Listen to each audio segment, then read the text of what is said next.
Hey, hey, 1, 2.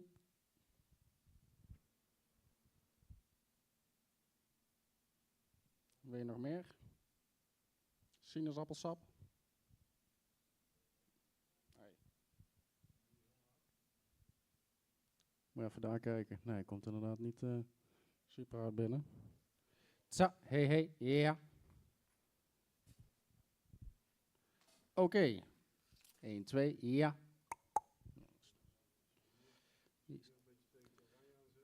Ja, oké. Hij zit er ook wel onder een 0. Dan sta ik hier op 0 met een master. Master, ga goed zitten. Een beetje headroom voor de schreeuwers. Oké. Dus, dit knopje of dit knopje? Ja. Zullen we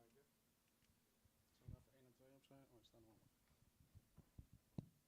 Oh, er staan er al.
ook niet.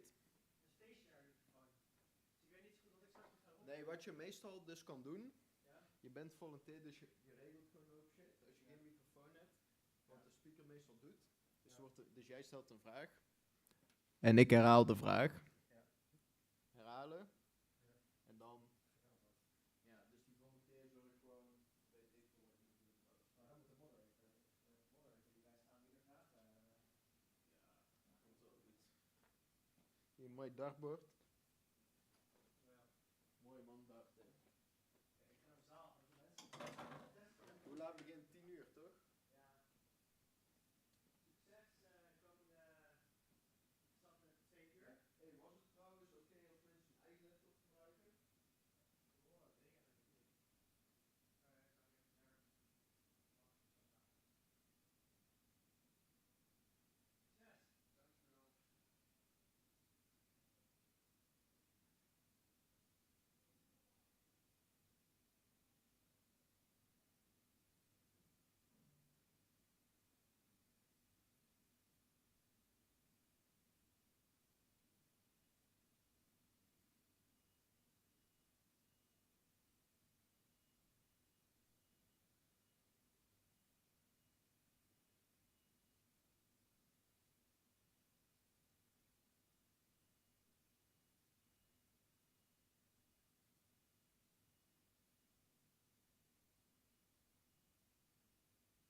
Hey, was het trouwens oké als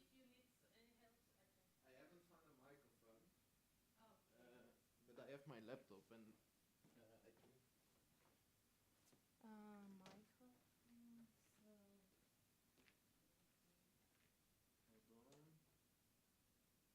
You should introduce Yeah, that I do. So I can introduce a speaker, whatever. Okay. We have a few 3-minute talks.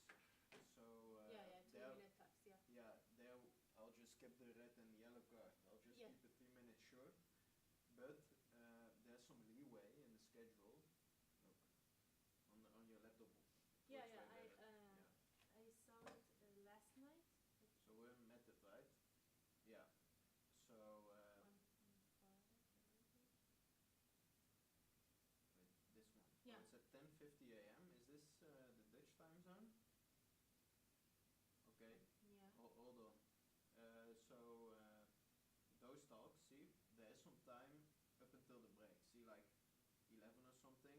Yeah. So we have like a minute leeway for each talk or something. Okay. Because setting everything up, 3 minutes talking, whatever, I don't believe this will all be set up like...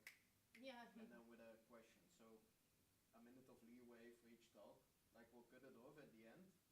But then I'll kind of like a minute for setting up the presentation, the introduction, whatever. Okay. At the same time.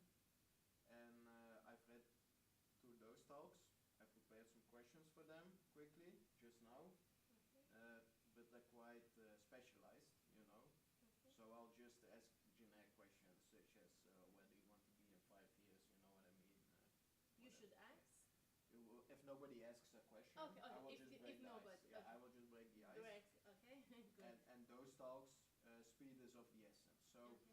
I think if if there's not a possibility for you to hand out a microphone as such, it's nice to weed out the speakers essentially, pick them out, make sure they're prepared. If they want to use their own laptop, so I can focus on moderating the session, Okay. and you can focus on preparing everything, I think. So if people want to bring their own laptop, make sure the presentation is ready, full screen, so they can plug it in and start. You know what I mean? Okay.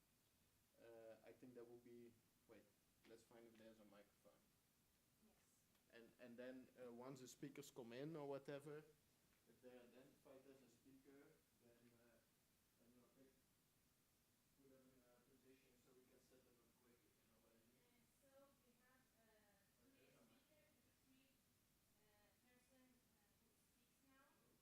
who speaks now. Hello? Okay. Yeah, yeah, yeah. So somebody will probably raise a hand.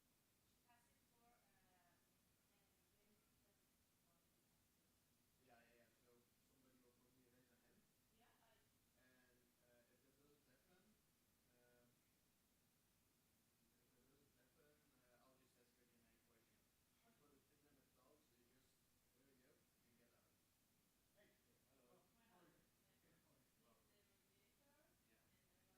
you? Yeah.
Yes. 1, 2, 3.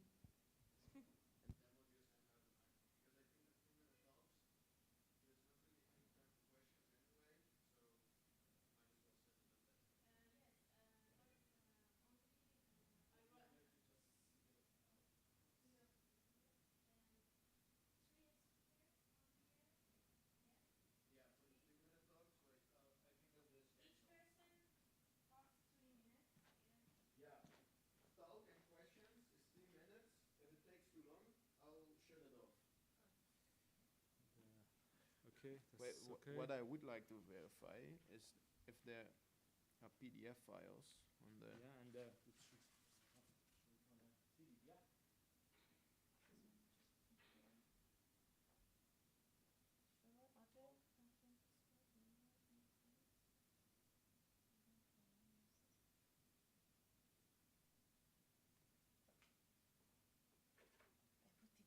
and go to the corridor to.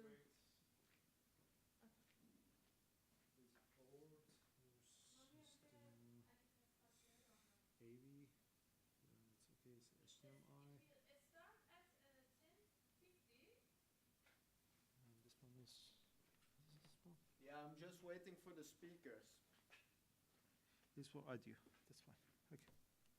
Audio, video, that's okay. You know, and if the first talk, right, we have to figure this out anyway, Mhm. and it costs us like 2 minutes. That's fine because there's some time in between, like the break and the talks. Okay. We'll find. And the microphone here, if they want to talk, they have to think. And if you yes, Yeah, Oh, that's fine. If you release it. Yeah. That's fine. Thank you. And your name, Jeffrey. Jeffrey. Hi, Jeffrey. Hello. I'm Eddie. Where are you from, by the way? We are from Iran. Okay, I've been there once actually. Really? Yeah. I to hope only it to was the a capital, tell- and I've also been to Afghanistan once. Oh, Afghanistan. Yeah, through the mountains I went Oh. actually. You're Back when it was still mountain safe. climber?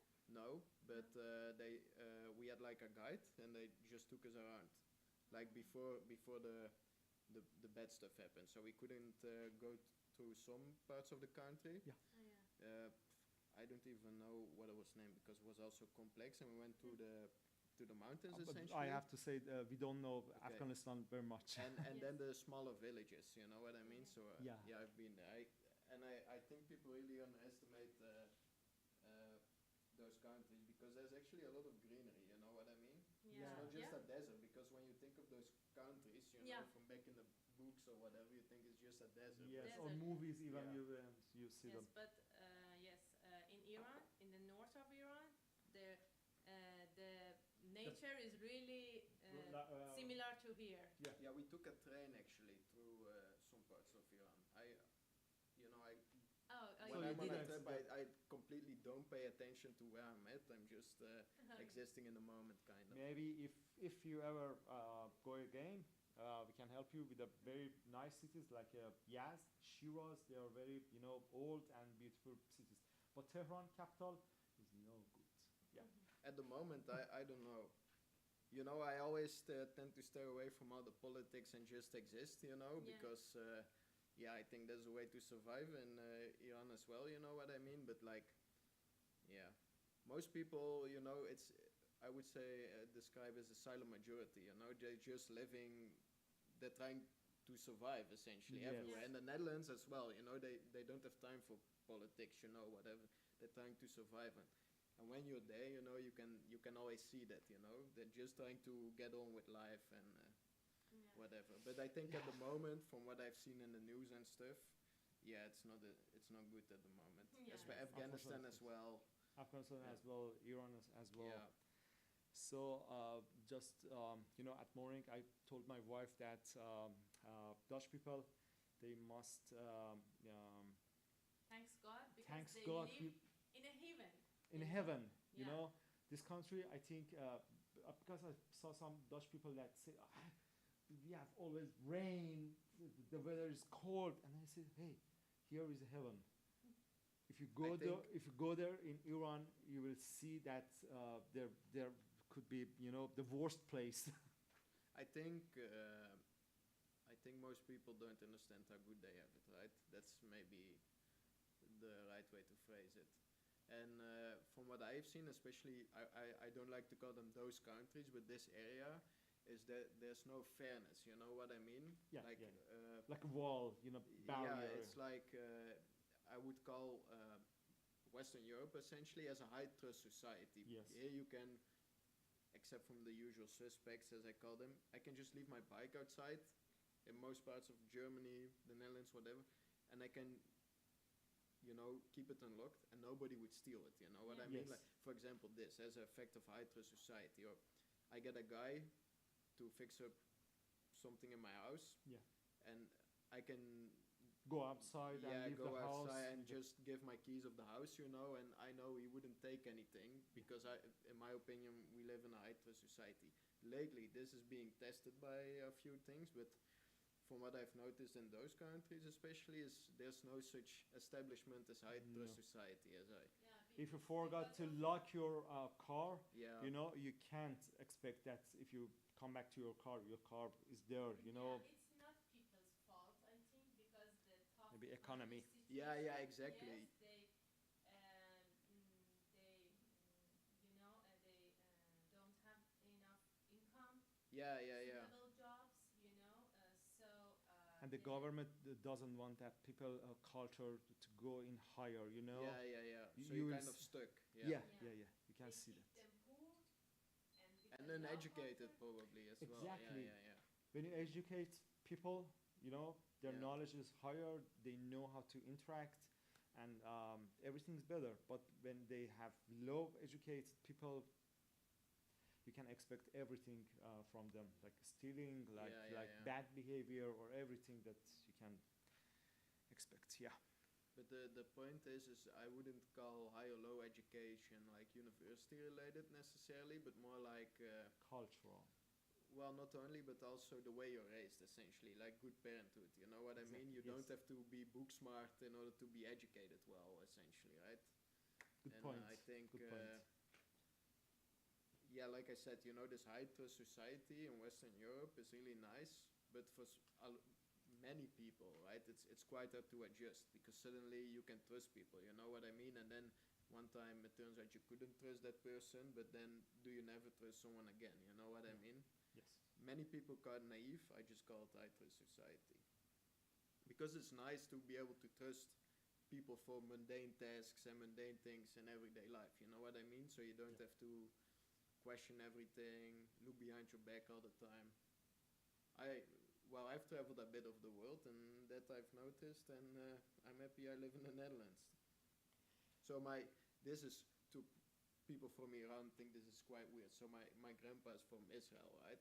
Oh. Well, he went to Israel, so he has fought the 6-day war, the Yom Kippur, you know what I mean? Yes. I know the wars. Yeah. Okay, yeah, and well, for his background, he's quite, how do I say, well, he knows how the Middle East works, kind of. You know what I Yeah. mean? He calls it the whiplash usually. And Middle East, I know. but one- he's not religious essentially, right? It's just that his grandparents, got gassed by Hitler because they were the Holocaust religious, yeah. and those. So for horrible most things. old school Jews, it was just a refuge. You know what I mean? Yeah. People like Einstein, they offered him to become the president. Obviously, he declined. But for most people, it was a refuge. And then how do I say, the idiots took over. Probably. Well, I don't know how well versed in Israel politics. Let me tell you something. Me and my wife, when I say to people that we are from Iran, I think, I know this is not important in Netherlands, but some of them ask us, are you from Islam? Are you Islamic? Yeah. And we say, no, we are not. We are like Jews, we are from another minority community. We Yeah. call ourselves Zoroastrian. I've heard of that once, I think, but I'm not quite sure. But I had some Jews on my school, and we were friends, but I don't know what's happened between Jews and Islamic people. They don't. Some of them like each other. I know that, but I can say some radical or what do you say, like aggressive Islamic Yeah, people. yeah, Extreme. but Extreme. it's also the other way around, to be honest. Like some Jews, right? Like if you go to the, well, not Gaza, but like the West Strip, essentially. You know what I mean? And I think what has happened there, and in general, there's no more silent majority. You know, everything is polarized. You're either uh, pro something or against it, and you can't Being not middle. care. You know, like you can't essentially make a statement like, yeah, I don't care, I'm fine with everything. You have to be against something, or you have to Like a zero and one. yeah, Kind of picture. exactly. Yeah, it's quite binary, and I think that's what governments want, essentially. Yeah. Also, Because they want to separate people. yeah. Because if all the people in all around the world be in one union, so they cannot be on the power. Yeah. So they should separate people by religious, by political things. Yeah, it doesn't just segregate them, indeed. And this is happening on all levels, also in the Netherlands, but also in Germany and France, for example. So it sucks. But yeah, what are you going to do about it? I Nothing. don't know, but Nothing, but we can stay together and be human. be friends. Okay, I completely agree with that, but for me, it's just my endless passiveness, right? Like, I'm not going to die in an uphill battle defending a specific standpoint, like a political one or something, because people fail to read the room from time to time, I think. And is that okay? Uh, well, usually you could disagree with someone. Yeah. Yeah, well, the higher educated, like the book smart people understand, because everything is based on discussion, essentially, right? Respectfully. But most people are still quite feral, you know what I mean? And if they disagree with something, then suddenly you're enemies. So this whole we agree to disagree on normal subjects, like, I don't know, something simple as religion, which might be okay, you believe in that, you believe in that, but So we are okay, enemies. we're on this world together, and yeah, we'll disagree on that, but I like your food, let's come over. And I think this common sense and empathy has been evaporated the last few years, over the last few years. Yeah, yeah. I remember that about a week ago we saw that politician from Netherlands, the man with the white hair. Wilders, yeah. Geert Wilders, I Yeah. think its name is, and it was a like a what do you say, parliament, Netherlands parliament. Yeah, the parliament. Yeah, Yeah. and the chairman just accused Hurt for his neo-Nazis ideas, and then it's like a Yeah, fight yeah. between them. But the point of this whole discussion is, I think nobody will deny that he's a populist, right? Yeah. But well, I haven't voted for him. I don't agree with his policy, but people fail to understand one important thing, and that's why 1/3 of the Netherlands voted for him. There is a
1, 2. Hey, hey, check.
Hello?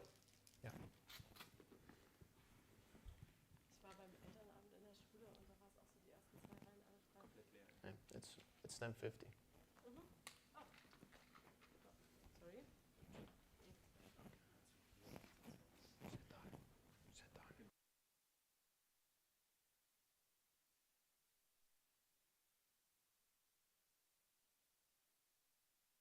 So you want an introduction? I'll give you one. Welcome everyone. This is Jennifer Leclerc. You want this special? Yeah. Sorry. Hello. Yeah. This is Jennifer Leclerc, and somewhere is Andreas Hildebrand. Correct, right? And this is a small 3-minute talk about structure-based biochemical algorithms. Go ahead. Thanks for the introduction. My name is Jennifer Leclerc.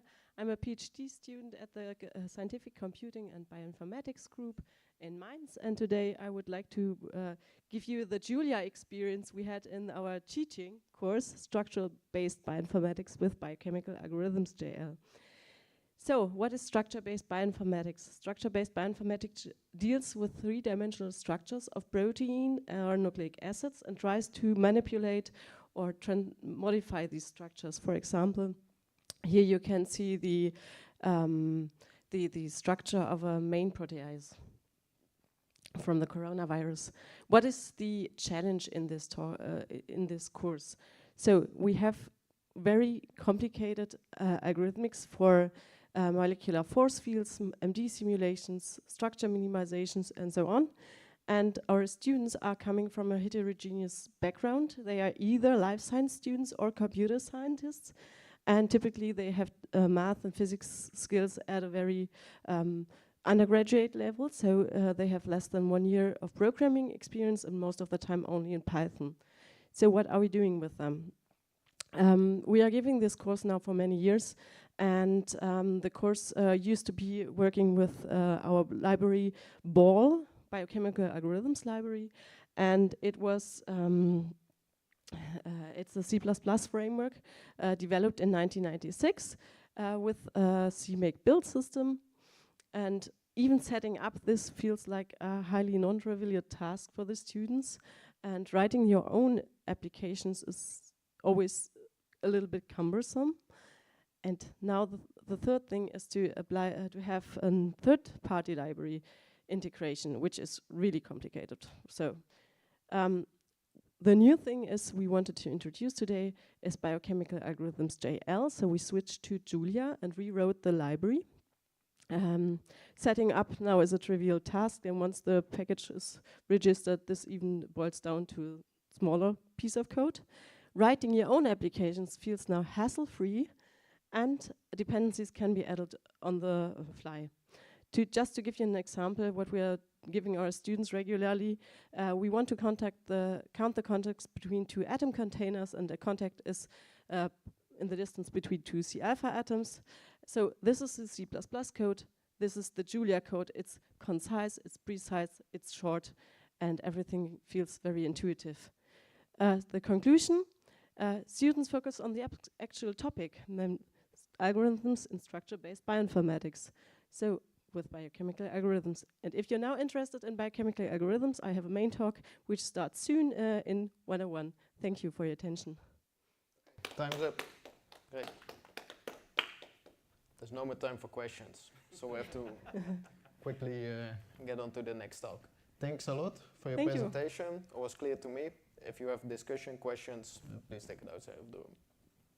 Okay. Thank you. Thank you. Next up. Vikram. Yeah. Yeah? You can get your pre-talks. I think I'll just forego the slide, to be honest. Okay. I think it'll just be better for me to talk and... Okay, I'll let you do your own introduction. Here's the microphone. Thank you. Oh. Good luck. Hey.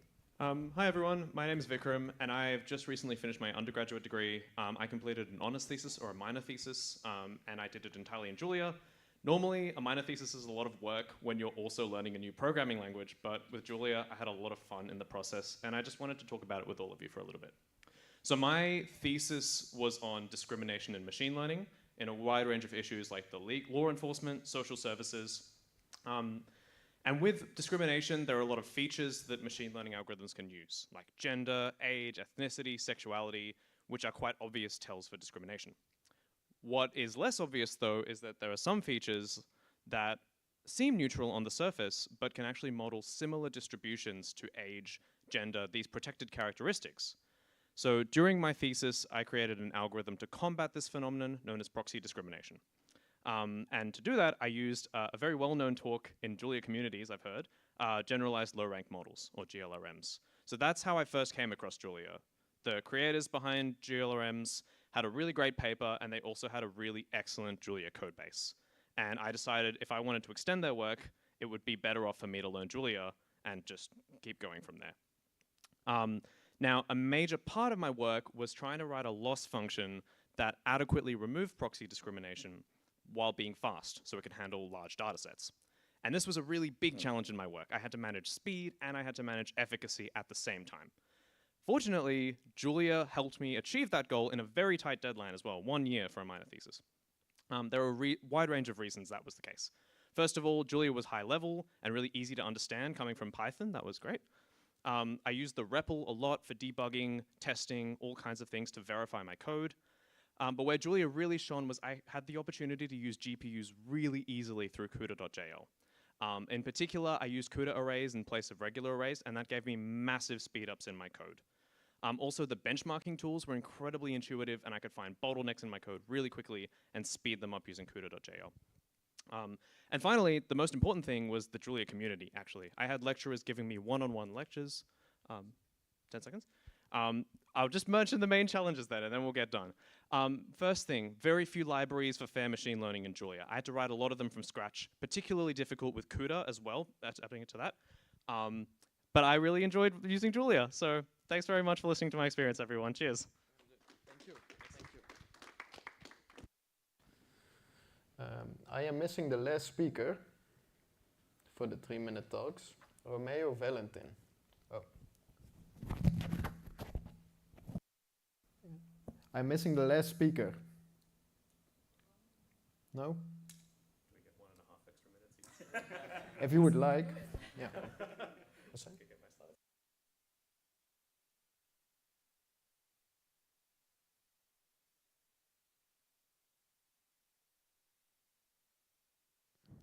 I'm missing the last speaker. If somebody wants, you can take over the session for now until he arrives.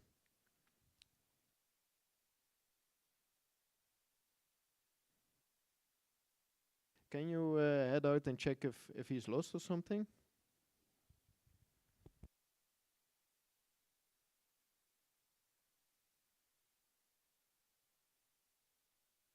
Oh, feel free to continue talking.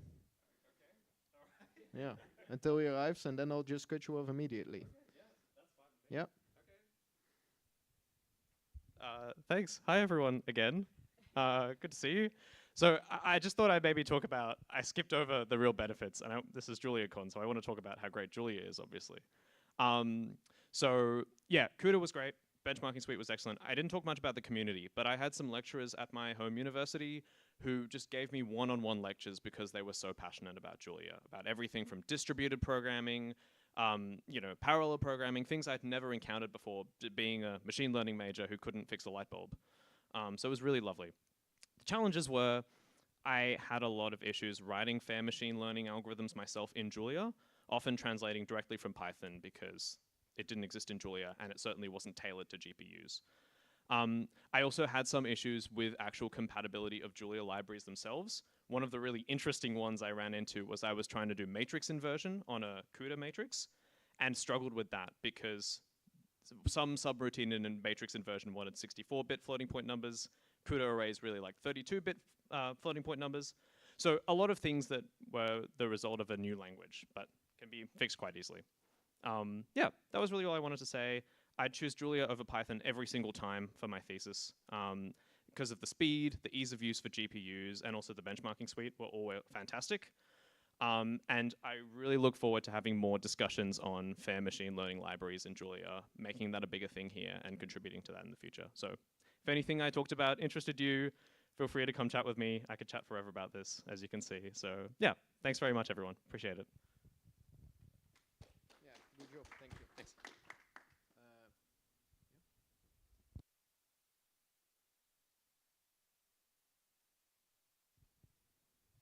Thank you for keeping the seat warm, so to say. We're still missing our speakers, so if somebody just wants to step up and say something for the last session, there's still some time left in between other sessions. Oh, I see someone. Are you a speaker? Oh, okay. But do you want to speak? Yeah. Okay, come ahead. Yeah. If somebody knows Romeo. Okay, yeah. Okay, go ahead. We give the microphone everyone, and everyone says a nice feature about Julia that we haven't heard today. Okay, so get starting.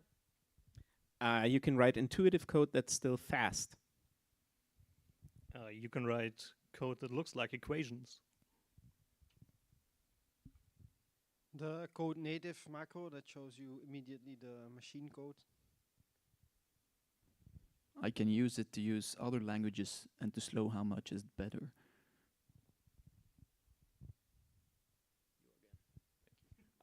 It can take someone who doesn't know anything about parallelization and write really nice parallel code really fast. The debugger is amazing. The plotting ecosystem is quite great as well. Mostly expressivity, I think. How easy is it to write code with Julia? The AI performance is amazing. I like the broadcasting syntax a lot. You can write code that looks really just like you write math, and that's brilliant. I see new people. Are you supposed to be speaking here? Yes? Come on. Your time has long passed, but I'm sorry. Okay. So there's some leeway who can come up, set up immediately.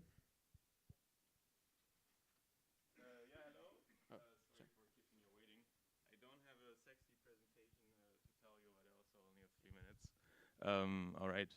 So my little experience report was on using Julia for deep learning modeling, and how that was going. So maybe I can get a quick show of hands. So here is doing any type of training or inference or something like that in any language for deep learning models. Okay, that's a few. And who of you have tried to do it with Julia? Okay, that's also a lot. So maybe you have a lot of the similar experience that I have had. Until about a year ago, so I'm a PhD student at Stanford, and we were trying to do some kind of computer vision research, so trying to train this kind of ResNet or the vision transformer type models. And back then I was so in the end you always need to kind of try to match what the people in the Python world are doing, right? And so I spent quite a lot of time with kind of all the different infrastructure in Julia, which Flux and the different rewrites of Optimizer and all the different kind of bits and pieces that people were writing in Julia. And my conclusion was that I think it's super impressive what people were doing, which is basically a team of maybe 3, 4, 5 people that were working on the stuff. And I think, for example, when we were doing inference, we were actually able to get inference speeds of up to, or training loop speeds of about 70% of what PyTorch was able to offer. So for example, when you train a ResNet and you see kind of how long does one training loop take for a particular problem. And 70% is not so bad, especially if you look at the code and that it's all kind of not handwritten, hand-rolled kernel code, but instead kind of automatically generated code. And so that's in some sense very impressive. The question is now, do you gain anything from writing it in Julia or not? Another thing that I think is worth noting that we are working with is actually from my lab, Stanford Intelligent Systems Lab. Before me, some guy wrote a very nice interface, which is you can take a Python model, kind of have a little Python interpreter running, run inference with the Python model, get the tensor with the gradients, take it into Julia, including the gradients, compute your loss inside of Julia with whatever complicated simulation kind of thing you have or whatever, and then backpropagate the gradients back into the Python side of things, and for example, also update the model weights in the Python side. So this kind of stuff is also very impressive, and I think, especially if you get into the CRISPR-Cas kind of world of doing some complicated modeling, there's still a lot of potential there. And then on the downside of things, I do think that still there, at least when I was working, there were problems with memory leaks, for example, where if you have a lot of batches over time, your GPU runs full and your training crashes after 3 hours, and you're like, oh no. And also, I think one major point that would be really great is just to have a few very big kind of case studies or examples where people train impressive models, and you can just kind of copy the way they do it.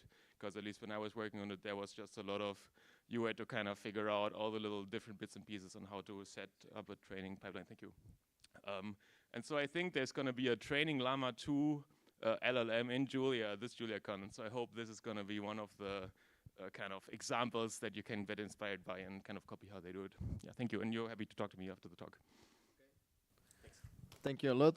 Glad you could find a room eventually. Yeah, that conclude the 3-minute sessions are concluded now. Thank you a lot for all the speakers. And don't forget your bag. See you next time.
So, good morning everyone.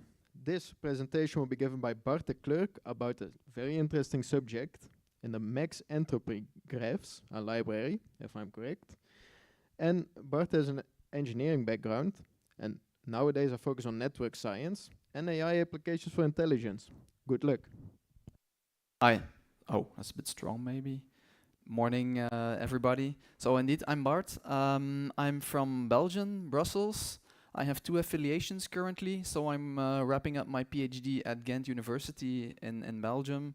And I am also working as a teaching assistant in the military academy, which kind of explains the intelligence take to my talk or in my presentation. So here you have the title. This is my GitHub profile. If you want to try this for yourself or just follow along, you scan this, you end up at the repository which contains this Pluto notebook. So I'll be discussing graphs in a sense, because I'm not sure to what extent everybody here is familiar with graphs. I'll just briefly show you what the package I'll be showing here covers, for now at least. So we have 3 different kinds of graphs you can work with. These can be the most basic type, just binary graphs without a direction on it. They can be directed, where you can have one way, well, going to, coming from, or a bidirectional edge between nodes. And we can also work with bipartite graphs, where you see 2 colors in the nodes. And this is typically used to represent something in a network model, where the 2 colors of nodes match with very different things. If I link this to social media, for example, this could be, the blue ones could be users, and the red things or the red dots could match with web pages they are sharing, right? So that's one way these things can be used. So that's for graphs, and that brings me to the next part, which is random graphs, right? Why do we use random graphs? Well, this is a topic that has been around for decades, actually. So, and what I'm be focusing on is maximum entropy graphs, which is a subtype of this. So how do you get random graphs? Well, you take a real world... Yeah, I'll see if that works out. Well, that's maybe a bit excessive. Is that okay for you? Right, okay. So what are these random graphs? Well, you have observed something in the real world that you can represent as a network.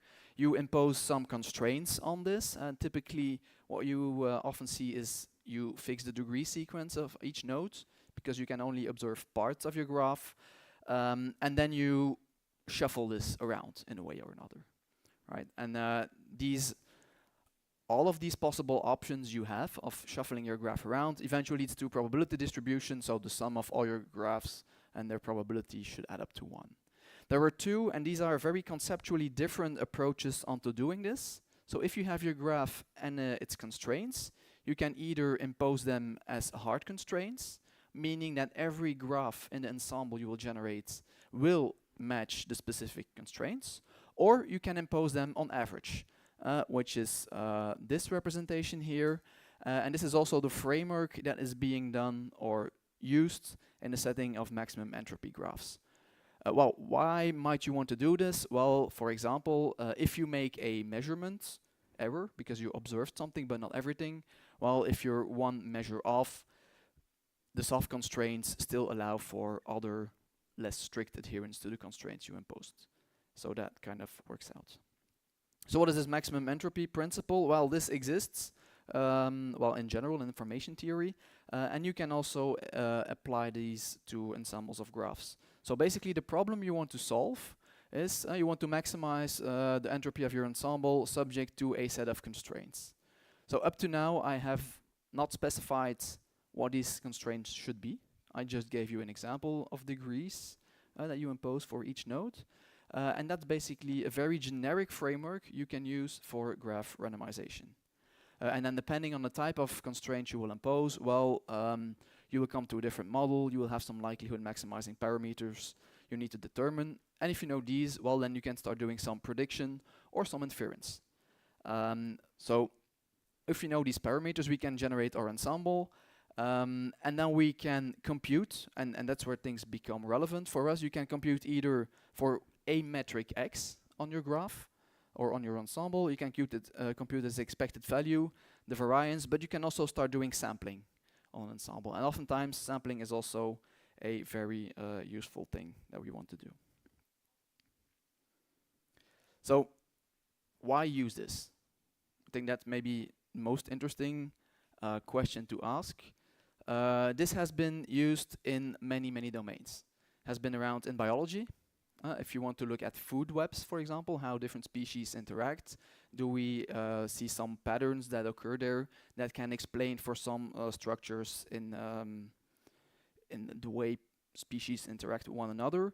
This has been used in economics as well. That was how I came into contact, conceptually at least, with the methods.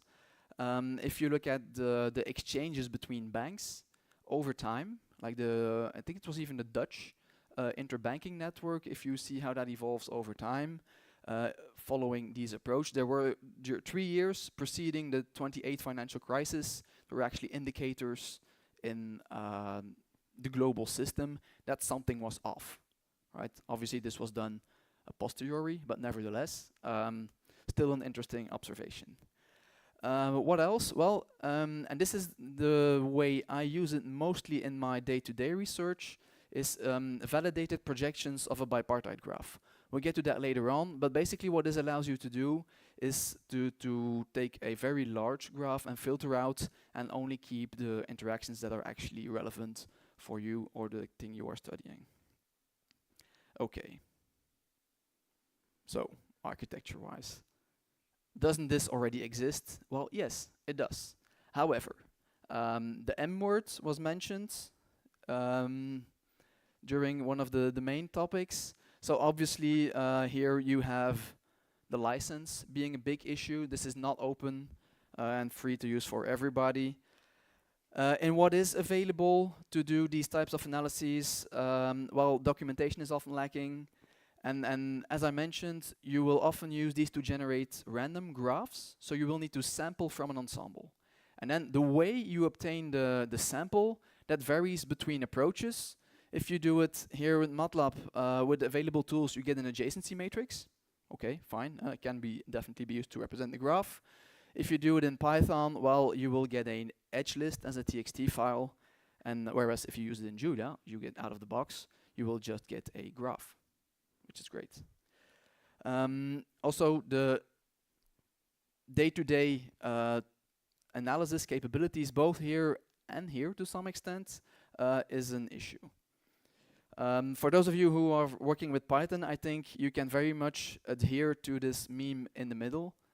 I've experienced this myself in the week preparing for this, because as you may know, NumPy 2.0 came out 1 or 2 weeks ago, and that was a breaking change. So I had to force myself in the package, the dependency lists for the current packages to use something below 2.0. Okay, it's fun, but you need to know how to fix it. Additionally, in the solvers we had there, well, although the methods used to solve the optimization problems work, they were like do it yourself, so not depending on existing high quality and reviewed packages. Same for the statistical analysis part. This works in Python, it's performant. However, it's already cheating a bit in the sense that it uses Python, but also Numba to have a JIT compiler. It uses Cython because C is faster, obviously. Then you also need to bring in another graph package, which may or may not generate compatibility issues. So all these things add up and lead to frustration at one point. Additionally, well, gradients can be hard-coded, Hessians can be hard-coded, great, but the more complex your problem gets, the easier it becomes to have errors here, right? And different people at one point as contributors have said here in some of the Pythons, hey, by the way, there's an error in your gradient. Okay, good. If you use autodiff, less of an issue. Okay, another reason to use Julia. So eventually, to some extent out of frustration, this led me to build a package for myself to do this in Julia. First of all, well, because it wasn't available yet. The whole thing is native Julia. I can use the Julia package manager, which just works out of the box. I can use Documenter. It integrates perfectly with the Julia graphs ecosystem. So if I sample a graph, whatever the underlying model may be from my ensemble, the result is the proper graph in the Julia graphs ecosystem. I no longer have to pass through edge lists, which I need to import, etc. Because it is Julia, I can use the existing high-quality numerical solvers that exist within the ecosystem. And from experience, this has led to better convergence. So a couple of models which did never converge due to the complexity or the size in Python could be solved with Julia. Great. An additional pet peeve of mine was the lack of a standardized API. Depending on the model you used, sampling or projecting had a different syntax.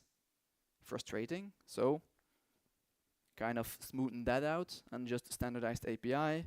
It was mentioned this morning as well a couple of times. It's so easy to do multi-threading within Julia. And additionally, you can leverage Julia diff, the entire ecosystem, if you need gradients of whatever for entire functions the user can define themselves. And that just works out of the box. It's almost magic, but it's just great to use. Okay, so that's the reason why. Then just to show you how this entire thing is stitched together, well, basically the center of everything is a model, which is a subtype of an abstract max entropy model. Then you have a couple of submodels that are defined in there. This interacts with the numerical solvers, which can either be NLSolve or optimization. It extends some of the methods of Julia graphs. It extends some of the randomization functions we have, works with distributions. Also, because there are statistics involved, it interacts with multiple testing, which is just works out of the box. And a couple of metrics have been defined in the package that work for both classical graphs, but also for the ensembles. To make things speedy, or as speedy as possible with my skill sets, we use buffers wherever we can to avoid allocation issues, which is a very big showstopper in Python implementations. And also there are a couple of single-use functions. So to speed up those things, I've leaned upon pre-compile tools, which makes things easier for these single-use functions. Right, so how do you use it? How does it work? Again, quick check font size, is that okay? Or you can maybe up it just once. Right, so if you're working with an undirected graph, people who have done something with graphs at one point in their life, the Zachary Karate Club graph is maybe a well-known thing. Right, so basically a social network of a karate club that had a sort of a dispute, then had two very distinct groups. Well, this is just, you define the graph. This is Julia graphs. This is just graphs.jl, nothing new.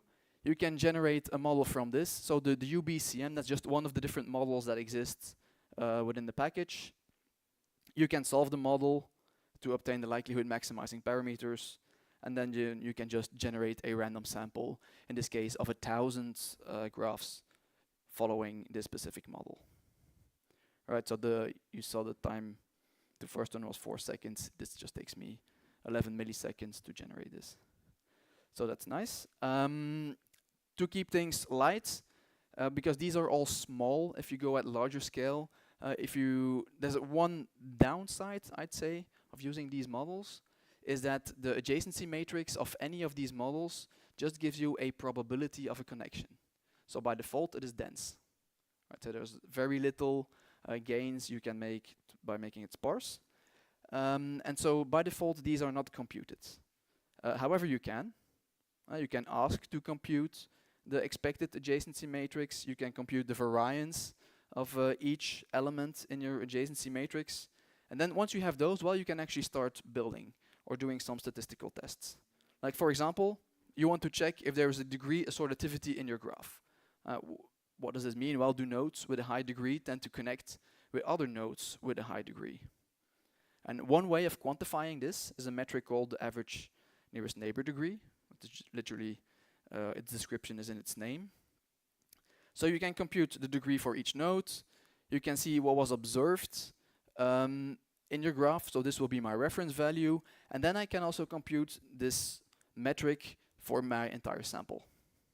And then you can just visually see How does this look like? Well, if you look at the plot, well, you have a somewhat of a decreasing tendency, so you have a disassociative behavior. And if you look at the plots, so the distributions, the box plots, these are the values for each computed node, and the ones shown in red are those that are statistical outliers, if you want, right? So that's more or less what we obtain here. And that's just for a simple directed graph. If you want to go beyond, I mentioned biology a couple of times already. What is often done is look at motifs. So subgraphs of some type that occur more or much less than what you would expect by default. Let's say, so a couple of these food webs are available in the package as well. And syntax-wise, you'll see it's very similar to what we just did. Right, so I define my graph, Chesapeake Bay food web.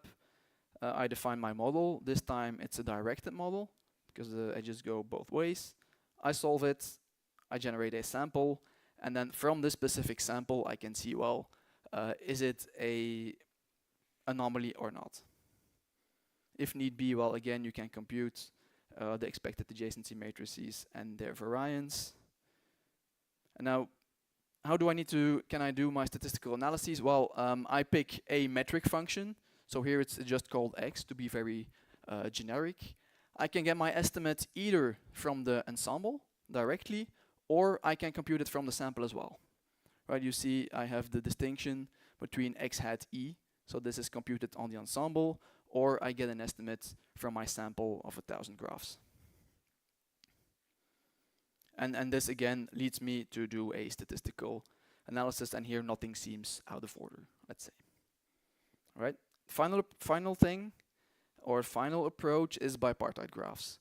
So on the left, you have a bipartite graph, and you can project these on one of the two layers. So here in the middle, we have projected our graph on the U layer. So basically, you want two nodes here are connected if you can reach them. And the right one is the same thing, but for the V nodes. Okay. And then what you might want to see is there a more substantial number of interactions between two users than what you would expect again under some null model. And what you can do here, for example, it's a crime network. And then what you would have, well, the nodes would be criminals or actors, and the other group of nodes would be the crimes as such. And then you could see, well, are there any criminals that are often connected through a specific crime? And if so, what are those?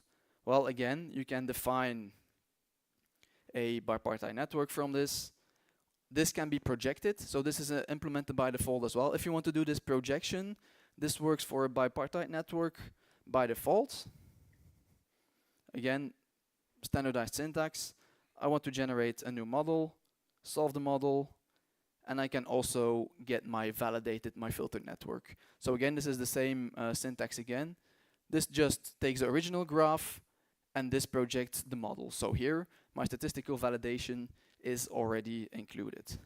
And then you can get a small message that just shows you, well, hey, for this specific network, 86% of the edges was significant for the persons aspect and 83 for the crime aspect.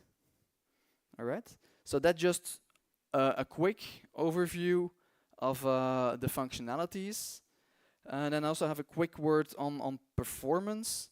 So I used both benchmark tools and the PyTest framework to compare with its closest competitor. So these are the specifications of what was run. Yes, I know this is not the latest version, but okay. Assume it will only become faster. Whoops. And a small thing that is relevant, I think, in terms of performance, is when you do the computation of the likelihood maximizing parameters for these types of models, is that it is not the size of the graph that is determining the complexity of the problem, but is the number of unique constraints or pairs of constraints. Right, so that can make something very easy or very difficult to compute. Right, if you have a star-like network with 1 million nodes, you only have 2 constraints because there are only 2 unique degrees. Then just some plots from performance-wise. So these are for the undirected network model, while just instantiating an object. There is some orders of magnitude in difference in computation time. Okay, but that's just instantiation. But what is maybe more relevant is how fast it is to compute the parameters. So the brown, let's say, is the competitor, blue is the Julia implementation, and overall, for the most used approach, fixed point method in general is the fastest, and for almost all models will work fine. Massively more rapid, and then also there's the decrease, well, the divergence increases as the size goes up. So that's a good thing, let's say, for us. One thing you might notice, or for the skeptics among us, well, indeed, my little star here, my Newton method, is slower, sorry, and even much slower. Well, the only reason that this is there is that this was computed using autodiff for the Hessians, which makes it a lot more numerically expensive to do. Right, so that's the reason why it is slower there. For the directed network, this has trends in the same direction. And then for the bipartite network, or the bipartite configuration model, and the BiCM, what I looked at here was computation time, because this is something I had to do in my own research activities, but typically for quite large networks. And that took so long, using default Python implementations, I was somewhat frustrated. I was like, hey, couldn't this be faster? Well, yes, it turns out it can. So each symbol in my graph is a specific method. There are two ways you can do the statistical validation. I won't go into detail, but the general tendency is that it is still, well, Julia is also faster, or orders of magnitude faster for doing this as well. Okay, so that's performance. I'm more or less out of time. How do I want to proceed with this? Well, there are some more optimizations that could be done.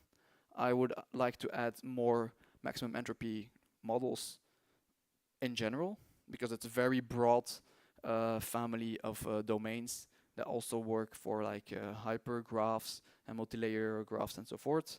And I also like to try out to what extent Julia GPU could be used to accelerate things more.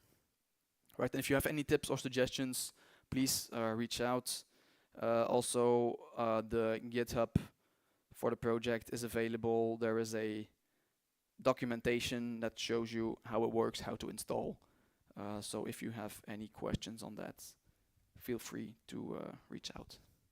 Yeah, and if you have any questions now, thank you. I'll be happy to take them. Are there any questions? Okay. Hey. Give the microphone to you. Hi, thanks for the talk. You said that for one of the optimization methods, the computation of the Hessian was very expensive, I think. Yeah. Could it be that the Hessian is sparse and that you can leverage that sparsity in autodiff? You could, however, for these types of models, unfortunately, it is very dense. So yeah, I tried playing around with that, but it actually made things worse than better.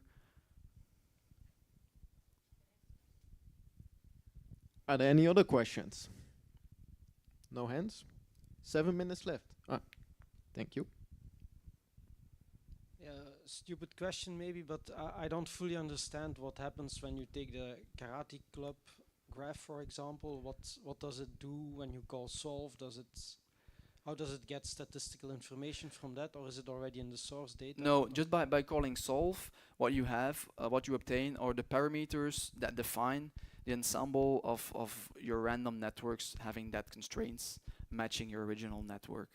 And it's then from there you can either analyze your statistical anomaly both from the ensemble perspective by computing it right on the ensemble, or by looking at it from a sampling perspective. And depending on the size of the graph, again, because you need to keep the full adjacency matrix in memory, which is dense, you will either work with the ensemble if it's small enough, or use a sampling-based approach, which will be much faster when doing it for larger networks. Thanks. Any other questions? We still have 6 minutes.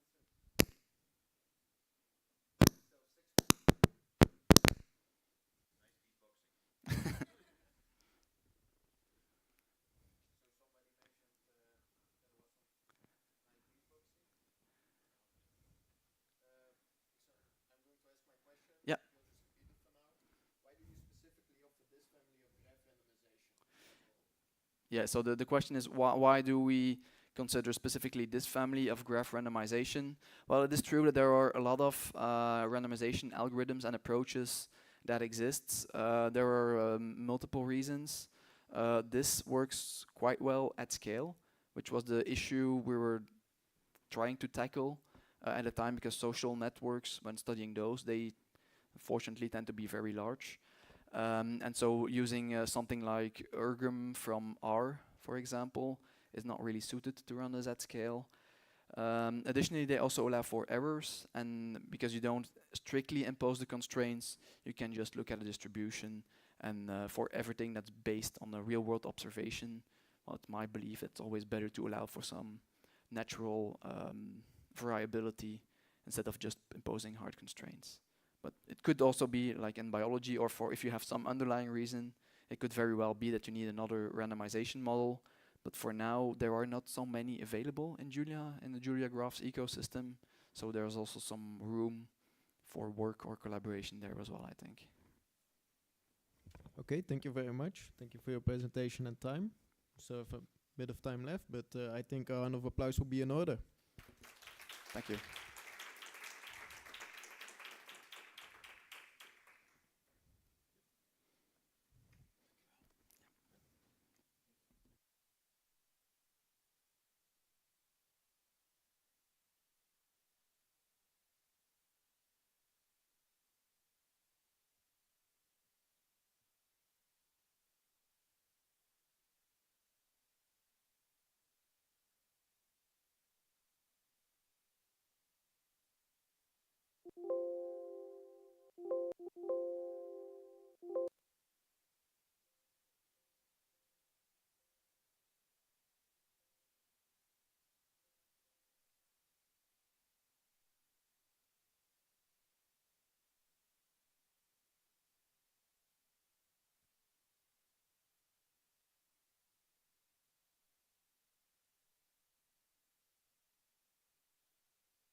Welcome everyone. This presentation is by Bill Dahl. Sorry, an inside joke. And he's going to tell us all about fast and generic hidden Markov models, and is an active member of the Julia Graphs and Julia Diff organization. Sounds impressive. Good luck. Is this thing on? Yeah, it seems to be on. Perfect. So hi, my real name is Guillaume, but I've long given up on getting English speakers to pronounce it, so Bill is just fine. I'm a postdoctoral researcher at École Polytechnique Fédérale de Lausanne in Switzerland. And if you want to follow along with these slides, which I hope are displaying perfect, you can just check out this link, gdal.github.io/JuliaCon 2024-HMM. So a little bit about me. You might have seen me wander around on Discourse or GitHub. My handle there is gdal. I'm interested, broadly speaking, in machine learning and discrete optimization, which is why I was trapped into maintaining the Julia Graphs ecosystem and the Julia Diff ecosystem as well. And I'm especially going to advertise for my second talk, which is called Gradients for Everyone, a quick guide to AutoDiff in Julia, because I feel like many people don't really know how AutoDiff works or how it can be useful for them. So if you're interested in that, come see me and Adrian Hill tomorrow at 2:30, I think. So without further ado, what is a hidden Markov model? If you know what a time series is, great. If not, it's just a series of measurements at regular time intervals. So you can think of, I don't know, the temperature at a given point of the Earth, or the number of people crossing a pedestrian street walk, or something like that. Anything that is a temporal process, you can model with time series. And a hidden Markov model is one of the simplest ways to put a statistical formulation on a time series. It splits this into two parts. There's the notion of hidden states, which evolves through time, but which you cannot observe. And then you have observations Y that are dependent on the state. So it's basically a noisy Markov chain. The X being the Markov chain and the Y being the Markov chain plus the noise, or going through some noise. The way I used this in my PhD thesis was to model train degradation. I was working with the French railway company, SNCF, and the idea was that the trains in the fleet give off lots of measurements every day on how they're working. But they don't tell me exactly straight up, okay, I'm feeling a little bit bad, bring me to the garage so that I can get sorted out. This is a hidden information. This is a latent health state of the train, which is slowly deteriorating through time. And what you observe is not exactly this state, it's whatever the train is doing at that point. So it may send me a message saying, okay, my door was opened, or my motor got started, or I got stuck on the track. And so this is indirect information that still gives you some notion of what the health state might be, but it's not exactly the state. So that's why it's a hidden Markov model, where you need to somehow go back from the observations to the state. And just as an example, I like to think of it as basically Grandpa's large language model, because the very first Markov chain was actually suggested to analyze text from Eugene Onegin. So this is a paper by Markov himself, who was basically interested in modeling language through transition probabilities between letters or between phonemes. So one of the first applications of hidden Markov models was in speech processing, but there are plenty more, especially in bioinformatics, where it's very useful to represent DNA strands or proteins, where you have parts that are coding or non-coding, and this is not always obvious at first sight. And as I said, it can be used in predictive maintenance. So let's talk a little bit about the math. This is the scary part, and then we'll get to the fun part where I talk about Julia. So in a typical discrete time, discrete space, discrete observations Markov model, hidden Markov model, you have n different states, and in each of those states you can give rise to m different observations. And the three main parameters that you're going to be interested in are, first of all, the initial probabilities. So when the Markov chain starts, your initial state can be in any one of these configurations with a certain probabilities pi. Then you have the transition matrix. If you're in a given state I at time t-1, you have a certain probability of jumping to the next state j at time t. And this is stored in the matrix A. And finally, you need to represent how your observations are generated. And here, in the simplest of cases, you can represent it as another matrix B, which tells you that when I'm in state I have a certain probability of emitting observation k. And remember, I and j live in the same space here. They're the state space. But I and k don't live in the same space. Like, one is a state, the other one is an observation. It just happens that they're both discrete, but that's just for ease of exposition. So let's make an example. I did some big data handling on the past JuliaCon conferences. So as far as I've been able to reach into the past, there have been 11 editions, many of them happening in the States, 3 happening online, and 2 happening in Europe. And I've analyzed this big data set to find out what the transitions were historically between the various locations at which JuliaCon occurred. So, for instance, there was one transition back at the end of COVID where JuliaCon went from being online to happening at MIT in Boston, and another one which we're living this year where it transitioned from being in the US to being in Europe, which means I could attend. So this would be a state space. But imagine you're not very tuned into the Julia community. For instance, you're my mom. And the only thing my mom knows is whether I'm attending or missing the conference. She doesn't know where it takes place, but she sees me come and go and thinks, okay, he's going to the conference or he's missing it this year. So this would be the observation, whether I'm attending JuliaCon or whether I'm missing it. But imagine she doesn't know where it happens, and she wants to sort of figure it out based on the observations. And again, some big data going on here. Every time JuliaCon was online, I attended. Every time JuliaCon was overseas, I didn't because I don't fly for conferences. And when it was in Europe, one time I was too young to attend, and the other time is today. So this is our data set. Now, how do we represent this as a hidden Markov model? Well, first we need to handle the states. So the initial state probabilities, if we say that this is online, this is overseas, and this is Europe, we have 0, 0, and 1 because there was only one first JuliaCon, so our historical data set is rather limited. Then we have the transition matrix. So assuming I'm in a row here, the first row represents transitions from an online JuliaCon to somewhere else. And there have been 2 transitions from online to online, and there has been 1 transition from online to overseas. This is reflected here in the coefficients. Out of all the transitions that I observed, assuming this is the true model that I observed, we have 2/3 of a chance to remain online and 1/3 of a chance to go overseas. So this is how you would build a hidden Markov model, assuming that what we observed is the true data and it faithfully represents the model. And here, similarly, we have an emissions matrix where if I'm in the state online, the probability is 1 for me to attend. If I'm on the state JuliaCon being overseas, I will never attend. And if it's in Europe, well, it depends how far I am and whether I'm busy at the moment, but I'll try to make it because I can make it by train. So these are our parameters. Now, assuming you have parameters like these, the questions that you can ask if you're my mom, and if you know a little bit more statistics than my mom, is one of 3 questions. The first one being the observation likelihood. You want to estimate, given a sequence of observations, y from time 1 to time t, what is the likelihood that I would observe this sequence of observation? And this is especially useful for estimating parameters later on. So this is one question that you might want to ask, and the answer is given by the forward algorithm. Then you may want to ask, okay, I have observed the sequence y. What is the most likely sequence of states that could explain such observations? And that is solved in turn by the Viterbi algorithm. And finally, you can ask, okay, I have 1 or more observation sequences, but this time I don't know the model. So I want to estimate the parameters P, A, and B based on the observations that I have at my disposal. And this in turn is solved by the Baum-Welsh algorithm, which is a variant of expectation maximization, if it rings a bell to you. So you can see this amazing tutorial from 1989 for details.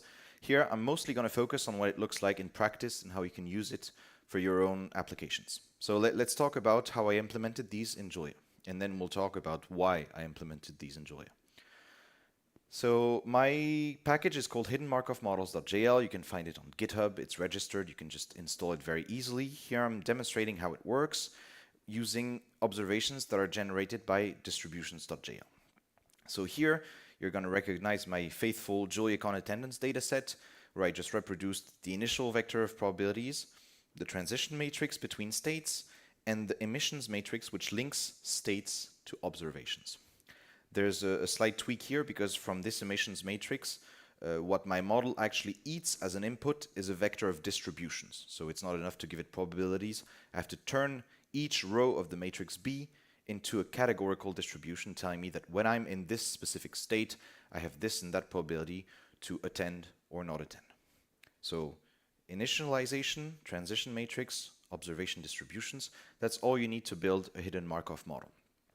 From there, a bit like the maximum entropy graphs from earlier, you can simulate them. So if I'm asking my model, okay, simulate me a new sequence given your parameters of length 5, then it's going to give me 2 objects. It's going to give me a state sequence, which normally you don't observe, right? But in simulation, I can do whatever the hell I want. And it's going to give me an observation sequence. And here you're going to see, for instance, that it always starts with 3 because the initial probability of starting with state 3 is 1. Now, this is the real data of attendance. So the state sequence, it goes US, US, US, US, London, US, COVID, COVID, COVID, US, Eindhoven. And the observation is I've missed all of these JuliaCons because I was a baby, and then because it was online I attended, and then I missed it because it was in Boston, and now I'm here before you. Now you can ask, what's the log likelihood of this happening? And the answer is given by this function, log density of the model applied to the observation sequence. So that's the first challenge. Check. Now you could ask, given this observation sequence, what's the state sequence that would explain it best? Because it's not necessarily the true state sequence. And indeed, when you apply the Viterbi algorithm, you get another state sequence, which is slightly different, but which happens to have a higher log density. It's actually lower on this one. So pretend I didn't say anything, pretend you never saw this. It should be higher. So I'll investigate what's going on. I had to do these slides late last night because I switched with our keynote speaker. So theoretically, I should have had more time to procrastinate. Now, the most important part is what happens when you don't know the parameters of your model. So here we're going to imagine we have a slightly longer sequence. We're going to learn from a sequence of a length 1,000 time steps. And we're going to initialize a model with random parameters, except we're giving it the same distribution. So that's actually a nice thing about hidden Markov models is sometimes you can say, okay, I'm pretty sure that these distributions are the correct ones. I just need to estimate the state parameters or vice versa. So here, that's what I'm doing. I'm using a random probability vector for my initial probabilities, a random transition matrix for my transition matrix, and then I'm building my initial model that way. Because the Baumwelsch or EM algorithm is a local optimization algorithm, so you need to give it a starting point. You can't just say, okay, work from nothing. You got to give it a place to start. And when you give it a place to start, and when you apply this Baumwelsch algorithm to our long observation sequence, what you find is a transition matrix that very much looks like the one I gave as input. So we have these 2/3 of probabilities from going from online to online. This 1/3 here, this is the probability of overseas. And what's interesting is it's not exactly the right probabilities, right? But as you feed in more and more data, it will converge to the right probabilities, assuming your initialization was well chosen. And as you can see here, one interesting property of the Baumwelsch algorithm is that the log likelihood is strictly increasing. So this is a nice convergence and debugging check for your models. If your log likelihood is decreasing somewhere, you screwed up. Now, this is the Julia advertising part, but not just Julia advertising, really justifying why we needed a new package in the first place. Because there were lots of alternatives in the Python ecosystem. First one being based on NumPy, this one is based on PyTorch, the last one is more recent and based on JAX. And in Julia, we had one package called HMMBase that was based on distributions.jl. And so when I came up with this problem for my work with the French railway company, as I told you, what I was working with was a very specific kind of distribution because it did not output just a number. It was not just a normal distribution. My observations every day were sequences of messages sent by trains at very specific time steps. So in technical terms, that's called a temporal marked point process. And that's a bit more complicated than what you can model with distributions.jl. All you can do with distributions.jl is output scalars or vectors. And anything more complicated than that, well, you need to roll up your sleeves and do it yourself. So I did. And for every part of HMMBase, which was, by the way, an amazing inspiration for me, I asked, how can we make it more generic or faster or reliable? So let's see how I did it. First part was number types. There's a frequent notion in the Julia community, especially among beginners, that everything needs to be float 64 all the time. And half of the questions you see on discourse are related to this. They need float 64 everywhere, or they get really stressed out. But it turns out that what you need is not a float 64, or not even a float. What you need is something that acts like a number. In particular, something that you can add, multiply, exponentiate, etc. But that's true of numbers more broad and generic than float 64. And what this gives you is, for instance, the ability to apply your code with varying levels of precision, single precision, double precision, arbitrary precision. You can do automatic differentiation, as shown here with forward diff. So if you have a an HMM whose parameter mu is the input of a certain function, and you want to compute the log density of this HMM on a fixed observation sequence here. So it's not the same HMM as before, right? It's an HMM with a fixed random transition and emissions and normal distributions. And assume you're not sure which parameter mu is the best parameter. You probably want to estimate it using some kind of gradient descent, maybe, as an alternative to Baum-Welsh. Well, you can do that if your code is generic enough to support forward diff. And that means not forcing everything to be float 64, but instead leaving the door open to more generic number types. Of course, with this comes a bit of a challenge, that is using parametric types everywhere and handling promotion correctly, because you're going to mix several different number types in your algorithms. The transition matrix might have elements that have a different type than the emissions matrix, or that the initial distribution, or that the observations. And so you need to find out what is the correct promoted number type that can handle everything you throw at it. Same reasoning goes with matrix types. In HMM base, the transition matrix was coded as a dense, standard built-in matrix, but really there's no reason to do that. And in particular for very large-scale hidden Markov models, you often don't have every possible transition. For the same reason that any large-scale graph is sparse, any large-scale hidden Markov model is sparse because you can't just go from any state to any other state.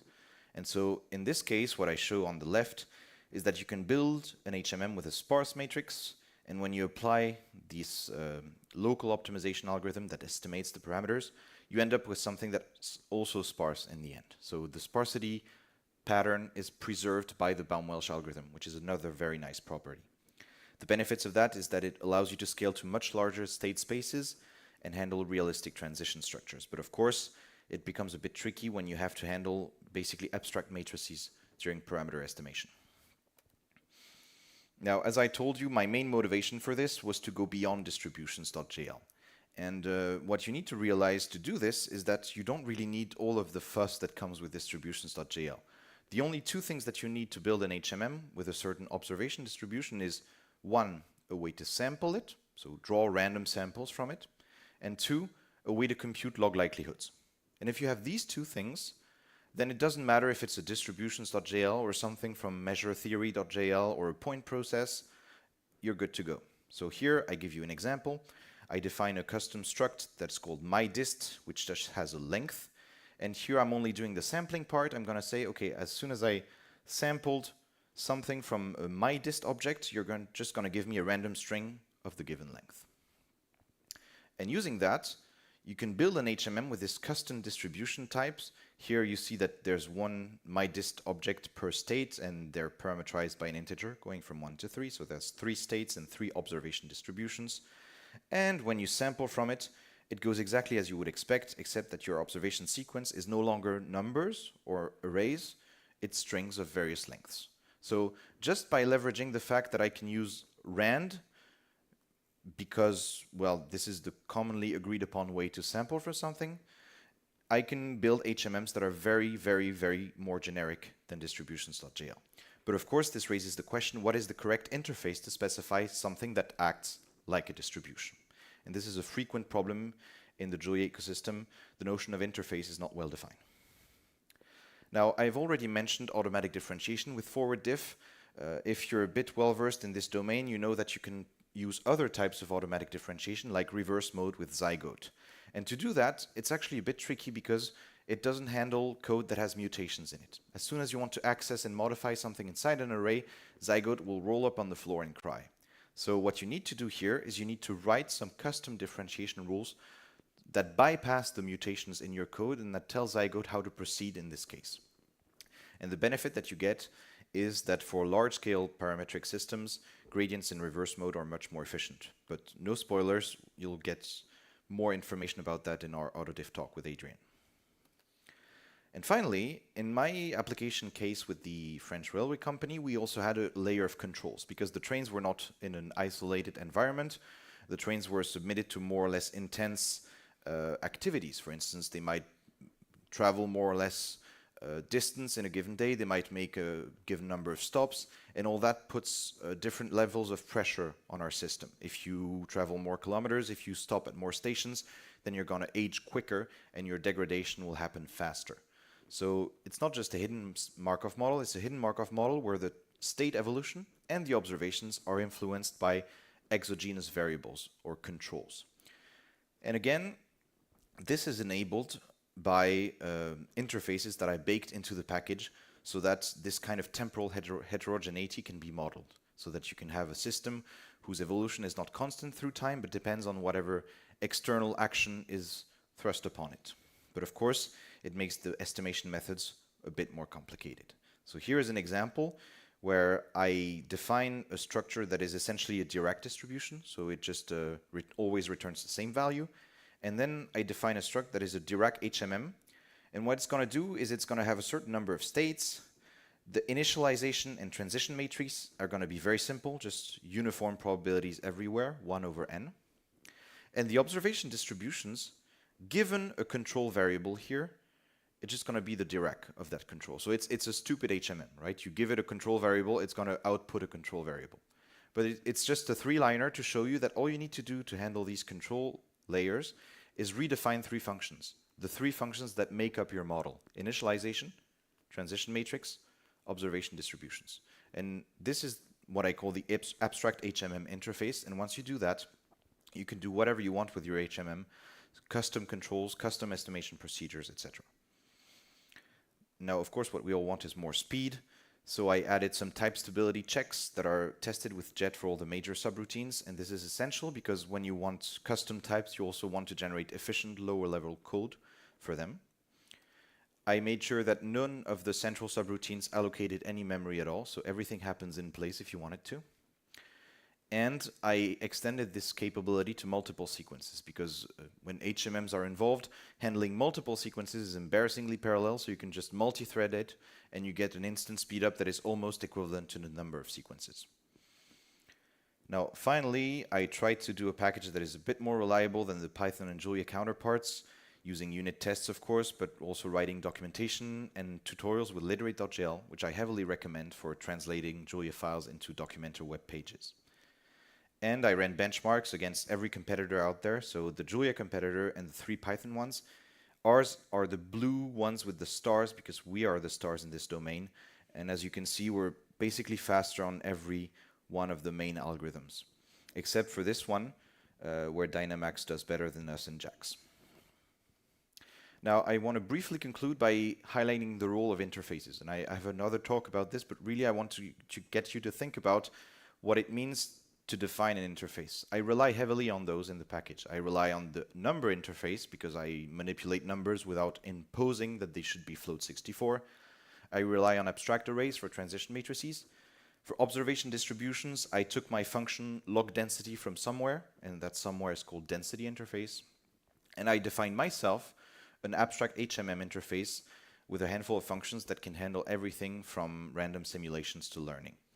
And a bit of a caveat here, the Julia tradition is to say the doc is the API, that the API is defined in natural language on the doc web page, and most of the time that is not enough to do exactly what you want to do and ensure that your users implement this correctly. So whenever you write a package that has an interface, ask yourself, how can I make it easier for my users to avoid getting things wrong? And finally, I also invite you to publish the software that you write because packages are valuable research contributions. They should be put on an equal standing with more theoretical research papers, and that's why they need to be cited and recognized. So if you write a package that you think has a good chance of being used by somebody else, think of the Journal of Open Source Software. It's a very pleasant and open review process on GitHub. Reviewers are always very nice and they really try to improve your work. It's not like a machine learning conference where they just try to destroy your work. Their goal is to sort of work with you to improve the package, to give it, to bring it to a point where it can be published and recognized in the scientific community. So it actually makes me happy to review for JOS, which is sufficiently rare in the academic world to be mentioned. That's it for me, and if you have questions, I'll be happy to take them, or otherwise just reach out on Twitter, GitHub, Slack, Discourse, really carrier pigeons, anything. Thank you for your attention.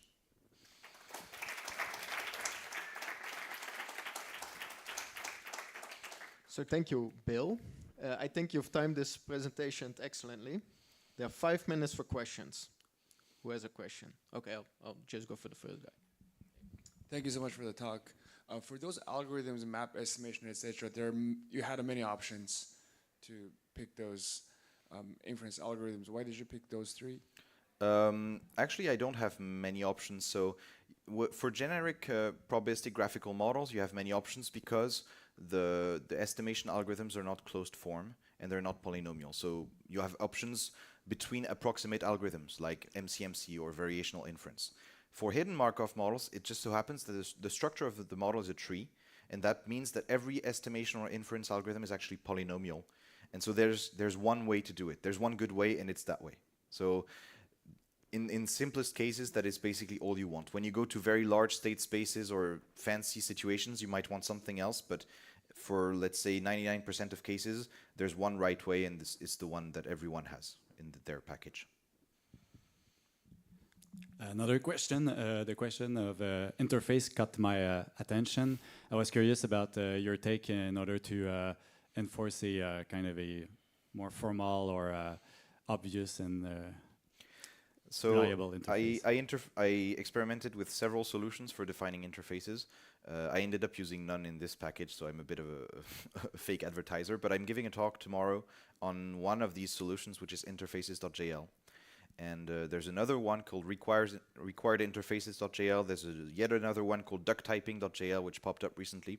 And all of these third-party packages are trying to answer the question, how do we define an interface and how do we test it? And in interfaces.jl, the answer is basically, you can't really define an interface, but you can provide functions to test that if a user implements something, it does what you think it should be doing. So the approach that we're presenting tomorrow with Raphael is basically an interface is a set of tests for said interface.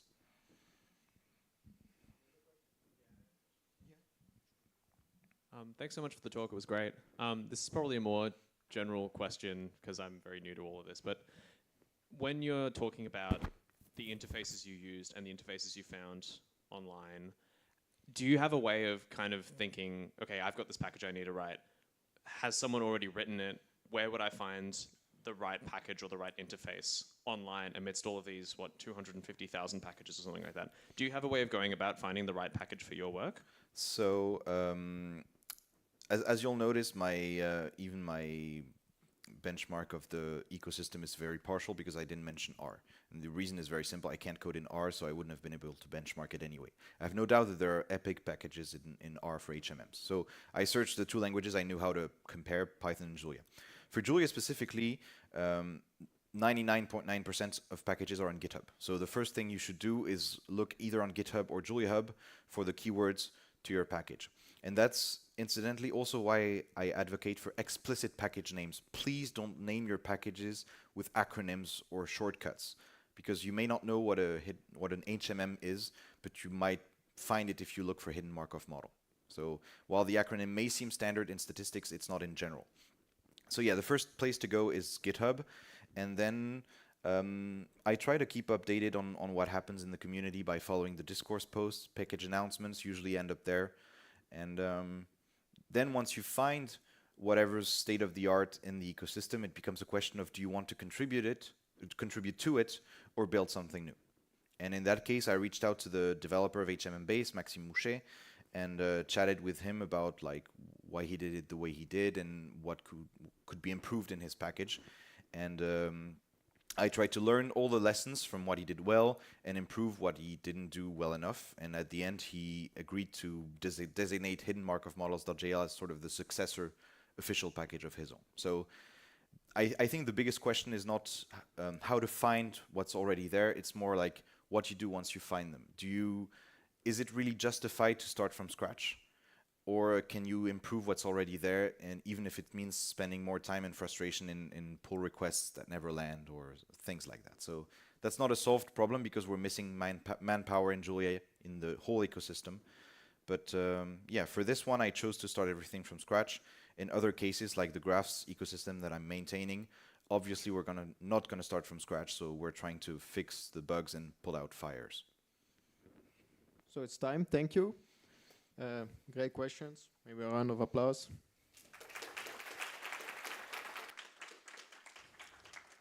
Final note, I think there was a question for extra maintainers for Julia libraries. So if you feel to be the one, please help Bill out. And there will be lunch on the 3rd floor right now. Thank you.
Mic check, 1, 2.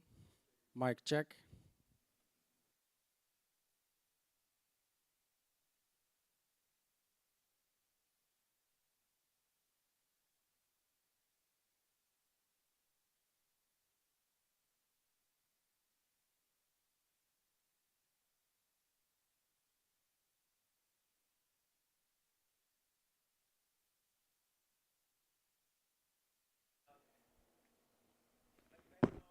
Mic check, 1, 2.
Hi everyone. Today I have a great pleasure to introduce you Martin from University of Eindhoven. Today he has shown us how you can advance your probabilistic inference with his library tensor-inference.jl. Short round of applause for Martin.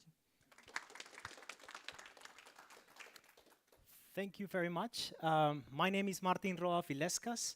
I'm a PhD candidate of the Eindhoven University of Technology.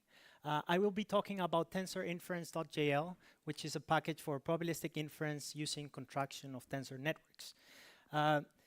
I've been working on this together with Jingguo Liu, professor at the Hong Kong University of Science and Technology of Guangzhou, and also together with his student Xuanzhao Gao, and together with my supervisors Sander and Henk, and then this is me. So this is a collaboration between the TUE and the Hong Kong University.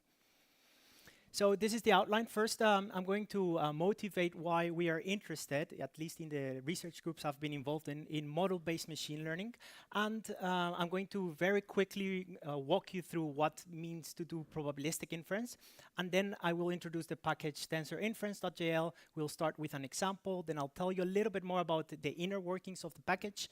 And finally, I will show you some performance benchmark, comparing it with other libraries, and then some concluding remarks. So, model-based machine learning.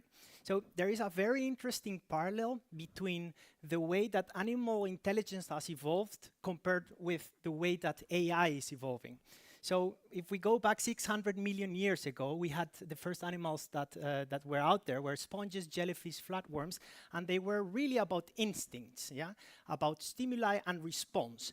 And they started evolving into fish, amphibians, reptiles, but they got complex, but not smarter. So there would be like more layers of complexity, but not smarter. However, 100 million years ago, we started seeing primates and whales, dolphins, and humans after. And then in that moment, actually, there was a real change in the architecture of the brain, and neuroscientists have seen these differences in the brains. So the old brain is great, by the way. You know, these animals survive in the wild, and they are really good at hunting and surviving, but it has its limitations, so it's good to talk about them. For example, the old brain requires really a lot of training data in order to achieve what they can do. And it generalizes very poorly. It has no model of the world, so there is this illusion of intelligence. For example, this frog has a circuit in his head. When he sees pixels that resemble a bug, he will just try to eat it. No matter how many times he sees that, and he won't learn quickly. He'll just keep trying to eat those bugs and maybe starve to death, right? However, whales, mammals, who have similar brain like we humans do, there's a very nice story about this one. So the trainers reward the whales whenever they pick up trash from the pool. One time a seagull died, it picked it up and it took it to the trainer and it gave it several fish because he took a big object. So what the whale started doing was using some of the fish it received to get some more seagulls and get more fish in return. So that's already some kind of difference in the intelligence, right? So by the way, the new brain requires less training data, generalizes better. So if you move it to a new complete environment, it generalizes better, and it learns a model of the world. So that's why we think that model-based learning is the way to go. By the way, we still have the old brain. Yeah, and it takes care of things like keeping the control of the temperature of your body, or the blood pressure, the immune system, the nervous system. But this is the neocortex, and this is the stuff that grew on top of it. And that's the part of the brain that helps us to plan, to all the cognitive kind of reasoning that we have. So basically, model-based model-free supervised learning dominates AI today, so like using neural networks, but we are interested in model-based supervised learning. Why? Because it allows us to incorporate background knowledge into the learning process, and therefore we need less data, we improve the robustness, and we can explain why our models make the decisions they do. So basically that's the motivation. And how am I going to help on this mission? Well, I'm going to compile models with background knowledge using tensor networks. And I'm going to perform inference using the state-of-the-art tensor technology. Tensor networks come from the physics domain. It turns out that they have done amazing, amazing advances in the efficiency with how these tensor networks perform. And my idea, and by the way, these tensor networks are largely used in neural networks as well. So my main goal is taking some of the nice stuff they have done there and bridging it with the model-based machine learning. Okay, so crash course on probabilistic models or on probabilistic machine learning. So a probabilistic model consists of a set of random variables, A, B, C, and so on, and a probability distribution. This is called the joint probability distribution. And how do we represent this? Well, every single configuration of the system, so the combination of the values of these random variables, has assigned a probability. Yeah? And then in a probabilistic model, if you add all the probabilities here, they should add up to 1, right? That's probability theory. However, in the field or in the branch of machine learning that I'm working with, this is not very important, that this number should add up to 1. So I'm going to relax this constraint. I'm just going to, hey, you know what, that's a function, and it's just basically a function of some variables, k, j, i, and it is, and each possible configuration is associated with a value, yeah? But there's an issue. There's an issue with this function. It's like every time you increase a variable, so every time you add a variable to the system, the state space, or the state space duplicates. So there's an exponential growth, right? So basically, if we have a model that has 200 variables, we will have this number of configurations. And this number cannot be even represented natively in a computer. So we need to solve that. How do we solve that? By the way, yeah, real models have way more than 200 variables, so we definitely need to solve this. One way of solving it, so the first step to solve this is like, hey, we can factorize that function that represents our system. And that already, it's a way of data compression. You need way less values to represent your overall system, right? So you have more tables, but with less values. And overall, you need less configurations, less values to store the model in your system. And by the way, we scientists and engineers, and I was talking about that earlier, we love representing things graphically. So that factorization that you see there is what we like to represent with graphical models. This is called a factor graph, where the variables are the edges, and the factors are the nodes. So for example, f is a function of j and I, as you see the factor there, and so on. This is a factor graph, and there's more. There's Bayesian networks, Markov random fields, there's tensor networks, which are pretty much similar to this ones.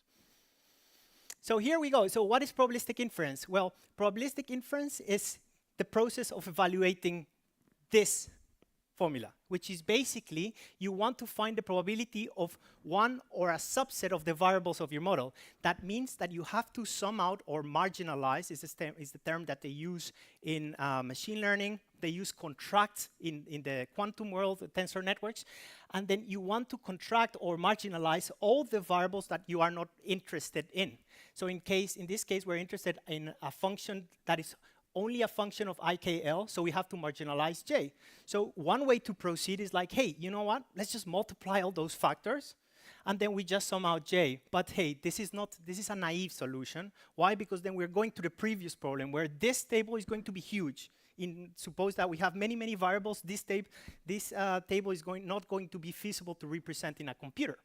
So therefore, what we do, and it's called an algorithm called variable elimination, we're going to push in those summation as far as possible.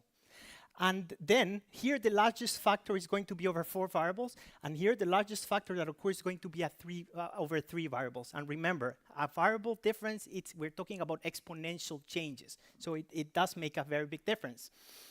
And the key property of why this is useful is it can be summarized in this equation, the distributive property of multiplication over addition. The left involves 3 operations, the right involves 2 operations. If you first perform the addition of b plus c and then multiply by a, then that's only 2 operations. So this is basically what's happening, why it's useful to push in those summations. I'm not going to go too much into detail here, but this is basically how you multiply these discrete models that I'm working with. I'm not working with continuous variable, only discrete variables, and this is how you add.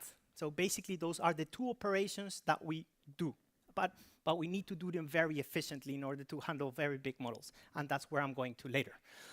However, we still have a problem. Look, in big model, we're going to have very large models with a lot of variables that we need to marginalize or to contract. So the question is, in what order should we do this? And that problem is NP hard. Deciding what order should you marginalize to push in those summation and perform the summation and then continue with the other one, with the next one, that's NP hard. And that's what we're trying to solve. So probabilistic inference is NP hard. So let me tell you about TensorInference.jl. That's the package that I've been building mainly with Jingo. And it relies on omeinsum.jl, which is a tensor network infrastructure that our package builds upon. It has gradient computation via differentiable programming, and basically it's using state-of-the-art algorithms to perform the type of operations that we saw earlier in the previous slide. It also uses generic and tropical tensor networks, which has turned out to be very useful because we managed to solve different types of inference tasks just by changing the type of the elements of the matrices. So for example, if we use tropical elements and the related tropical algebra, we can solve different kind of problems, and I will show you what I mean with that later. And also, we are using the hyper-optimized contraction order finding algorithms which have been developed in the quantum field, which are very, very superior to compared to the stuff that at least I found in the Bayesian machine learning toolboxes that I've experienced with. These hyper-optimized contraction algorithms include these local search methods, some min-cut methods, and a greedy method. And finally, these tensor network-based infrastructures make great use of the BLAST routines and GPU technology, which also allowed us to improve quite a lot the performance compared to other packages. So what are the kind of things we want to solve? So this is a series of 4 tasks that we solve using our package. The first one is called the partition function, or the probability of evidence. It's basically just summing out every single variable of your model. And the end is going to be just a scalar value, and that scalar value has different purposes depending on the application. The other one is called the marginal distributions over all variables given evidence. So for every single variable, we're going to marginalize the rest. Yeah, so we know, so suppose we have a very complex model in the medical domain, and one of the variables means like, hey, the patient has cancer or not, and we want to know what's the probability that the patient has cancer. So you have to marginalize all of the other variables except that one in order to know that probability. And we do that for every single variable of the model. The MPE stands for the most probable explanation, and it's the most likely assignment for your system. So basically, which is the configuration that is most likely. Here we use, instead of summing out things, we use the max or the maximum operator. And finally, mmap, which is a combination of the previous 2 tasks, which is you first marginalize some of the variables, and then you find the most probable explanation for the remaining ones, right? So these are by the way, these tasks come from the UAI inference competition. Every, I don't know, 4 or 5 years, there's a inference competition in the UAI conference. It's called Uncertainty of Artificial Intelligence Conference. And then these are the exact same inference tasks that they solve there. Finally, we also offer the option to sample the posterior distribution given some evidence. By the way, all of these tasks are in the context of evidence. So if you have observations for any of the variables of your model, you can always plug them in. So all of these tasks are like given some evidence. Let's look at an example of this is a very typical example, educational example present in many books. It's called the Asia network. It has 8 binary random variables. The first one says whether the patient has been to Asia, recently been to Asia, and the last one says whether the patient is suffering from dyspnea. And there's a few more variables. And now this comes from the knowledge of the domain. So for example, here we have, this is a Bayesian network, by the way, and we have that the probability that the patient has lung cancer is conditionally dependent on whether the patient smokes. So this is how you would build this graphical model. And remember, all this is showing is how does the joint distribution factorizes. So this is just a representation of the factorization. And then let's suppose we have observations for variables A and D. So we know that the patient has been to Asia, and we know that the patient is suffering from dyspnea. So you load the package, you read the model. It's this asia.ui is just a file in which the model is defined using the UAI format. You can find information about that in our documentation package, but also in the UAI inference competition. And here we're creating the tensor model with the data from the loaded model, and we're saying, and we're feeding in the evidence saying like, hey, variable 1 and 8, they are both true, or they're both 1. So it creates it. It gives you some information about the contraction time, the space complexity, and the read-or-write complexity. This is how you calculate the partition function, by the way. So in this case, it's 0.55. In Bayesian machine learning, this partition function can be very useful to compare the accuracy of the models. So you can compare models using this partition function. Marginals, so in this case, we can find the marginal probability for each of the variables in the model. So basically 8 and 1, variable 1 and 8 is 1 because we said it was 1, but then it finds the probability of the rest of the variables. Here is asking for the most probable configuration, but it doesn't only give you the most probable configuration, which is in this case is that all variables are 1, and it also gives you the associated probability. And then here we're saying like, hey, we want to know the most probable configuration for variables 4 and 7, given this evidence, and then please marginalize the rest, and then we get the answer. Finally, we can also sample our distribution, so you're just sampling from the joint distribution. How does this work, and how do we achieve remarkable inference? So this part is the more interesting part.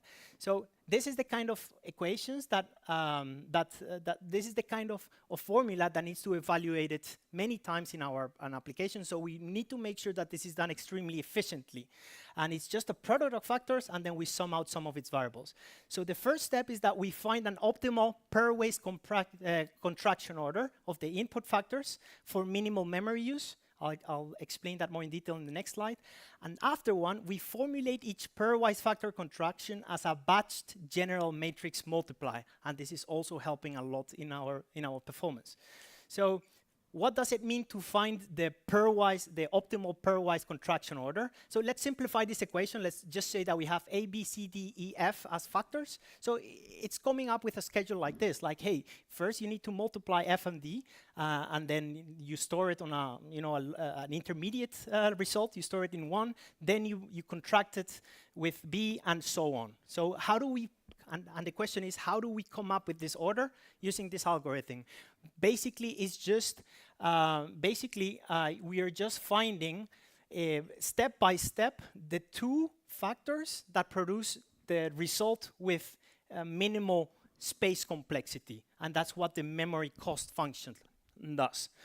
Finally, we run this several times until there's only one tensor in our list, and then at that moment we have something like this. Yeah. So this minimizes the largest factor or the largest tensor that appears anywhere in your computations, anywhere in your intermediate computation. The second step is like, hey, batch gems. Batch gem stands for multiplication of matrices in batches. So basically, you have one batch here, you have one batch here, and you multiply them, and it's done very efficiently. So the trick that we have is that we're going to, so here we have like arbitrary indices, and when we contract them or when we multiply them and sum out some of them, we get a result. However, we need to reshape these tensors in order to meet the format that is expected by the gem. So basically, this involves a lot of permutations and grouping of indices. Then we perform the operation, and then we go back again by permuting and grouping indices into the format that operation should result in. Yeah, so that's basically the second one. And what are the benefits of these batch gems? So the batch general multiply, they are vectorized operations, so you're performing many operations at the same time. They have low-level hardware-specific optimizations. They amortize the overhead through doing this in batches, and both NVIDIA and Intel provide really highly optimized implementations. So that's also one of the sources where we're getting the very good performance from. So let's look at the performance benchmark. So here we have, so what I'm going to show is a naive backend I had 2 years ago, compared with the tensor-based backend that we implemented using one more Einsom.jl. And what I'm going to show you is the speed up, which means like whether the new tensor is faster, whether the new backend is faster or slower. And I'm going to change 2 parameters. I'm going to change the dimensionality of the tensors, or the rank of the tensors, and I'm also going to change the number of factors involved in this equation. Yeah, so this is what you see here. So what we can observe here is like for for low dimensional tensors and low number of factors, we have slowdowns. By the way, red means big speed up, blue means slow down, white means, hey, same time. Yeah. So what we notice is that as the dimension grows and as the factor increases, we get more and more performance, which is nice because we are actually interested in very complex models, which are the ones that occur in real life. Why do we get slowdowns here? Well, there is an overhead, the penalty that we pay for doing all the tricks that I showed you in the earlier slide. So therefore, we are slow when there is not enough calculations to compensate. So this is also already really good. By the way, this was just for one equation comparing the old backend with the new backend, with the tensor-based backend. But here, this one shows a comparison between our library and other libraries. In this case, libdi, Merlin, they're coded in C++, and junctiontrees.jl, which is a package I wrote 2 years ago, and we could say it's like the predecessor of this tensorinference.jl library. So what we note here, again, is like, by the way, let me explain what each point means. It's, again, a speed up. So if the point is above 1, then we have a speed up. If the point is below 1, then we have a slowdown. So we can notice that, by the way, note that the y-axis is in logarithmic scale, which means that we are basically achieving some kind of like exponential improvement when the space complexity or when the complexity of the problem grows, yeah, thanks to the 2 tricks I showed earlier, which is something that we were super happy to see.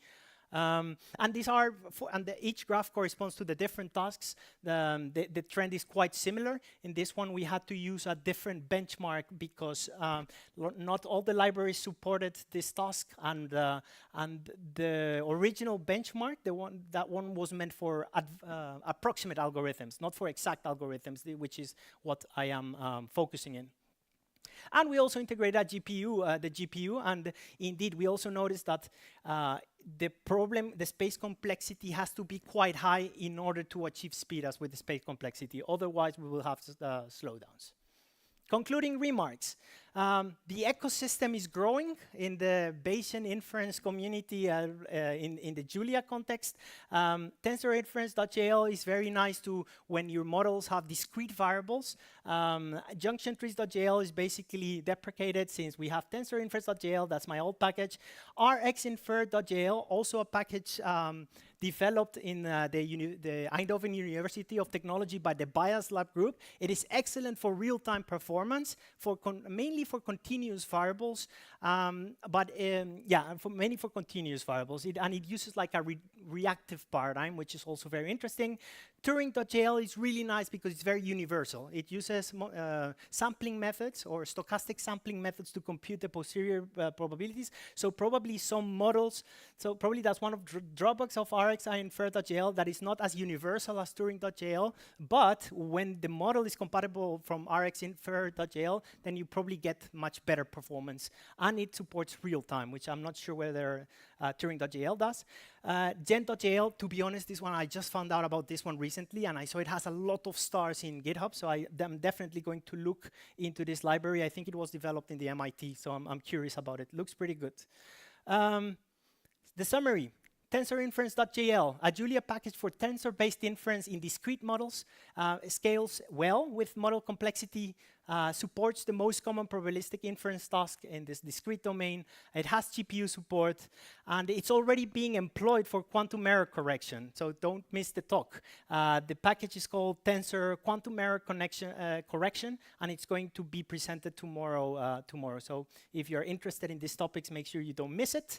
Conclusion, hey, tensor technologies can lead to significant performance improvement. I am glad that we are helping to bridge all the very nice work that the physicists have done in the quantum computing domain and trying to get those very nice results and reuse them in the Bayesian learning community.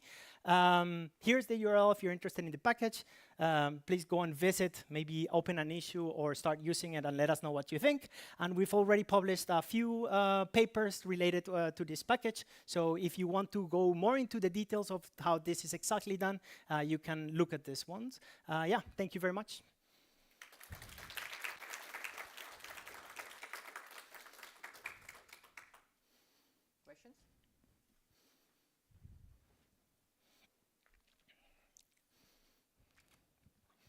Hi, thanks for the nice talk. Do you have any kind of thoughts on, presumably there are factor graphs that you generate, say like one that looks like a square lattice, that are too hard to find an optimal contraction, or to even find a good contracting order, and then let alone contract the whole thing down. Do you have any thoughts on like what happens with the package in that case if I just give it a probability model that's just too complicated? Yeah. So so the key thing here is we're doing exact inference. And that means that there are some models will just become too difficult to do in an exact manner.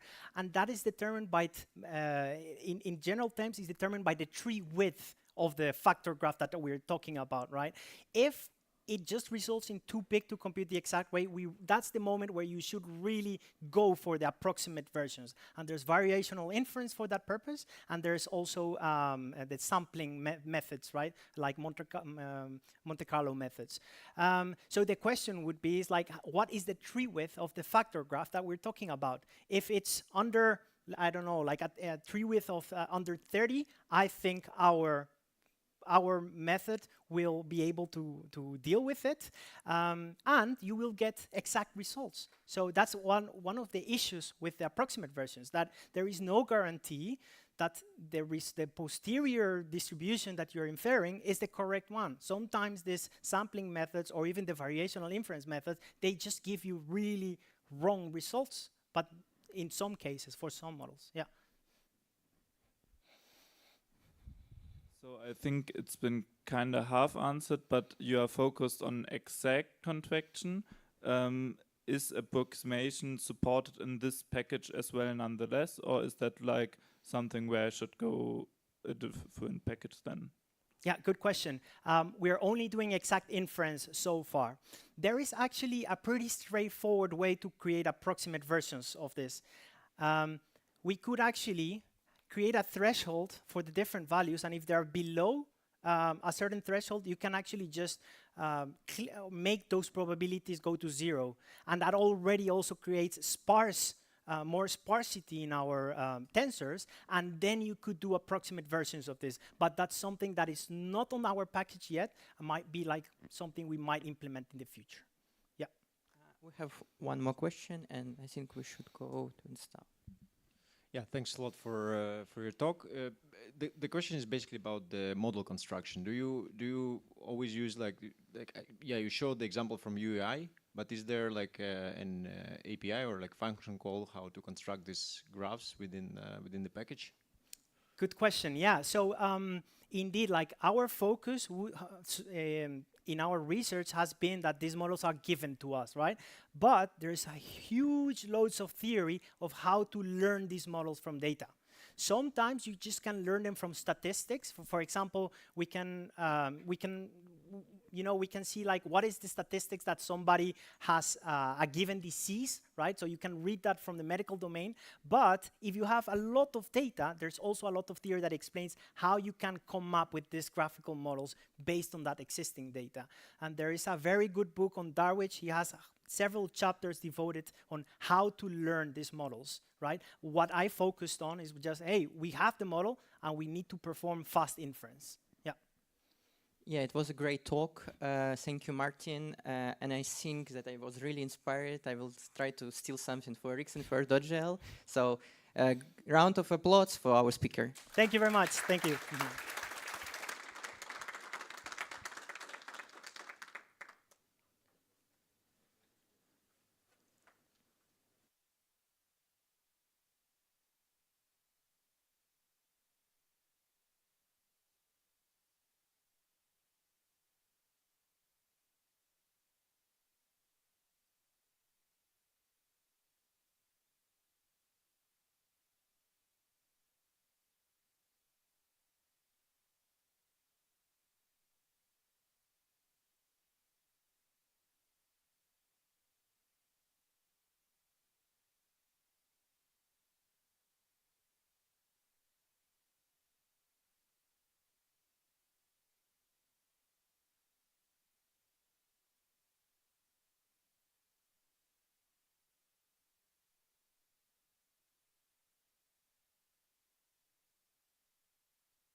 And May with his talk about OpenAPI implementation in Julia. So I think every good language should implement it. So round of applause for our speaker. Thank you. So I'm here to talk about OpenAPI and how it makes using or even creating HTTP APIs easy in Julia. So I'll start with the OpenAPI basics, a little bit about OpenAPI itself, what it tries to solve and what are its goals. Then I'll switch to OpenAPI.jl, what we have in Julia and where things are and what we should use. Then I will get into some demo where we'll actually see the details. And finally, we should have time to summarize and have some questions and answers. So about OpenAPI. So OpenAPI is actually a specification, an interface specification for HTTP APIs. It is similar to REST if you have used REST. So it has, similar to REST, it has services which are services on resources, and resources have properties, and actions can act on resources. They can create resources, delete resources, or update its attributes, properties. So this is REST, and OpenAPI is very similar. It just puts a structure to it, right? It is programming language agnostic, similar to REST. So the goal of the specification is to make a service discoverable and easy to understand without actually using it, right? So as a user of the service, you can look at the spec and see what it does. As a provider of the service, you can give the spec to, you can publish the spec for your users so they can use it easily. So that is primarily the goal of OpenAPI. OpenAPI also has a set of tools.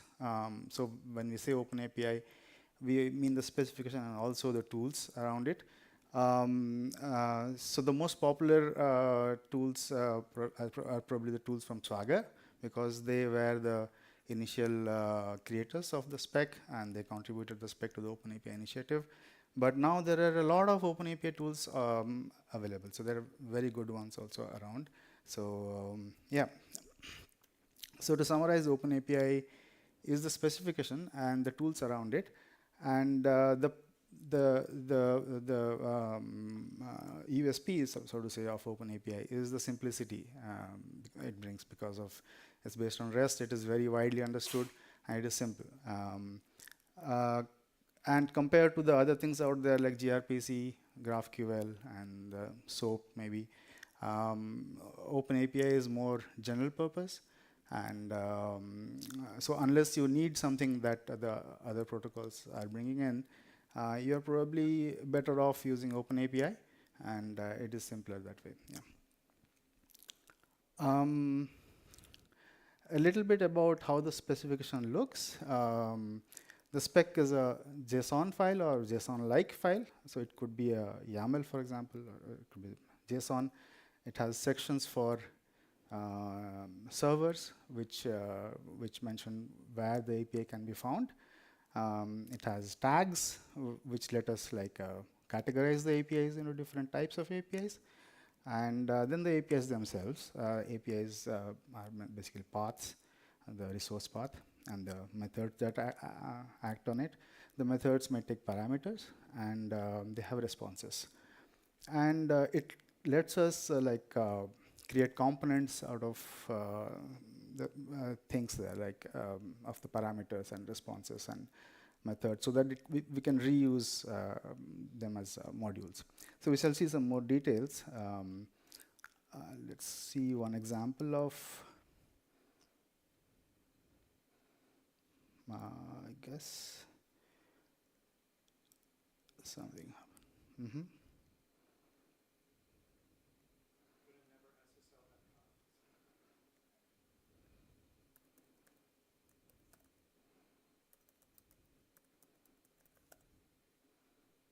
I'm sorry, I just sign in, maybe then it'll work. Sorry, what is this? Did I sign in? No. Okay. Oh yeah, there you go. So this is a sample OpenAPI spec of something that's an example pet store. So it says it is OpenAPI version 3, and there is a section for information where we can have some description, title, and some license information and such. There is an explicit section for docs, and this is where we specify where the service can be found. The service URL can either be a full URL including the host name, or it can be a relative URL, in which case when you invoke it, you need to specify where it is actually. These are the tags. So we have 3 types of APIs here. One related to pet, one is the store API, and then there can be user-related APIs. And these are the APIs, which are paths, and there is a path for the pet resource, and there is a put action on it. It belongs to the pet class of APIs. And this is the request parameter, and these are the responses possible. Now, here you see that the request is actually a reference to a component. So it is referring to a component that is described here. And the responses are simple. They do not, it is not defined what they return. They probably just return the status code. This is just an example of that. We will find many varieties. For example, the response here says that the response can be XML, and this is the schema of the XML, right? Or it can be JSON, and this is the schema of that JSON, right? So there are a lot of things that can be specified in the spec. Not all are mandatory. So you can implement something very simple and use OpenAPI, or you can implement something very detailed and use it equally well, right? All right. So now back to this. Okay, so now let's see some more details about the Julia package. So the Julia package is actually in 2 parts. One is the code generator, and the other part is the Julia package itself. The code generator is not written in Julia. So it is a generator which applies to all languages which implement OpenAPI, and it's actually a Java program, and we have a module there, plugin there implemented for Julia. So if you run the code generator and specify Julia as the language, it is going to output Julia code, but it itself is not written in Julia. That aside, the code that it generates uses the OpenAPI.jl package, because the protocol implementation for Julia is in OpenAPI.jl package. So the generated code makes use of this package, and you'll need it even while running the code, right? We have an older implementation of OpenAPI.jl, which is the Swagger.jl package. It is deprecated, so Swagger.jl is the OpenAPI version 2 implementation, but version 3 onwards we use OpenAPI.jl, and OpenAPI.jl is backward compatible. It will work with version 2 specs as well, right? So this is what we have for the Julia code generator. Now I have mentioned few other packages as well here, which are the API integrations. They are the things that are generated using OpenAPI.jl. I just thought I should mention it here because these are like very large specifications. Kuba.jl is the Kubernetes API, which is the cloud implementation for Kubernetes, and it is entirely generated using OpenAPI. We have Azure.jl, which is the client for Azure Cloud. Similarly, we have packages for Slack, GitHub. So just to say, we already have existing packages which use OpenAPI in Julia. All right, some more details of the code generator I have already mentioned. So it is actually in this repo. The code generator is in this repo. It has very good documentation, and you could go through it and install it locally. And if you want to contribute, then the Julia specific plugin is in these sources.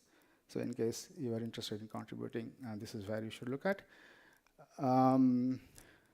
You could download and install this locally, but you don't need to, because OpenAPI.jl has a way to invoke the generator and other tools from Julia itself. So it has a way to have Docker containers installed locally for all the services, and you can make use of that. So we are going to primarily use those in the demo today. Yeah, a little bit on the way the generated code is organized. So the code is generated as Julia module, and it also gets the documents generated for the APIs. So it will make use of the descriptions and the parameter types and the details there to generate docs. It is structured similar to a Julia package. So there will be a source folder which will have the sources. There will be docs folder which will have the docs. You can register this as a Julia package if you just add a projects.tom element. All right. So it is structured like that. It will even have a README, which is pointing to the docs and other stuff. The client modules are complete. That is, you can use it straight away. It is based on downloads.jl for the HTTP client part, and they are complete and they can be used. But the server modules obviously relate, will need the implementation of the logic, the server-side functions, right? And the server module is based on http.jl, which has the server implementation of HTTP in Julia. We shall see actual code generated as we go further. All right, so now we can actually see some demos.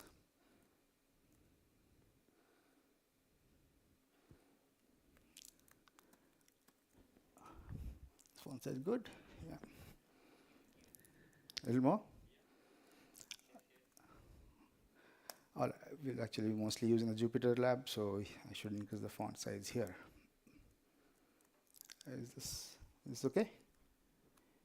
Yeah. It's probably too much, but it's all right. Yeah. Let me close.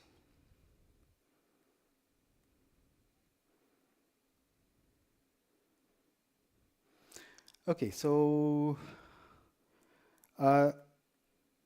we shall have two parts to the demo.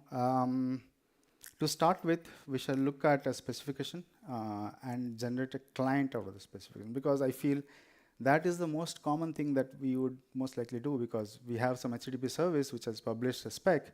We want to use it, so we want to generate a client and then use it straight away. Right? We shall look at that, and then we shall have another example where we implement the service on our own. So we write a spec, we implement the server and use the client, and it will be end-to-end demo, right? So let's start with the first one. So here I'm going to use GitHub as an example. So GitHub publishes its OpenAPI as a OpenAPI spec. We're going to fetch it. We're going to see briefly, but it's a huge spec, so we're going to see a part of it. We are going to generate Julia client package for that, and we'll also see the generated code, and we'll use it. All right. So let's clean up. We are going to use these packages, downloads, OpenAPI, and JSON. Fetch the spec. It's already there, so it's actually not getting it right now. We already have it. Okay, let's examine the spec. To examine the spec, I'm going to use something tool called Swagger UI. So I can start it from OpenAPI like this. I call OpenAPI Swagger UI and pass a spec. It is going to launch a Docker container on my machine, and it's going to open a URL like this. If I click on that, I get this browser UI, and this renders the spec in a nice HTTP GUI. So I see GitHub has all these APIs, and these are the API classes. So there is a class for action, there is API class for activity, apps, billing. It's a lot of API, all right. So there are close to 500 or 600 APIs here. Let's look at one of these. Let's go to the first one. So this is the API set to manage GitHub Actions using REST API.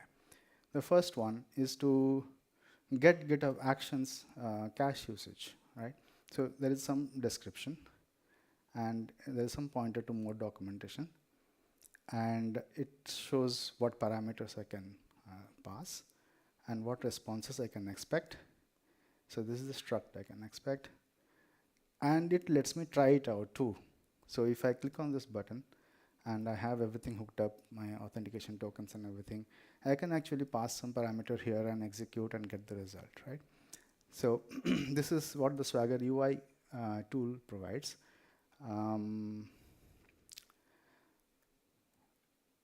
So let's stop that and let's generate code for it.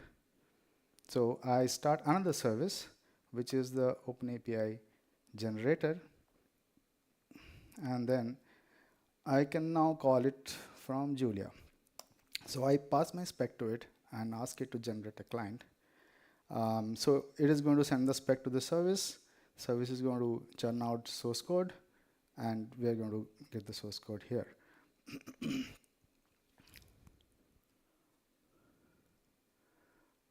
It's a huge spec file, so it takes a little while to generate the whole thing, but we should be there soon.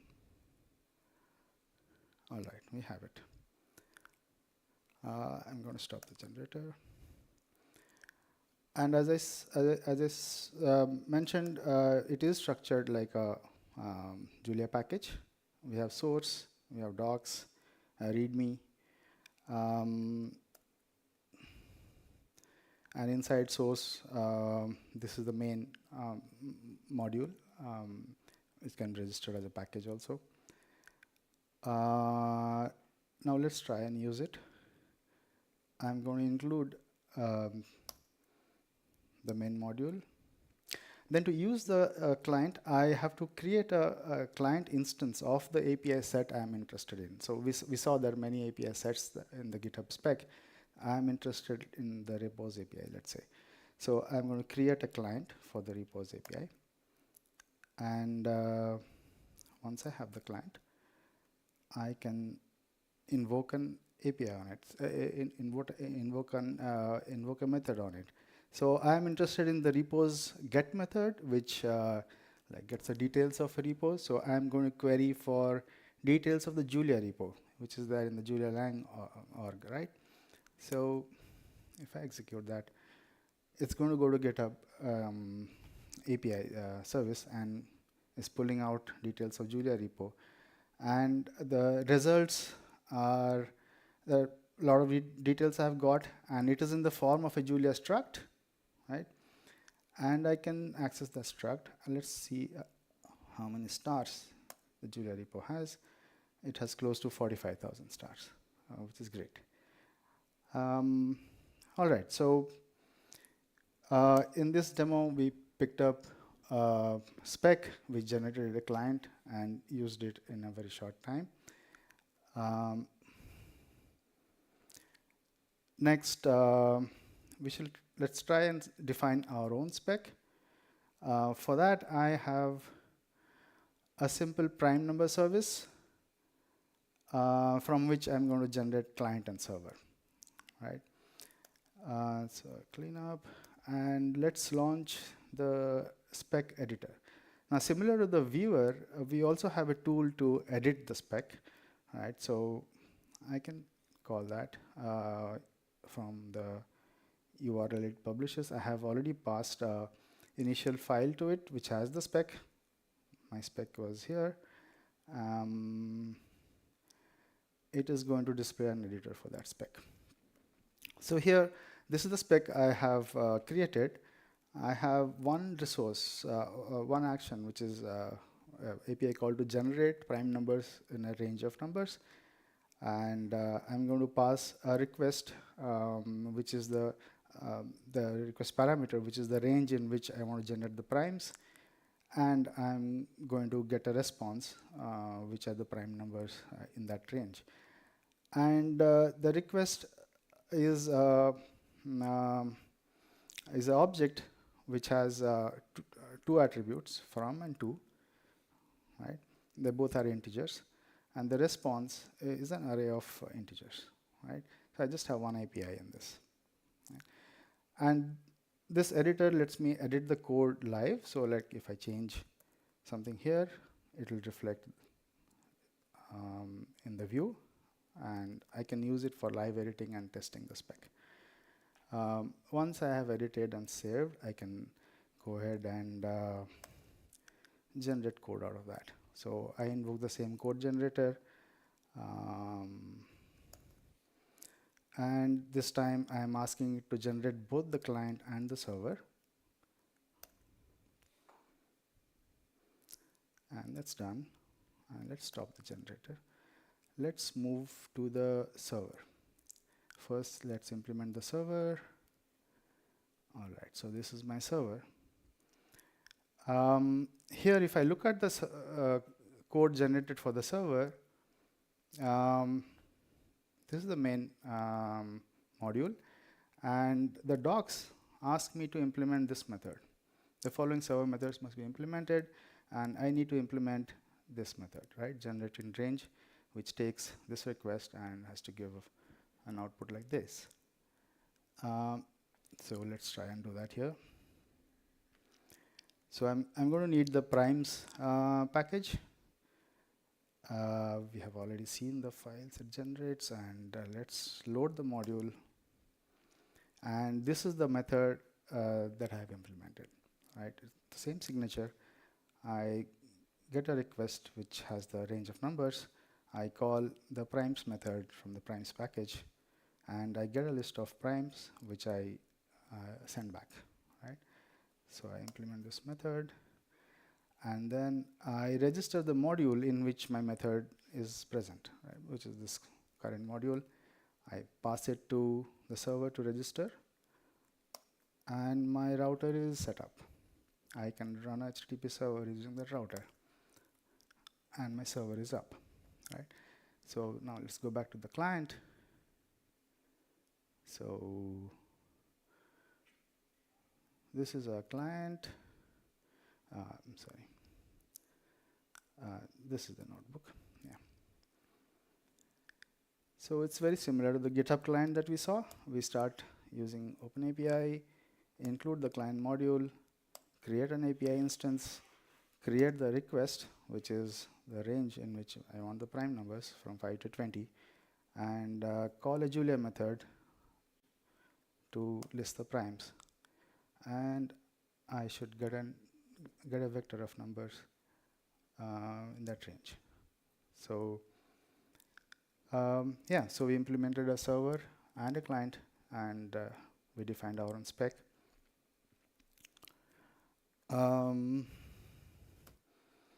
Okay, so to summarize, OpenAPI is a great way to specify HTTP APIs, and the tools around it make it very easy to create services or consume services. And in OpenAPI.jl, we have a plugin to the OpenAPI code generator for Julia, and hopefully we'll see a lot of usage of that in consuming HTTP services or building HTTP APIs. Yeah, that's all I have. Thank you.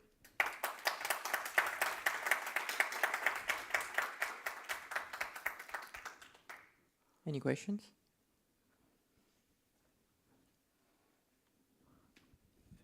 What is the current support for authentication when you're auto-generating a client? Yeah, that's a good question. OpenAPI spec allows authentications to be specified in the spec, but not everything is implemented yet in Julia. So we do not do anything directly. But what we provide are hooks to for the client to set headers or get hooks at different points in the client. So if you have a token, for example, you want to authenticate, after creating the OpenAPI client, you could set your token as headers in that client, and all your APIs will start using that token. And similarly, on the server side, we have a way to hook into different stages of the server. For example, when the request arrives, you can get yourself called, get your code called after the request is passed, and at different stages. So you could implement any kind of authentication you want, depending upon where you have the authentication information present. If it's in certificates or in the headers or in the body, you could implement it there.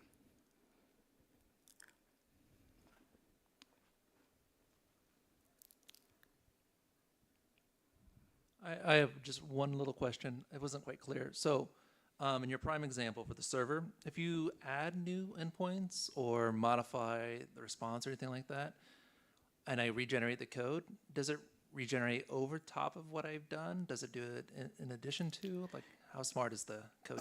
Yeah, so the way the code is generated will not overwrite the code that you wrote, because it is generated as a module, server module, and you register the module that you have implemented the code in. That's a separate module, and so they are separate. So yes, it will override the code, but the code that it itself generated. So yeah, it will not override the code that the user has written.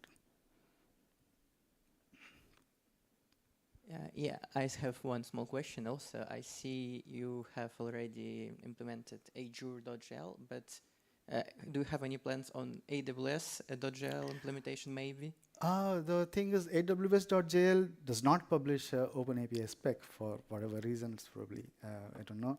It does not have a, but if it had, we could probably have generated. Okay, yeah, okay, yeah. I see, thank you. That's a good question, because AWS is very popular. Can you mix and match generating different languages? Like maybe I make the server in JavaScript and the client in Julia. Oh yeah. You can yeah. Okay. Yes. Okay. Certainly, yeah. Because the protocol is language agnostic. You can have servers in any language and clients in any language. Even the generator, yeah. Yeah, I think it was a really great talk. Thank you. A round of applause for our speaker. Thank you.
Cool. Hi everyone. I have a real pleasure to introduce you Panayotis and Christian from JuliaHub with their really intriguing story about HTTP performance. Like, okay, can you hear me? So hello everyone, welcome to the talk. My name is Christian, this is Panayotis, and we'll do a retrospective on Julia Web Services today. So first I'll talk about the event that triggered the retrospective, what we did to fix it. I'll go into the details of some of those solutions, and then Panayotis will talk about HTTP and how we can improve it in Julia. So let's go. The event that triggered this retro was basically a demo that we ran around a year ago, around JuliaCon. So it was a live demo with 50 concurrent users, and it was a Julia-based app. It had a Julia-based backend behind an Nginx reverse proxy, and the application got completely unresponsive once the users actually logged in. So just note it was 50 concurrent users. That's not a lot. And we started thinking, like, who's at fault? So there's a list of suspects here, and you can make your guesses, but let's just go ahead and see the live view of this event. This was the dev team live cam. Basically, all we saw in the logs was the unable to accept new connection error message. So this is from HTTP.jl, and the clients basically saw no responses. They weren't even coming back to the users, and they were mostly timing out on CloudFront level. So this was a pretty great demo, I must say. I'll go straight to how we approached the fixes, and we started with looking at database performance because that backend was directly connected to a Postgres instance. So this was a pretty legacy backend, so you might see some obvious things here, but we basically changed from libpq execute, which is a sync function, to async execute, and we added a database connection pool. So both of these at the time didn't really bring any big performance improvements. They were mostly just there to assure better concurrency. Then with some optimizations to some of the commonly used endpoints and some lazy loading that actually works quite well with middleware, we got very modest results, as you can see below. But first, just make sure to use libpq 117 because we found a bug when we changed to async execute, and it's a pretty serious bug, so you probably want your libpq updated. So if you look at the table, you can see the RPS number, so that's requests per seconds benchmarked with AB. There's 4 examples, 3 of them with database. As you can see, the original numbers were actually quite bad, and we only got a modest improvement of 2 to 3x. So this wasn't nearly what we had hoped for in the beginning. But then I was working on some other things related to this, and it was basically creating a service template to split bigger services into smaller services more easily. And I was trying to replicate the HTTP setup that we had within this legacy service. And once I enabled SSL, I saw the performance just drop significantly. And that was like a red alert in my head. So we basically investigated it, and it turned out the legacy service actually had SSL on just to provide inter-container communication, which wasn't pretty much necessary for us because it ran in the same Docker network, so we could easily remove that. And of course, from the client perspective, the service was still accessible with SSL because it runs through the Nginx reverse proxy. So with that, we have actually seen like huge improvements, and has gotten to the point where the performance is not really a problem at this point in time. So this was a 20-30x improvement across the board, and we did bigger demos since that, and the service has been behaving as expected. You may notice the numbers are not that great, even though we do consider this a win after all, because yeah, we will get to that in the later part with Julia and HTTP performance in general. this isn't the last part of how we fixed this, because of course we introduced some more issues when trying to fix this. While we upgraded to 1.9, just as a maintenance measure and kind of to make sure there's fewer performance issues with the service, we introduced memory usage issues. So I will talk about the details later, but just to confuse me even more, I had two suspects, OpenTelemetry.jl and KubeRJL, but they were just heavily contributing to the leak and not actually causing it. Turned out to be Julia GC after all, and the intermediate solutions were actually quite confusing as well. I did add a replacement for metrics from OpenTelemetry.jl, and it is a very similar implementation, and it didn't leak, so that was confusing.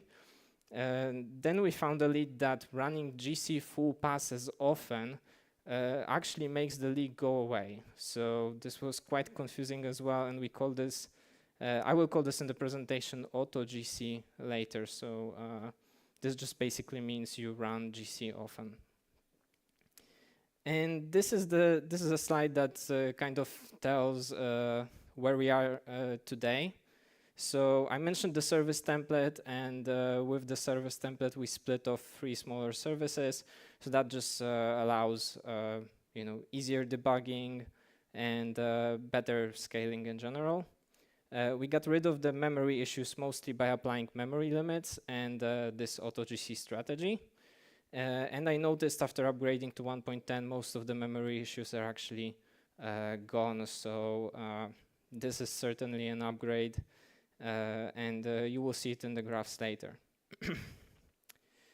Under the line, you can see what we did to keep this issue away. So we do have tracing on all HTTP endpoints. So we do have data to see the timings of all HTTP calls to investigate if there is any regression. We do have custom metrics to keep an eye out on things such as open database connection pools. And of course, we run multi-user performance tests regularly just to catch those nasty situations. So I'll go to the details section. And first off, let's start with the SSL that I already mentioned. You can see the numbers. With SSL off, we have 13,000 requests per second. With SSL on, it's just 50.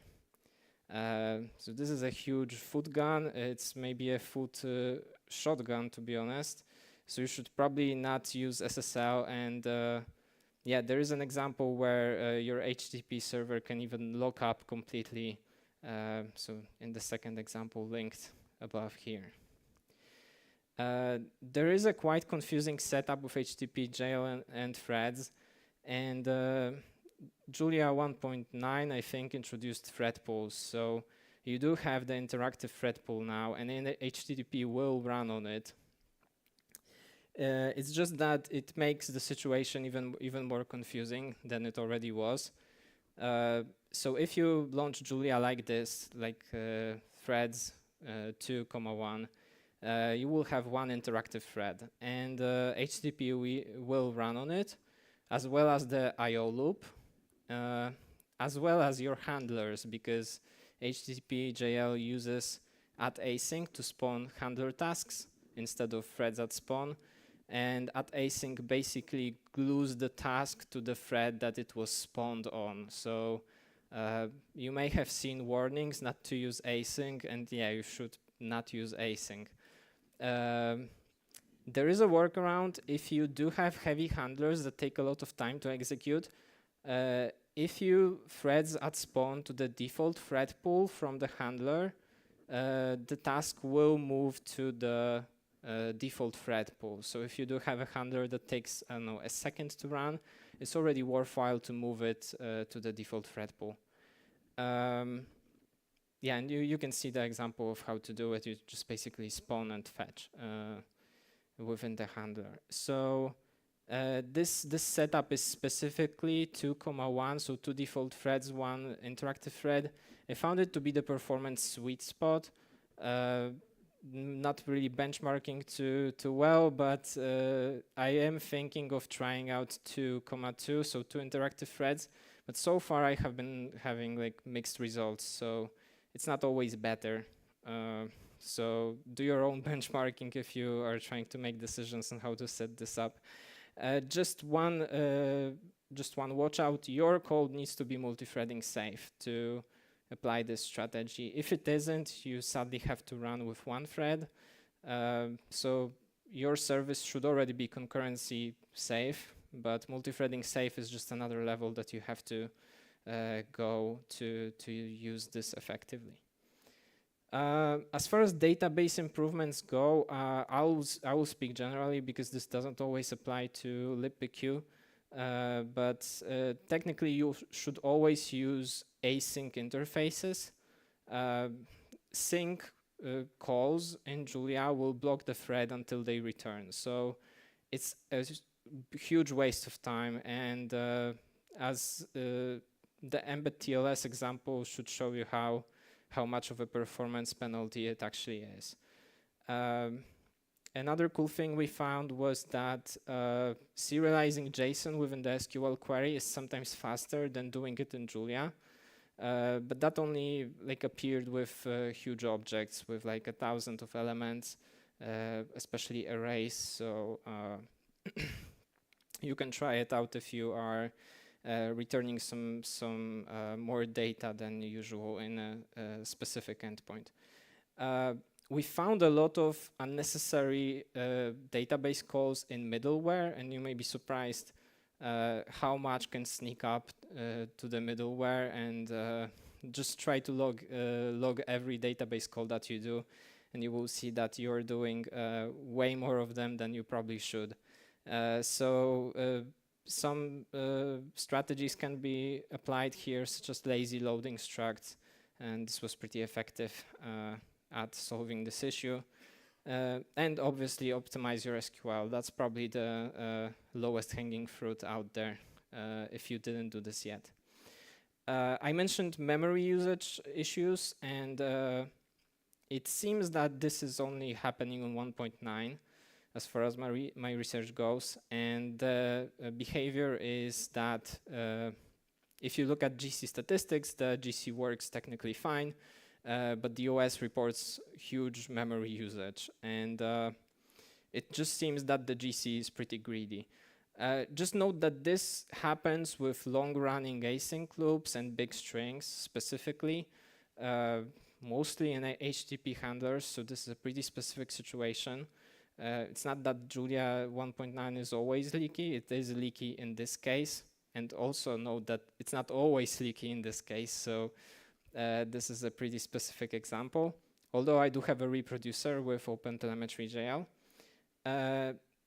In production, this is mostly observable after weeks or months of runtime, so do keep that in mind, that this is a long-term issue, not really a shortly observable issue. So if you suffer from these issues, just make sure to upgrade to 1.10. And regardless whether that solves your issue or not, you should apply memory limits conservatively. That's pretty easy to do if you run Docker or Kubernetes. I think you can apply memory limits using C groups in Linux as well. So just make sure to do that, because Julia actually keeps, looks at the memory limit and will try to use as much as memory as it can within the limit. So, and the last resort that you have, so this is for really bad cases, so I don't recommend you do this, but if you can't get rid of your memory leak issue, there's the auto GC strategy, which basically means you have to run GC often. So we run GC after every HTTP call. I will show an example implementation of this later. So right now you can see a graph of memory usage on a container that was a pretty easy case. So 1.9 with no memory limit is just going like endlessly up. So without a limit, Julia 1.9 will be super greedy and just take whatever is available and mostly not give it back. If you run GC manually, might go down a bit, but not always. So just keep that in mind. If you apply the limit, you can see this behavior that the GC just bounces off the top. So that's like the middle of the graph. And then 1.10 with the limit applied has a very flat usage. So I'm assuming it is significantly better than 1.9, but as you can see, this is data from June. So this is still pretty early to say, but I hope that the situation is significantly better. This is a container that is actually pretty problematic because using the limits didn't really help. It didn't bounce off the top. Running GC on it manually, triggering it, basically no difference. So only when we deployed AutoGC, it actually behaved correctly. And as you can see, most of the middle of the graph is actually running with AutoGC. And 1.10 seems to be behaving about the same. So this is a pretty big service, and this is actually the legacy service that was causing us issues. So yeah, this is the problematic case. And here's an example of AutoGC implementation. So what you need to know is just that this is a task running in the background that looks at the last time an HTTP call was made, and it will sleep for 5 seconds after that. And if no HTTP call was made during that time, it will run a full GC pass. So this is just hoping that we hit a moment when the HTTP server isn't under load.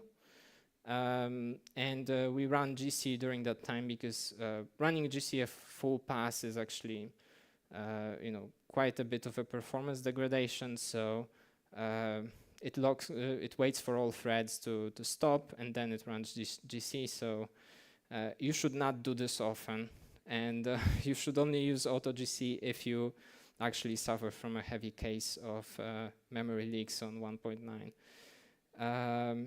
Right. So this was a retro. So let's do some key takeaways. First off, if we tested multi-user scenarios for performance, we would not have had this terrible demo, so make sure just to do that. I found validating performance after making key changes to be super informative, and you can actually catch a lot of information. That's how I got this SSL issue. I was just benchmarking the HTTP template, change after change, just to see if there's any difference. And that's how we basically solved most of the performance issues. The hero of this is basically all the metrics, logs, and now traces that we have. Because without this, it's basically impossible to debug such an issue. So just make sure to collect at least logs and metrics. This is pretty easy these days with OpenTelemetry.jl.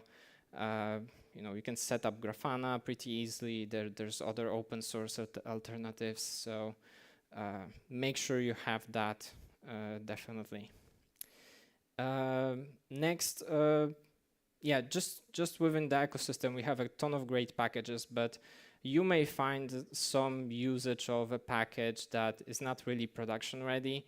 Maybe it's not multi-threading safe, for example. So just make sure that you are ready to sometimes go ahead and fix some things in a package that you're using. And lastly, we kind of think that what you have seen here should not be an experience of a Julia user setting up an HTTP server, right? All the foot guns, all the issues with defaults, and that should not be happening for a standard user. So we definitely should have better defaults. Just give users decent performance by default instead of allowing them to do a lot of weird stuff that might just ruin their performance in general. So I took most of the stuff that I talked about in this talk and put it in an HTTP server implementation. It's mostly focused at just providing an example implementation. There's a simple setup. There are example handlers on how to pass context properly, how to use threads at spawn. There's an OpenTelemetry.jl setup. I set up Docker files. If you are new to Docker, this will be a good guide on how to actually set this up correctly. There's a memory limit example with Docker and an AutoGC implementation, more than I have shown on the slides because it's actually a bit more complex. And it is threaded by default.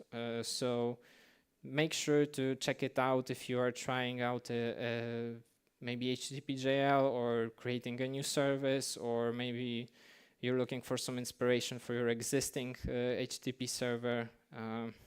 Just have a look at that.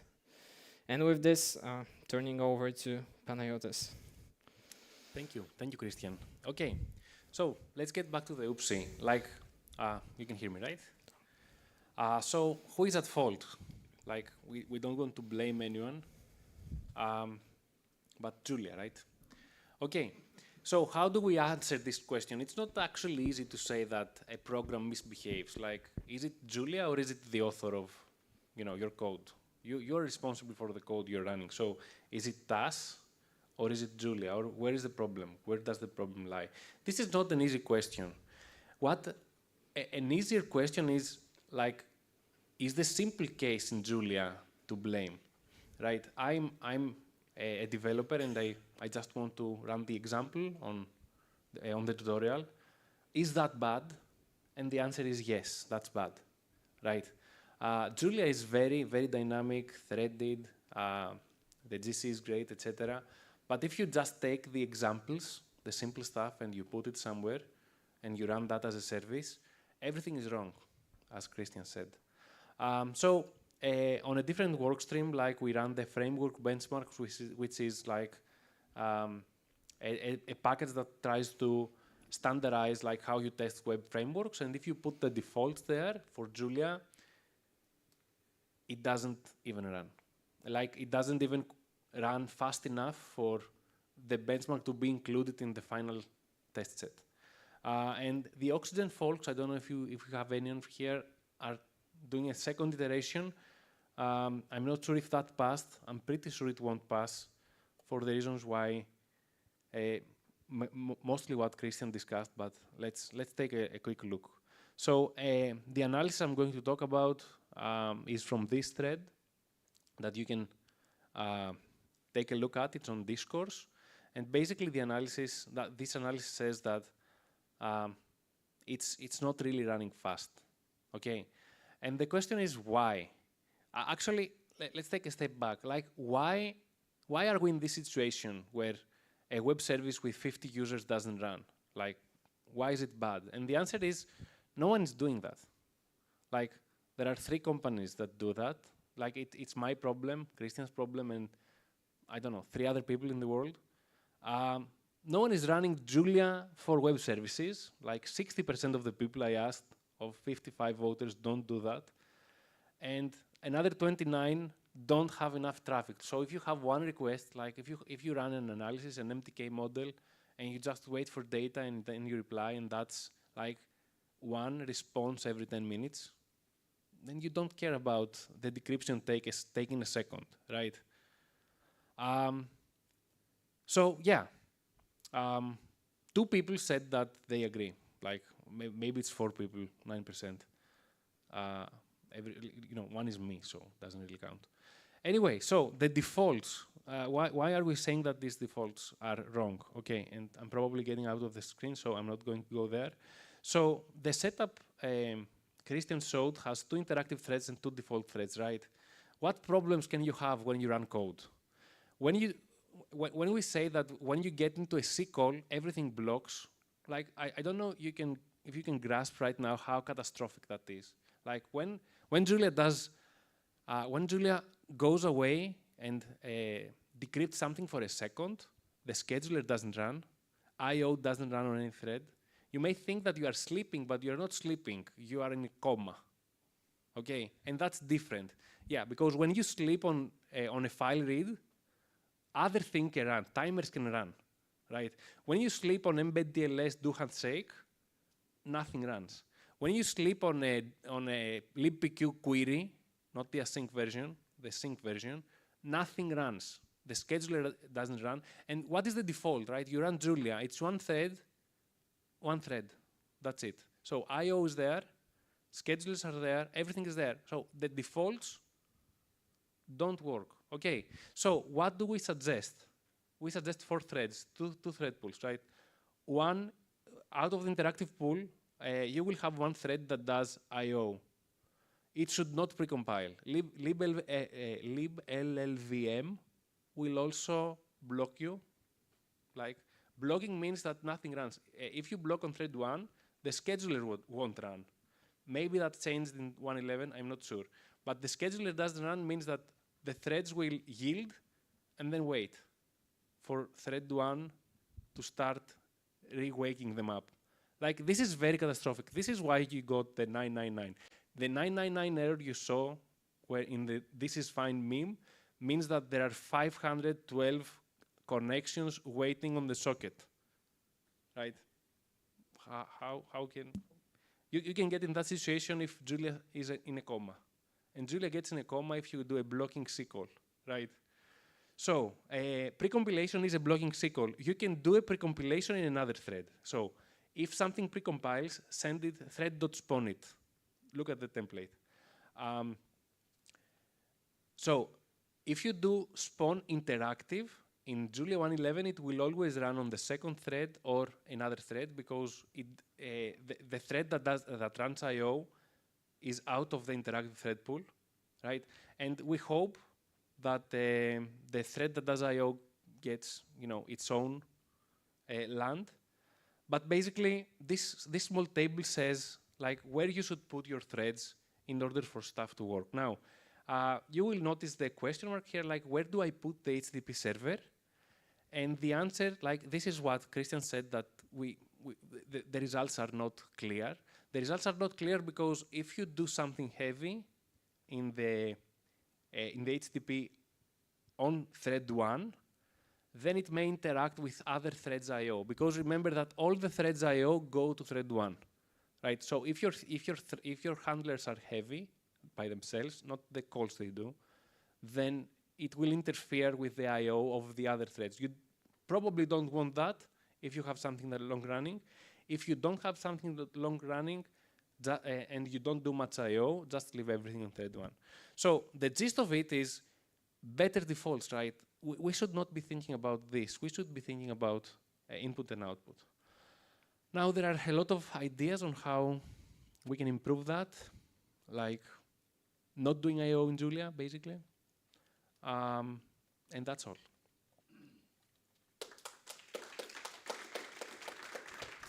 Thank you, Michael. Yeah, I think we have room for one question. Any question? So you mentioned that the Julia scheduler basically does absolutely nothing if you go to a blocking C call. In what classifies as a blocking C call? What would it be? Could you also, for example, could this also happen in numerical code or something? Any C call. The difference between async interfaces and sync is that async just return immediately, and then you like kind of ask again, or the other process call. I mean, you just get a call back basically. But any C call is blocking. It just matters, how long it is. So that's basically the general answer. I can read on that a bit. So basically, if you do a lot of things do C calls, right? BLAS is a C call. The problem is when the C call doesn't return until it does some I/O. Right, so liblLLVM will return to you, I think, like Jeff can, correct me here, but it will return to you after it has written some files. disaster. libpq.query, like the default way to just read a SQL string, you get the pointer back from the SQL after it has a string to return to you, which is not what you want. The async version of that is much less catastrophic. It says, I want you to take this pointer, it's yours now, and just read it and do the query and tell me when it's ready. And then you wait on a file.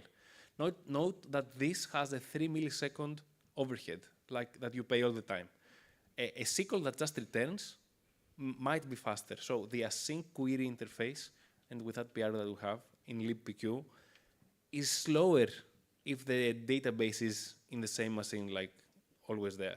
Because it needs to do that, there is a dance with files that you wait on the file to be read ready, right? But the point is that if you don't go on the async way, which is more expensive in the general case, right? You are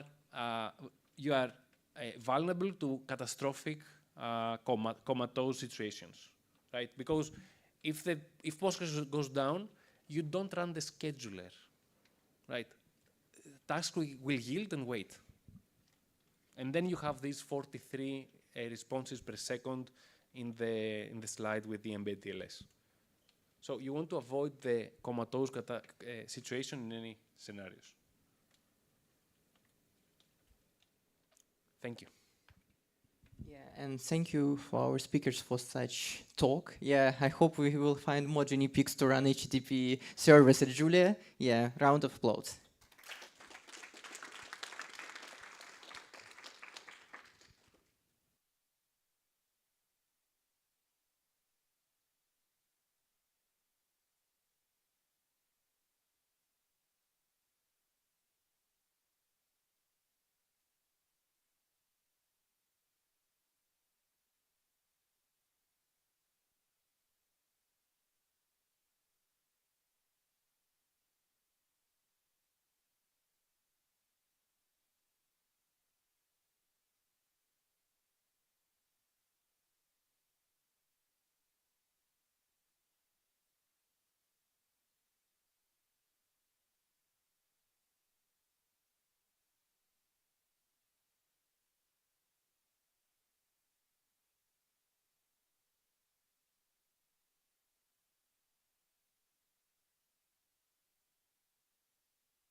Mic check, 1, 2.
Hi everyone, I have a great pleasure to present you Javier, lecturer in economics at Department of Economics from University Autónoma de Madrid, with his talk about spatial data analysis with spatial dependence.gl.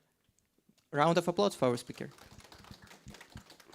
Okay, so thank you all for being here. So I'm going to present this package, which is one of my first packages I developed for Julia. This is basically a package for what is called exploratory spatial data analysis, okay, which is basically the standard exploratory data analysis, but with a spatial dimension. So it allows to create what is called a spatial weights matrix. I will go on this soon, and test for what is called the global and local spatial autocorrelations, and to make choroplet maps. So let's better see this with an example. Let's imagine we have some data about unemployment rate in US counties. We want to ask the question, is unemployment in one county related to unemployment in neighboring counties? Yes or not? And if yes, to what extension? Okay, so to perform a spatial analysis, we have to do some steps. Of course, in Julia, the first step is to load the package with the using command.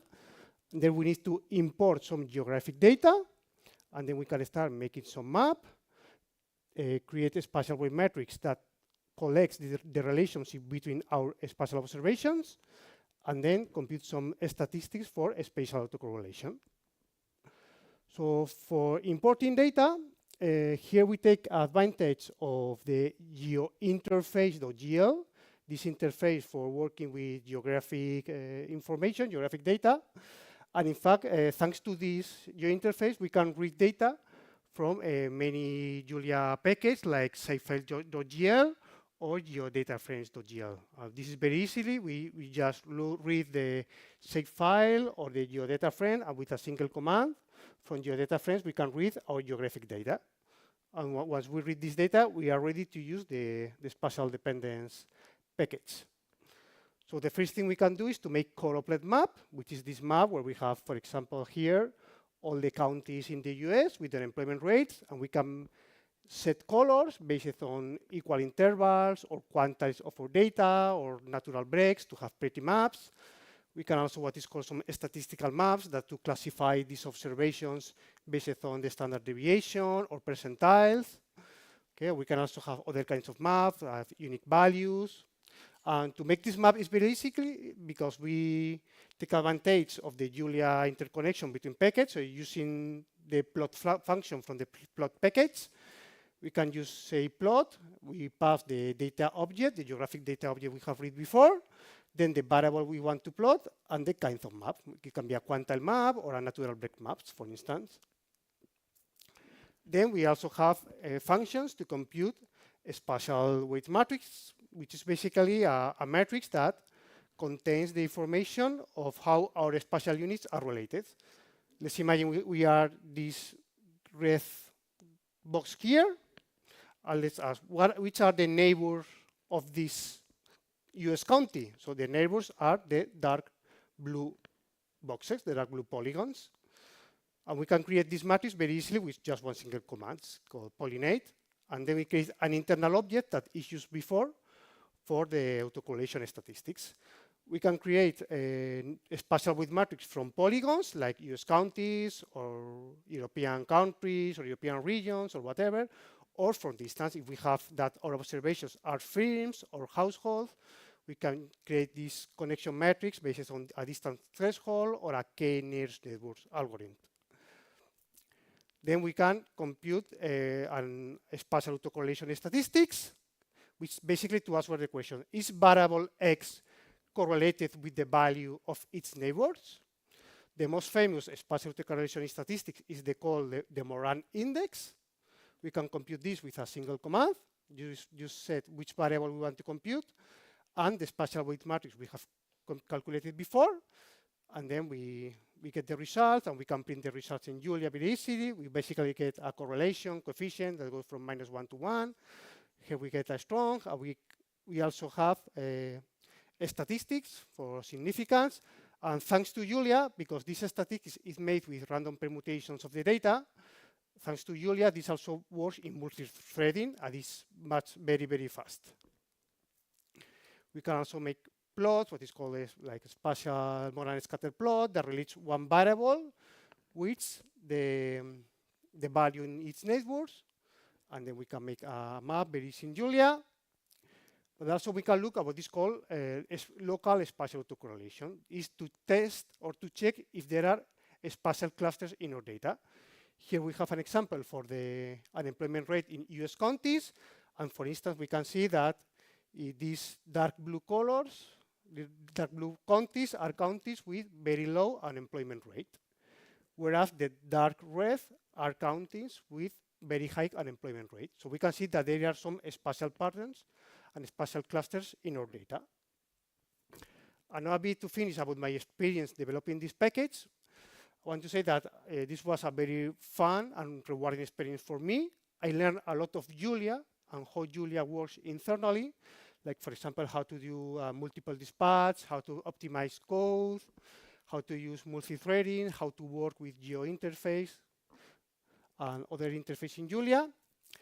Also, just want to say that this package is inspired a lot with what is already available in R, in the SPDEP package, and in Python, PySal, and in the Yoda software. So I tried to bring everything that other researchers are using in Python in R. This is used a lot by economists, social scientists, and political science. So I tried to bring everything to Julia, also while maintaining the Julia own style and language. And this is still a work in progress, and more function is yet to come. And that's all. Thank you very much.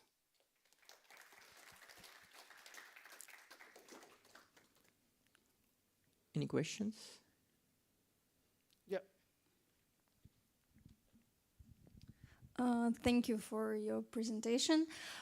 Can you tell us what's the main advantages of using Julia while we are interested in spatial analysis? The main advantage is when we are working with very big data sets. For example, in US counties, we have a lot of counties. Also, for instance, if you work with European regions or European municipalities, when you want to compute this neighborhood matrix, the W matrix, or when you compute the local spatial autocorrelation, to test statistical significance, you need to do this permutation test with a lot of replications. This in other language was very, very slow, but in Julia it's quite fast, and also thanks to multi-threading is even faster. So the main advantage is quite fast. And also the syntax, I try to make the syntax as easy as possible and homogeneous across all functions. Yeah, just a short question. Thanks a lot for the presentation. So you showed like in the constructor of the spatial matrix, there are a few hyperparameters, right? Like that you enforce to build your spatial matrix, right? So I just, if I understood it correctly, so are there ways to infer or like to estimate these parameters of the spatial matrix you are building? Yeah, well, in the spatial contributory matrix, basically, if you have polygons, it's basically what is called like binary contiguity. If you share like a common border, then you are neighbor. That's the algorithm is quite easy in this sense. When you have points like firms or households, you can say, okay, you are my neighbor if you are like 5 kilometers away from me. Right. Or okay, so you enforce that, right? So you basically say, okay, this is good. Yeah, you have to decide which criteria to use. All right. Yeah. Thanks. Oh, I think there's.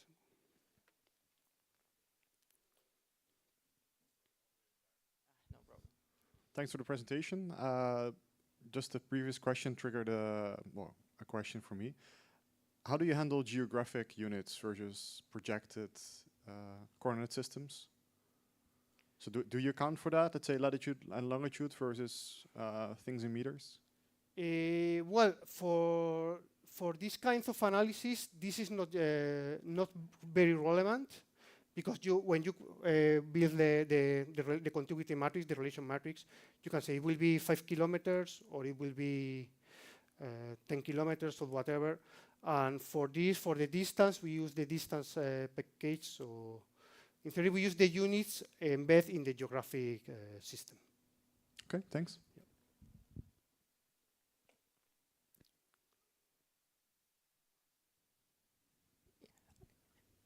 It was a really great talk. I'm so pleasant with these maps when we do clustering on the map. It's really nice. So I hope you enjoyed this talk as well. So just a round of applause for our speaker.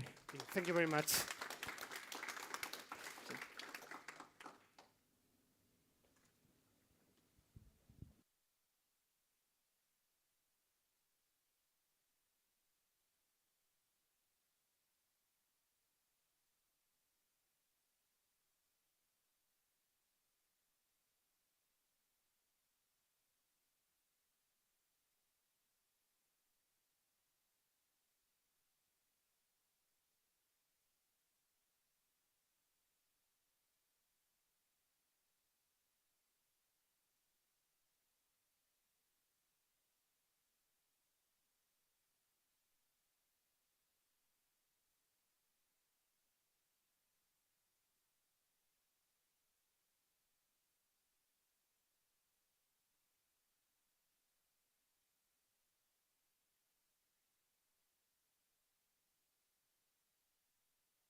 Should we start?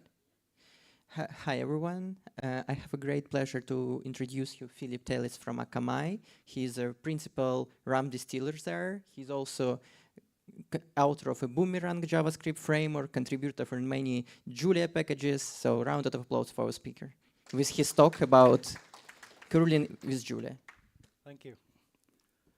So yeah, like Mikola said, my name is Philip. I work at Akamai, and that's not full screen. So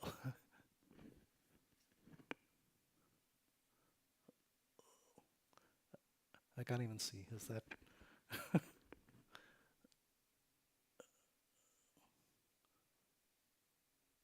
Does anyone see where the full screen is?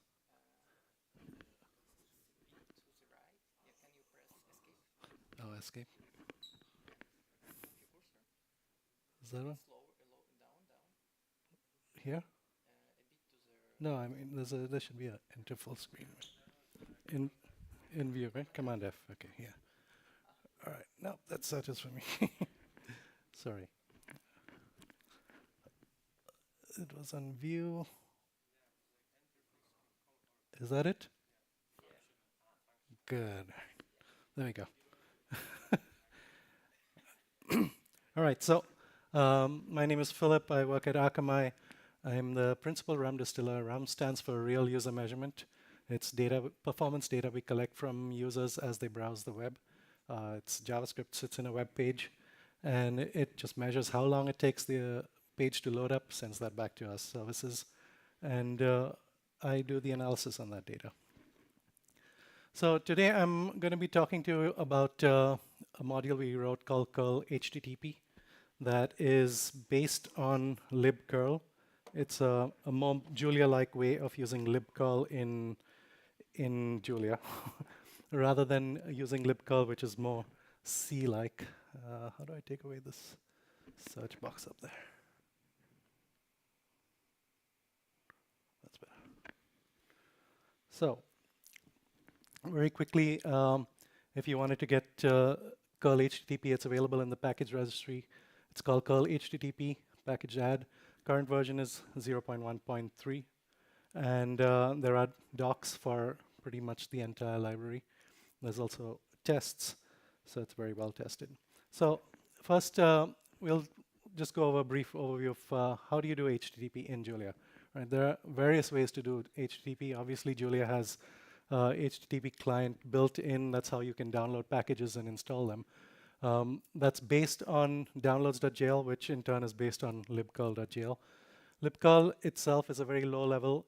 If you've ever written C code and used curl in libcurl in C, using libcurl.jl is almost identical to that. Your functions you'd write look a lot like C functions. The way you call it looks a lot like C. You'd pass in pointers and you'd get back pointers, and you have to deal with all of that in Julia, which is not very nice to do.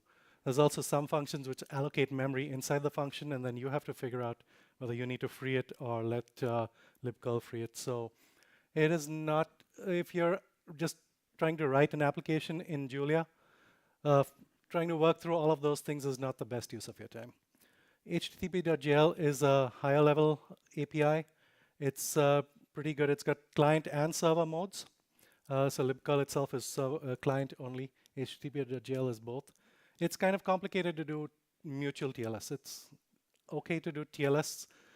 First, a show of hands, who knows what TLS is? All right, I'll cover it in a bit, but so it's kind of okay to do TLS. It's hard to do mutual TLS, and I'll talk about both of those. And also, it doesn't support parallel requests on a single thread. Right?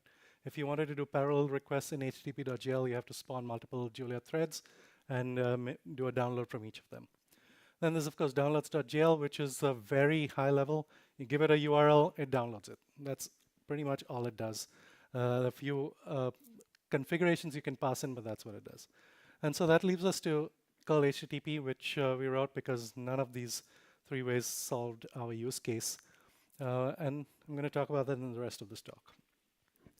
So at a glance, there's two interfaces. Curl easy, which is the simplest interface if you wanted to make a request a single URL, fetch that and save it. It's also what happens when you run curl on the command line. So if you did curl and some URL, it would just fetch that using HTTP GET. And then there's curl multi, which allows you to do multiple requests in parallel over multiple different connections to different servers or the same server, however you want to do that. We have the same API across both interfaces, so you don't, once you initialize your object as a curl easy or curl multi, you then no longer have to think about which one you're using. You can just call all the same methods, and we use multiple dispatch to figure out what to call. You can read or write data to and from and to HTTP servers as a block. So you send if you did a post, you can send the entire file as one chunk. Or if you're reading, you can read the entire file as one string. Or you can do it as a stream, in which case it'll read byte by byte and call your callback function whenever a certain number of bytes is available. And lastly, we support TLS client certificates as well as certificate authorities, which I'm going to talk about in a bit. What we don't have is WebSocket support. So many HTTP clients do have WebSocket support. Curl HTTP does not. It is a transactional model, so you send, you get something back, and then you're done. Whereas with WebSockets, you'd keep the connection open for a long time and do multiple requests over that. And there's no cookie handling yet. You have to maintain your own cookie jar. Again, it's not that high level that it would do cookies just like downloads.jl does or http.jl does, but it's not too hard to sort of maintain your own dictionary. So what was our use case is we have internally at Akamai, we have our application that makes needs to call out to several web services. We need to make get, put, post, and delete requests to these web services. Very importantly, it needs to be over HTTPS, so the server is, the connection is a secure connection. And also more importantly, it has to have mutual TLS, which means the client, the server needs to know that the client is who they say they are. So we do not allow requests from anybody on the web.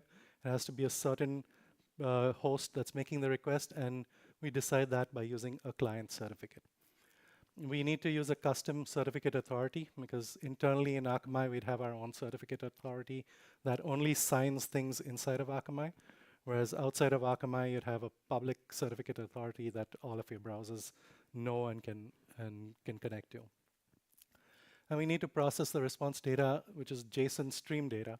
So essentially, JSON stream data is multiple JSON objects coming one line at a time. There's a new line character at the end of the JSON object, but it comes through in one full stream. So you need to be able to detect when that object ends and parse it at that point. And occasionally make multiple parallel requests and post-process them to combine the responses. So like we might request to 2 different REST APIs, or the same REST API, 2 different pages, and then combine a data frame later on in Julia using that API. So this is where I talk about TLS. For anyone not familiar with it, TLS stands for Transport Layer Security. If you're familiar with the OSI network model, there's various layers. There's the internet or the network layer, which is what your IP addresses are. There's a transport layer above that, which is sets up sessions between hosts. And there's the application layer above that, which is essentially your HTTP client or your browser. So transport layer security runs at the TCP, or the transport layer, which is within TCP at this point. What it does is uses asymmetric key cryptography. It's a little more complicated. So typically the server has its own key and its own certificate. It signs its certificate with the key. And then there's a certificate authority that also signs it. And the client, when it makes a connection to that server, it gets the certificate. It checks that the certificate is valid from the certificate authority. It checks that the host name matches the name within the certificate. So it knows that it is talking to the right server. And that's how it knows its connection is secure. And once that is done, then they exchange a symmetric key for the rest of the session. And the reason for that is asymmetric key cryptography is slow. Symmetric is fast. So you want the majority of your communication to be done over symmetric key, but you need to safely exchange that key, so you use asymmetric for that. Mutual TLS takes that a little step further. So the client also has its own certificate, and typically that certificate is signed by the server. So let's say we have a database server that's responding over REST, and whenever we have a client that needs to connect to that, that server will issue a certificate, or rather, we will create a certificate, create a certificate signing request, send it to the server. The server will sign it and send us back that signed certificate. So there's kind of a secure way of exchanging certificates without revealing your own private key. Right? And certificates contain a common name. So for example, my certificate on this box here, I have my own certificate that can connect to Akamai servers, and it's got a common name, which is essentially my name. So when I connect to the server, it'll see the common name and it'll look up my permissions based on my common name. Right? So that's how mutual TLS works. It does not have to be within Akamai. We've done it. You'll find many places on the web that use it as well. Typically, places that give you certificates will use certificate-based authentication. So how do we do a simple GET request in curl HTTP? Pretty straightforward. First, using curl HTTP. Then we initialize the object. So curl easy, give it a URL, give it the method. Default method is get. And by default, verbose is false. You can set it to true to see more of what it's doing. So it'll print out all the messages that are being sent or received over the wire. And then you call curl execute. And it returns a tuple of 3 elements, the response, which is a curl specific message. The HTTP status code, which is whatever your HTTP server responds with, and then any error message. Now, once it's done that, it also stores all of the response data within this data buffer as a uint8 vector. All right? And you can get the response body by just converting that to a string. And response headers are also stored in response headers as a vector of strings. So this is the simplest way of calling it. It's synchronous. You make a request. You wait for the server to respond. Once the entire response comes through, you have it all available. That res object, it's typically going to be responded, it'll be curl_OK, which is a constant exported by libcurl. And we look at some examples in the demo. Similarly, we can use post. We set the method to HTTP post. In this case, we can make a request body. So in this case, I'm sending JSON to the Postman. If you've not used Postman before, it's a publicly available web service that you essentially send it a JSON request or an API call, and it responds with exactly the same thing back. So it's an echo service. We tell it the content type is application JSON using the HTTP headers. And then again, we call curl execute. And this time we pass in curl, we pass in the request body and the headers. And then we set a callback function. So in this case, do D. And D should receive, so D is a function, sorry, D is the data in this case. It should be an array of uint8 or a vector of uint8. Sometimes it is not, and that has to do with how libcurl works. But I'd say in almost every case I've tried it, it has been an array of uint8. And we just attach it to a data buffer. In this case, the data buffer is a uint8 vector that we created. And so again, you can get your response body by converting that to a string. If you wanted, you can be a little more complicated in here. So like in our application, what we would do is we would start parsing the data as soon as it comes in. So as soon as data comes in, we look for the start of a JSON object, and then we keep looking till we find the end of the data JSON object, and then send it off to another thread to be processed while this thread continues receiving data over the network. And you can do that in parallel with multiple threads processing data and downloading data at the same time. So that makes this pretty efficient to, you're not waiting for one job to finish before you start the next job. So how would we do mutual TLS? I mentioned HTTP.jl, it's kind of complicated. You have to create an SSL context and then pass it a lot of parameters. In curl HTTP, this is all you have to do. You give it the path to the certificate file and the key file, and optionally the CA certificate, the certificate authority file. And that's all. If you've done that, it will essentially use mutual TLS. By default, it will always use TLS if necessary. So if your URL starts with HTTPS, it will use TLS. You don't have to configure it or anything. If you wanted to use mutual TLS, that means your own client certificate, you would pass it these paths, and that's all you have to do. Creating those certificates is out of the scope of this talk, but essentially the OpenSSL command will let you do that.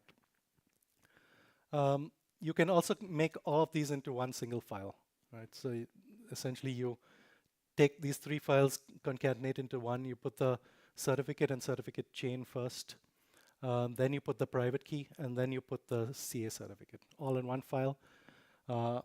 We have done things like this, for example, in our CI system where we can only upload one file. Actually, we don't upload, we mount a secure file into a Docker container. So we can do this such that the file itself is not distributed, it's still secret, but our tests can run by using a secret file. And by default, it'll validate all certificates. You can turn that off using configuration parameters. I'll say that this file, when you combine, you can also have junk in it. So for example, we have appended it to the bottom of our ODBC INI file, and curl HTTP will just ignore everything else. It'll just look for the certificates in that file and use those files. It does print out warning messages, but you can disable logging when you're doing that, and it's fine. Yeah, you don't need to do anything special if you just want TLS. The default is to use TLS if available and necessary. By default, it'll use the most secure options available, so we constantly keep track of which versions of TLS, SSL, or different libraries are currently supported and currently considered secure or insecure. There are very often vulnerabilities found in different versions of SSL, like SSL 1.3 or 1.2 or something. So we will disable those versions as soon as we find a vulnerability. So the default options we use always follow redirects, 301s, 302s, 303s, etc. Verify the peer, which means verify that the peer, that's the other end, either the server or the client, does have a valid certificate. Verify host is verify that the certificate matches the host name. So you might see this very often if you try to connect over HTTPS to an IP address or a CNAME that's different from the common name. You'll get an error in the browser saying that the host is pretending to be something else. That's because it's verifying the host and saying that the certificate and the host name don't match. The SSL version, we use the highest possible that's secure, that's 1.3. It's called SSL version, SSL verify host, and all that's all legacy. In the past, before TLS, it used to be SSL, which was application level. So the encryption has moved down to the transport layer, but people still call it SSL. Right? It stands for Secure Sockets Layer. HTTP version, we will try and pick whichever is the highest version the server supports, up to H2. Do not currently support H3. Once the version of libcurl shipped with Julia supports that, or I'd say we're working with Julia 1.6 here, so libcurl is a standard lib, so we can't upgrade that separately, but in newer versions of Julia, you can upgrade libcurl separately. So we would be able to use H3 at that point. TCP fast open is disabled because there is a vulnerability in that. Typically, what fast open does is if you've already connected to a server before, it'll just reopen that TCP connection without trying the full handshake. But some servers can use that to detect if you are using multiple websites that are hosted on the same server. So it's disabled by default. TCP keep alive is on. Accept encoding is the type of compression used. So whether you can use gzip compression over the wire or bzip2 or Brockley or anything else, we will use the best available that the server can support. Transfer encoding is also for compression, but it compresses the entire request, so not just the body, but also the headers and all of that.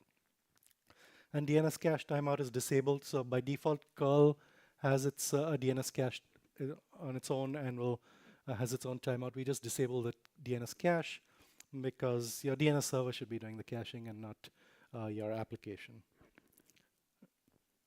So how do we do parallel requests?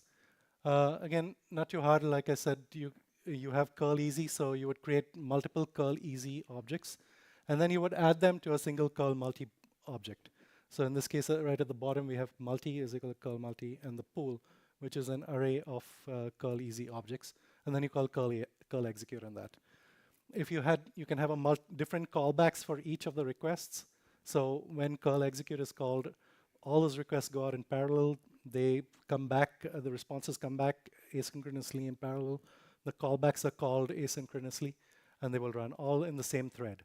So you don't have to have multiple threads or multiple memory spaces for that. It'll all happen in the same place, and you can process them as required.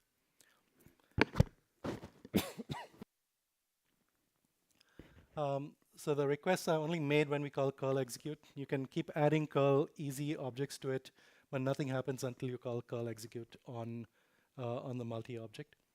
And responses are streamed back in parallel. So this is a way to stream it. Like I mentioned, your callback here. You can keep reading the data out of curl user data. And I'll show you an example of this now. So let's see if I can switch to this. I think I have to exit full screen first. All right.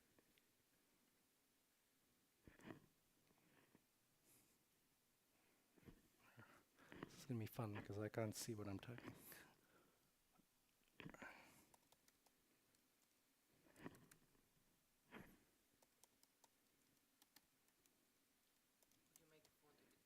Yeah, just give me a second.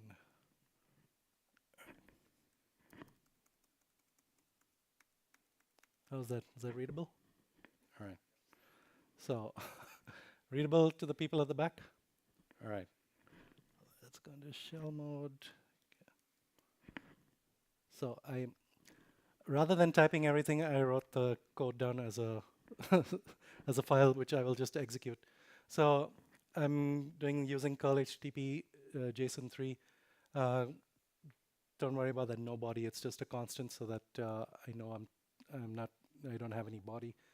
And then we're appending everything to a data buffer, which we're going to read. So this is, again, calling the Postman echo. And we read it, we parse the JSON, and then we call curl cleanup. Okay, that's one thing you need to do at the end of the your code. You run curl cleanup. You don't strictly have to do this, so we have a finalizer for the curl easy object. And so when that goes out of scope, curl cleanup will be called, and all the memory and resources will be freed up automatically. But I've just put it here for completeness, so we can see the example. So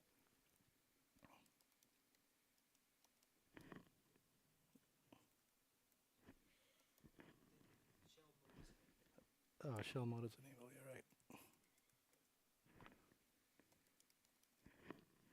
Did I type that right? Okay. So, did anything happen? Double. Yeah. All right. So this should run this and essentially store everything in data. And if I print out data, that should that's the essentially the dictionary of the request that was sent. So what it did was it did all of this, sent the request out, got the response back, parsed it, and this is the response. It's sometimes easier when you turn on verbose mode. So let's do that. Yeah, I just wanted to print out the code. So where I'm calling this.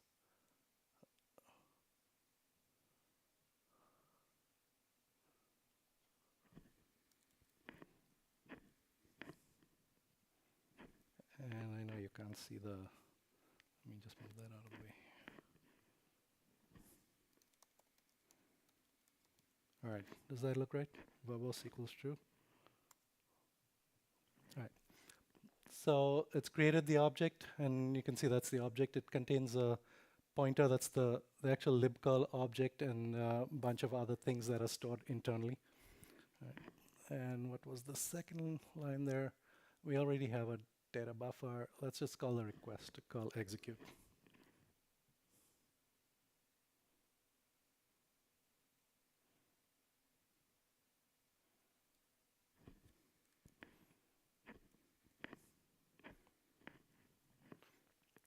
So that's basically all the request and response information that was printed out there. There's quite a lot of stuff. Essentially, it's finds the IP address, tries to connect to it, connects, does all the TLS things, negotiates. This is the host, so the certificate that it's pulled down. It says this is the common name Postman Echo. It matches the host name that we connected to, so everything's fine. And then it goes down and makes the actual request, which is further down. So right here, it makes a GET request. These are the HTTP headers that it sends through. You can see that the accept encoding is deflate and gzip. That's a type of compression to use. Transfer encoding also is gzip. Then the response that comes through, and any cookies, and the data. It doesn't actually show the data here because the data might be too large and might go over the screen, but you already have the data. So that was the simple request. The parallel request I'm going to show you is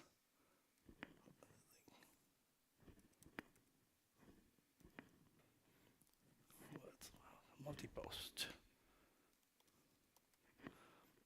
So this one's going to make multiple requests. It's pretty much the example I had in the slides. What we're going to do is we're going to print out the responses in different colors so that it's easy to tell which the first, second, and third is. The light red, light green, and light yellow for the three. This is the last slide.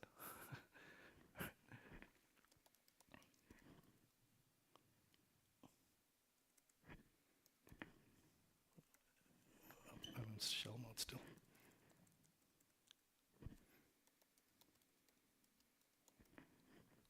Is that right? Okay.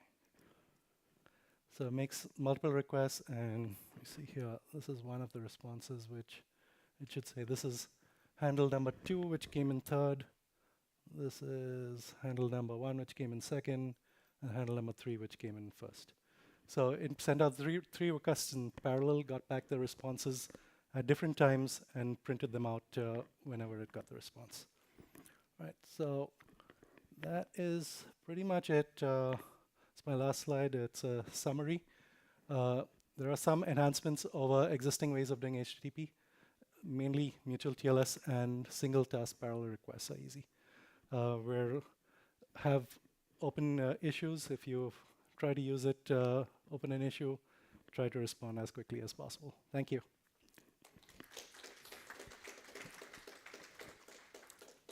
Yeah, if we have any questions, we have a room for one.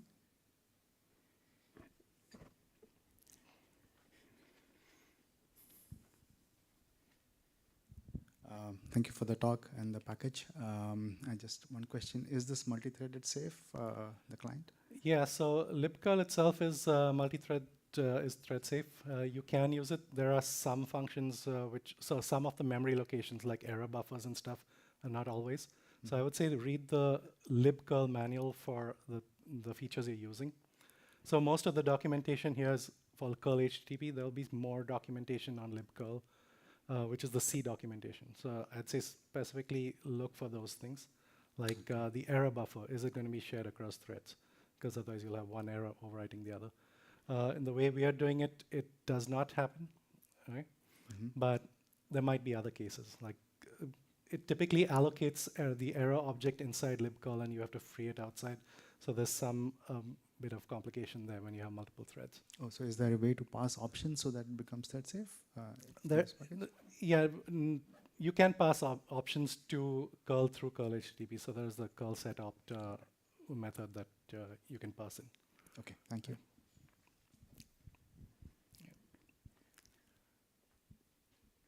Yeah, thank you, our speaker, for this great talk. It's always a pleasure to see when Julia moving into this mature language is a girl with a good web interfaces already. So great round of applause for the speaker, because we have a real life code there, man. Thank you.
Pleasure to introduce Raz, one other time bandit, astronomer from Discourse, a nice guy.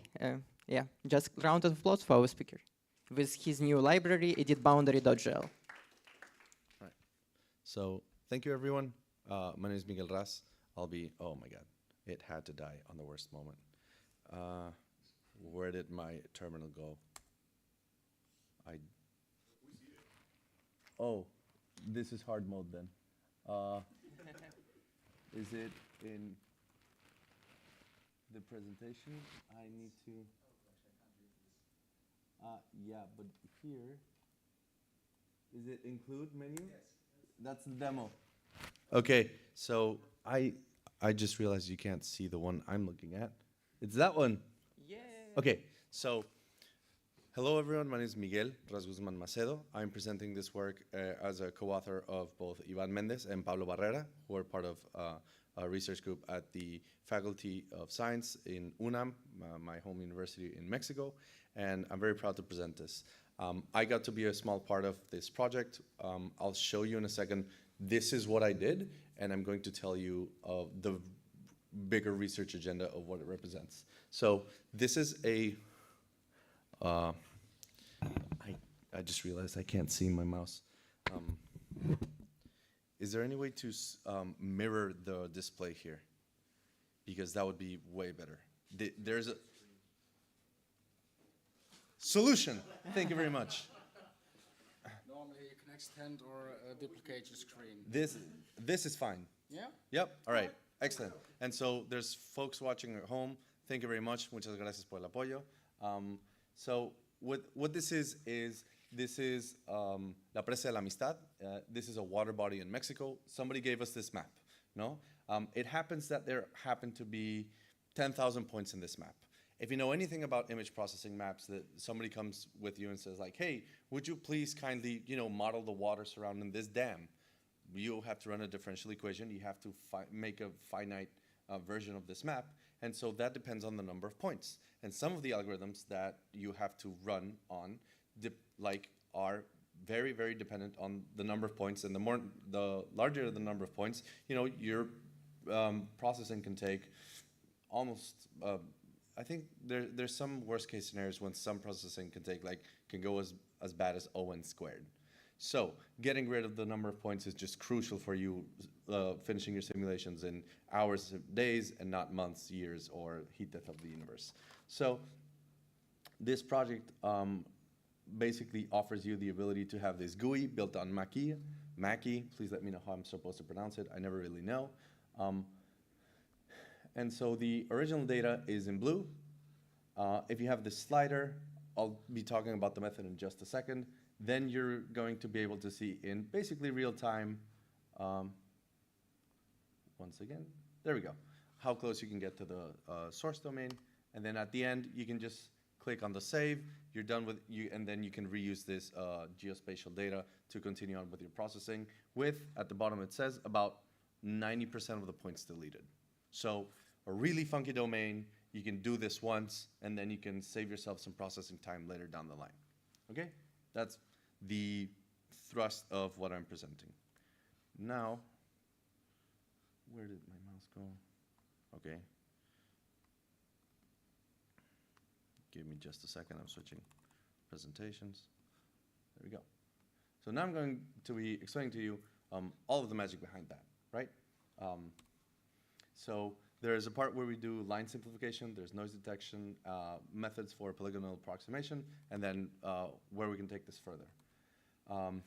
So the larger research agenda, right? Let's say that we have this other map that we're interested in. In the ideal world, we would be able to have a rectangular mesh of this region. Why rectangular meshes? Normally when you start doing these sorts of simulations, people give up because the input to your model, like the actual map, is just too hard to make a rectangular mesh out of. So what ends up happening is that people use triangles, and that makes you lose symmetry, which means you don't have access to specialized sparse algorithms to solve your problem of interest in a more sped up fashion.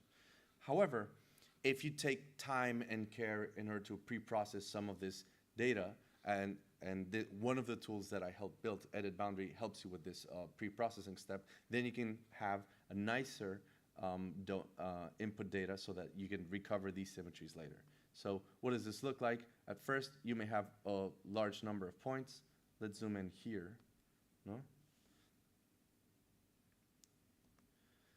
The first step is doing the reduction in points and the smoothing. So we reduce the number of points there. Then we have another tool that lets you manually specify which regions you think look the most rectangular, so that later on you can come in with a global smoothing method and work to join these different regions at the seams. And then once you've joined those different regions at the seams, you can actually get that rectangular mesh imprinted onto the region. And after that, then you can try and smooth it. And these are criterions for if you have an angle that's too oblique, then we denote that to be a bad triangle. Some of the particles that you're interested in modeling might be getting outside of that. And so, yeah, I just think this simulation is super cool. This is, by the way, most of this has been the work of Ivan, who is the original author for most of the code. My main job in this code base was to take 5,000 lines of Julia that did not compile, did not have good version control, did not have dependencies, and make it work in less than 10 seconds with proper versioning in 600 lines of Julia code. So I'm proud of that. Yeah, but the heavy theoretical lifting in the project was done by both Dr. Pablo Barrera and by Ivan.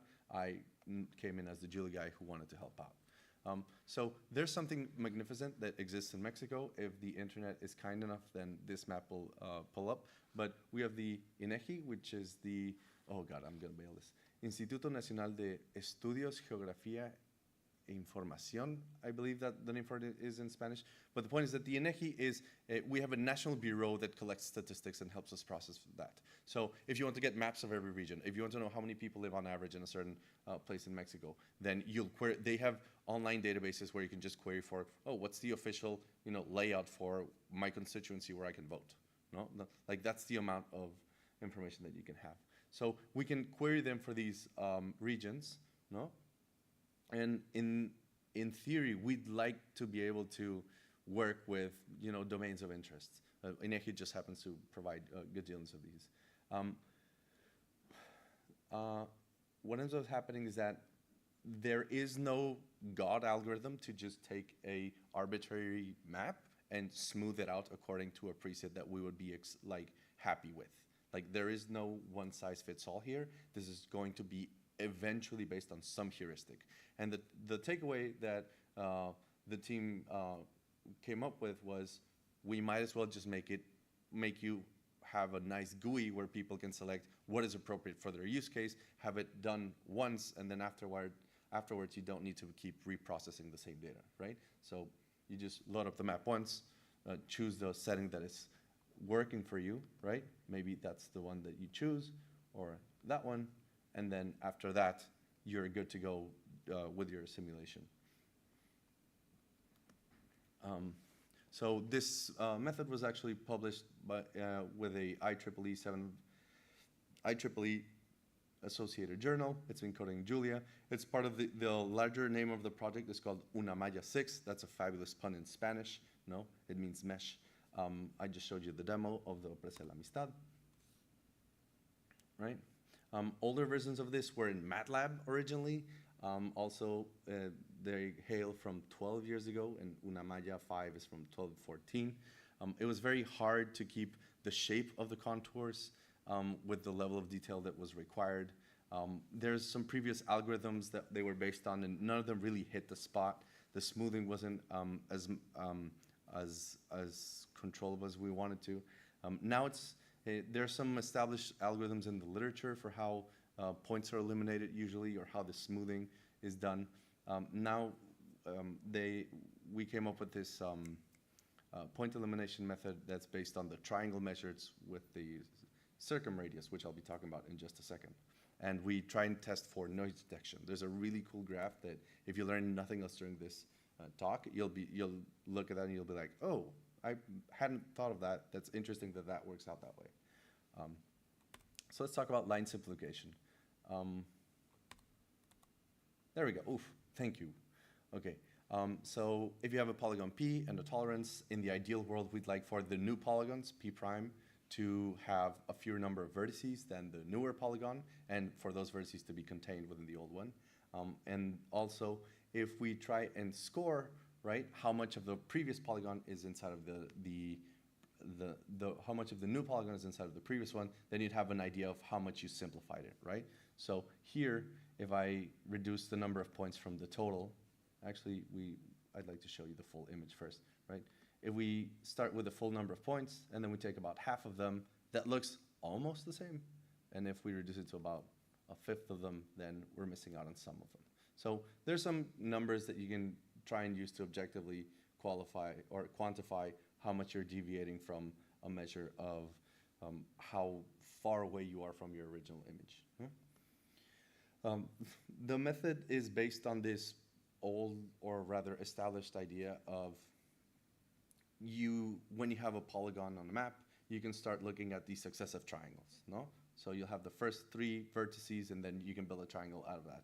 And then vertex 2, 3, and 4 will give you another triangle. And you can keep on going. If you delete some of those vertices, then you can redraw the triangles, right? So if you delete vertex 3, then you'll only end up with 2 consecutive triangles, right?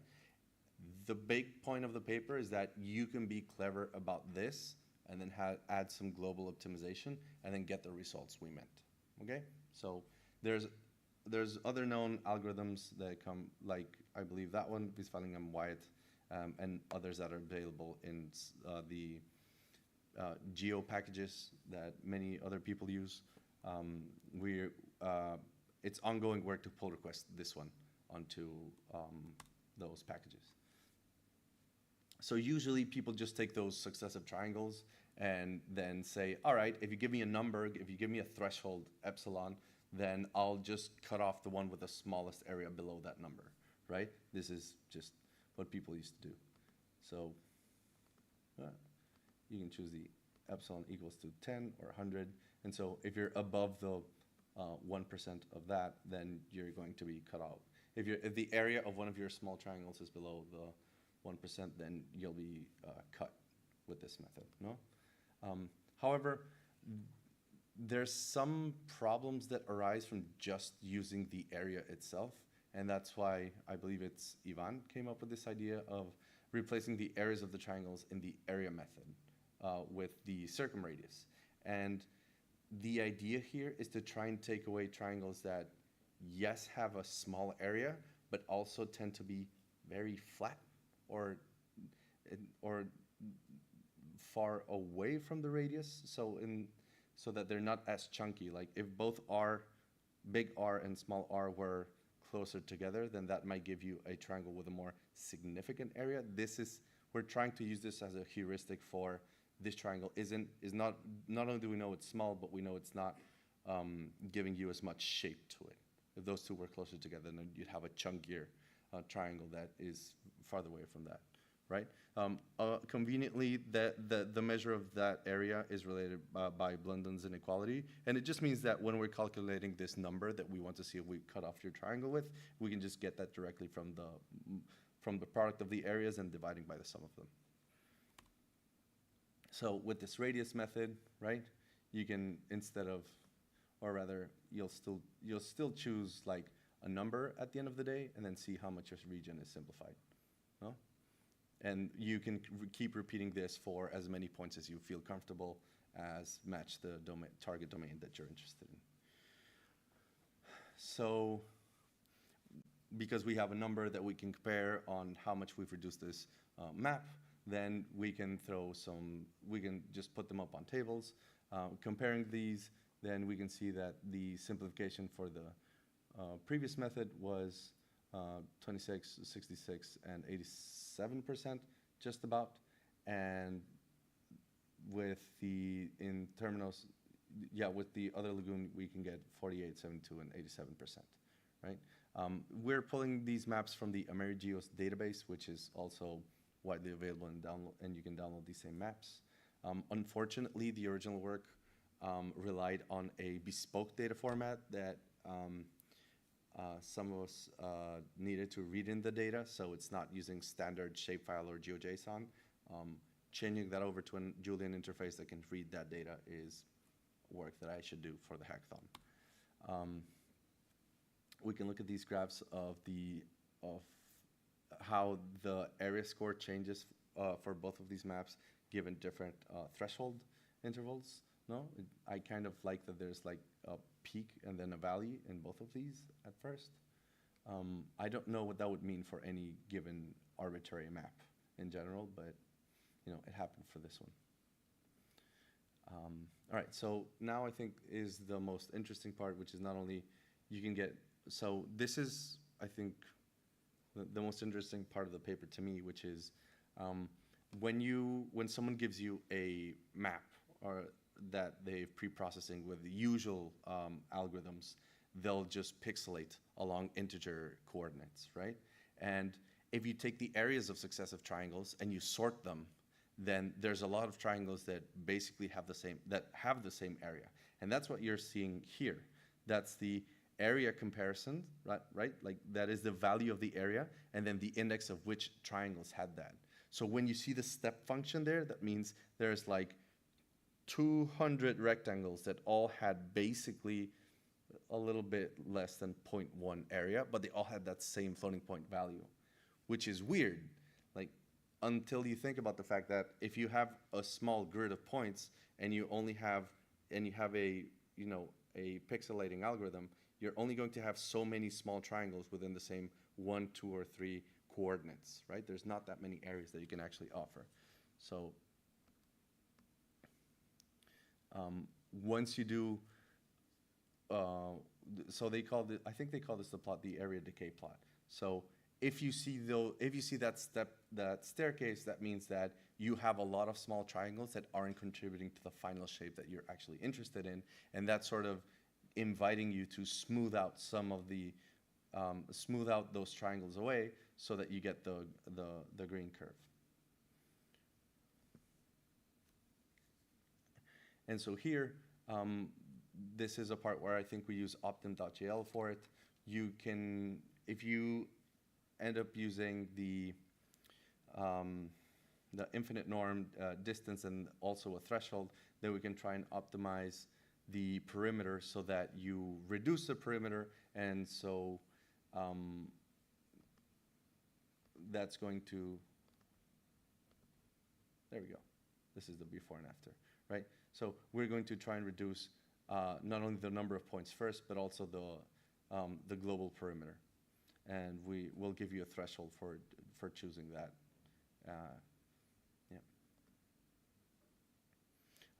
Initially, you also have to remove collinear points, otherwise you can't construct a lot of interesting triangles. You use the area plot to detect if there's a lot of noise in your chart. Lastly, you'll have you can smooth some of the noisy contours if you minimize the perimeter. And lastly, you can do line simplification using the radius method, right? So this last graph, I think, has the smoothing. Then you can do the smoothing and simplification. And then lastly, you can do the smoothing and simplification with a higher threshold. And that's about it. This is a map of all of, I believe, the municipalities of the state of Veracruz given by INEGI. So there's a lot of these regions in Mexico that are, there's a lot, and cutting down the size of them by about 90% would be very useful for times where they are, for times where they are processing a lot of geographic information. So future work for this package would be, it already exists on GitHub. You can already download it. You can try the demo. It's going to download Mackie and take a bit. Future directions would be to have a batch mode where you can just like auto-parallelize and throw it at 1,000.geojson files. That's not too hard in theory. We also can't guarantee that you're not, if you had a certain polygon before and it didn't self-intersect, it's not going to self-intersect later. Like there's algorithms that check for that. We just haven't faced that. We haven't come up to that bridge yet. And once we hook it up to the generic Julia interfaces, we'll be able to use, read from 30 different geospatial formats and output any one of those, because Julia is great and people have done amazing work on it. So yeah, a lot of appreciation here for the Mackie folks and the people working on geodata within the Julia ecosystem. We hope to give back some of the stuff that we've built with. Yep. And that's it. Any questions? Oh no. So slightly minor question, but is there a particular optimizer that you guys used? Is this just a black box thing were you able to differentiate through? Yeah, we took the opt-in black box one. Okay, got you. It was just, and that wasn't the most egregious like time sync, because we could be like, you could be really clever and like keep a mask or a running sum of the areas, and so not go back and recalculate the average every time that you update.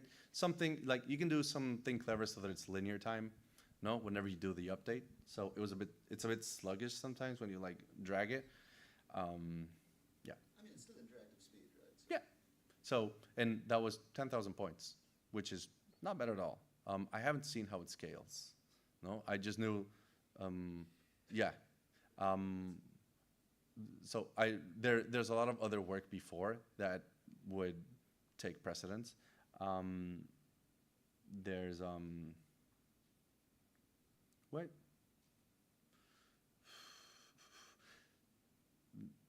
Yeah, just on the like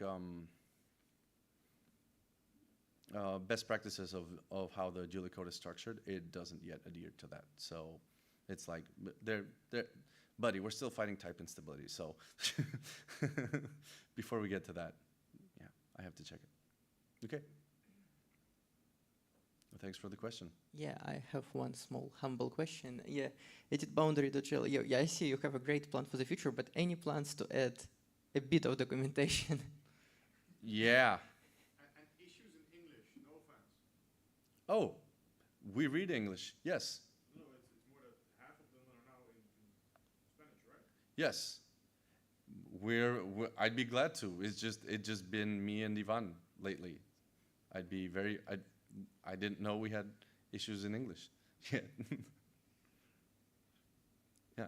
Yes, but please do. Like, we both really understand English and Spanish. It's just only been Ivan and I so far. They'd presented in some places and we'd gotten crickets. So if we get more eyes on it and more people are interested on it, I mean, we did cite all the people that worked on Mackie and other stuff, and we're very glad to help out, and we want to contribute back to the community. The work that I showed off probably can be upstreamed as a single point elimination method to a package, no? Like that is, and if that's where it ends up, I'd be very happy. We'd be very happy for that to live where it should. Yeah. I mean, the GUI and everything is something that can be built a part of it, but if we just came up with a different weird point elimination method that works sometimes, we're more than happy to just have that live where it should. Yeah. Okay. It was a really great talk from Russ, like round of applause.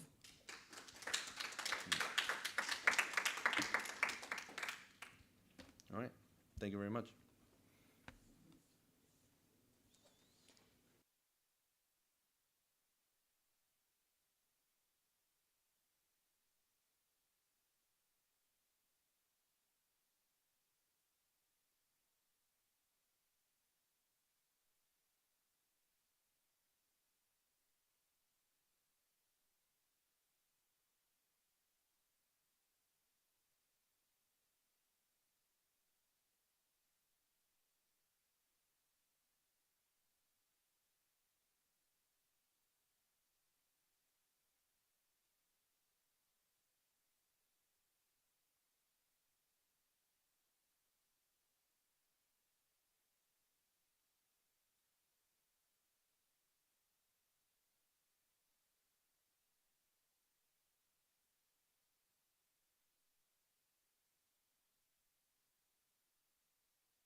Yeah, hi everyone. I have a great pleasure to introduce Kyle Pierce from Flatiron Institute with his talk about ITERs and software library advancements.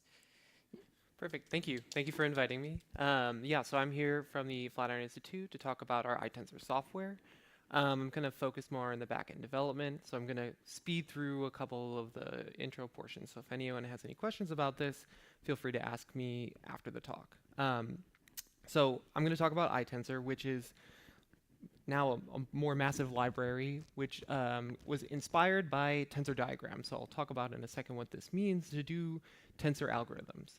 And so we can kind of think about the library as this multi-level thing. So iTensor itself sits in the middle, is in some small wrapper around two big things on the top and bottom. So the top is a user-facing portion of iTensor, which is any graph or tensor algorithm library. So something that does DMRG in quantum physics or graph algorithms or whatever you might think of to use tensors for.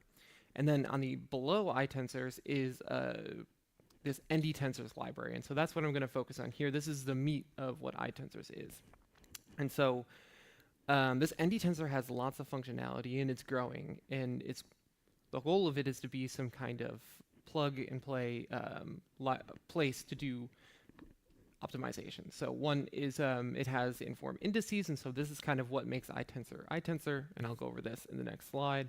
So it's got information about blocking patterns, physics metadata, also what is an index, like how big it is, etc.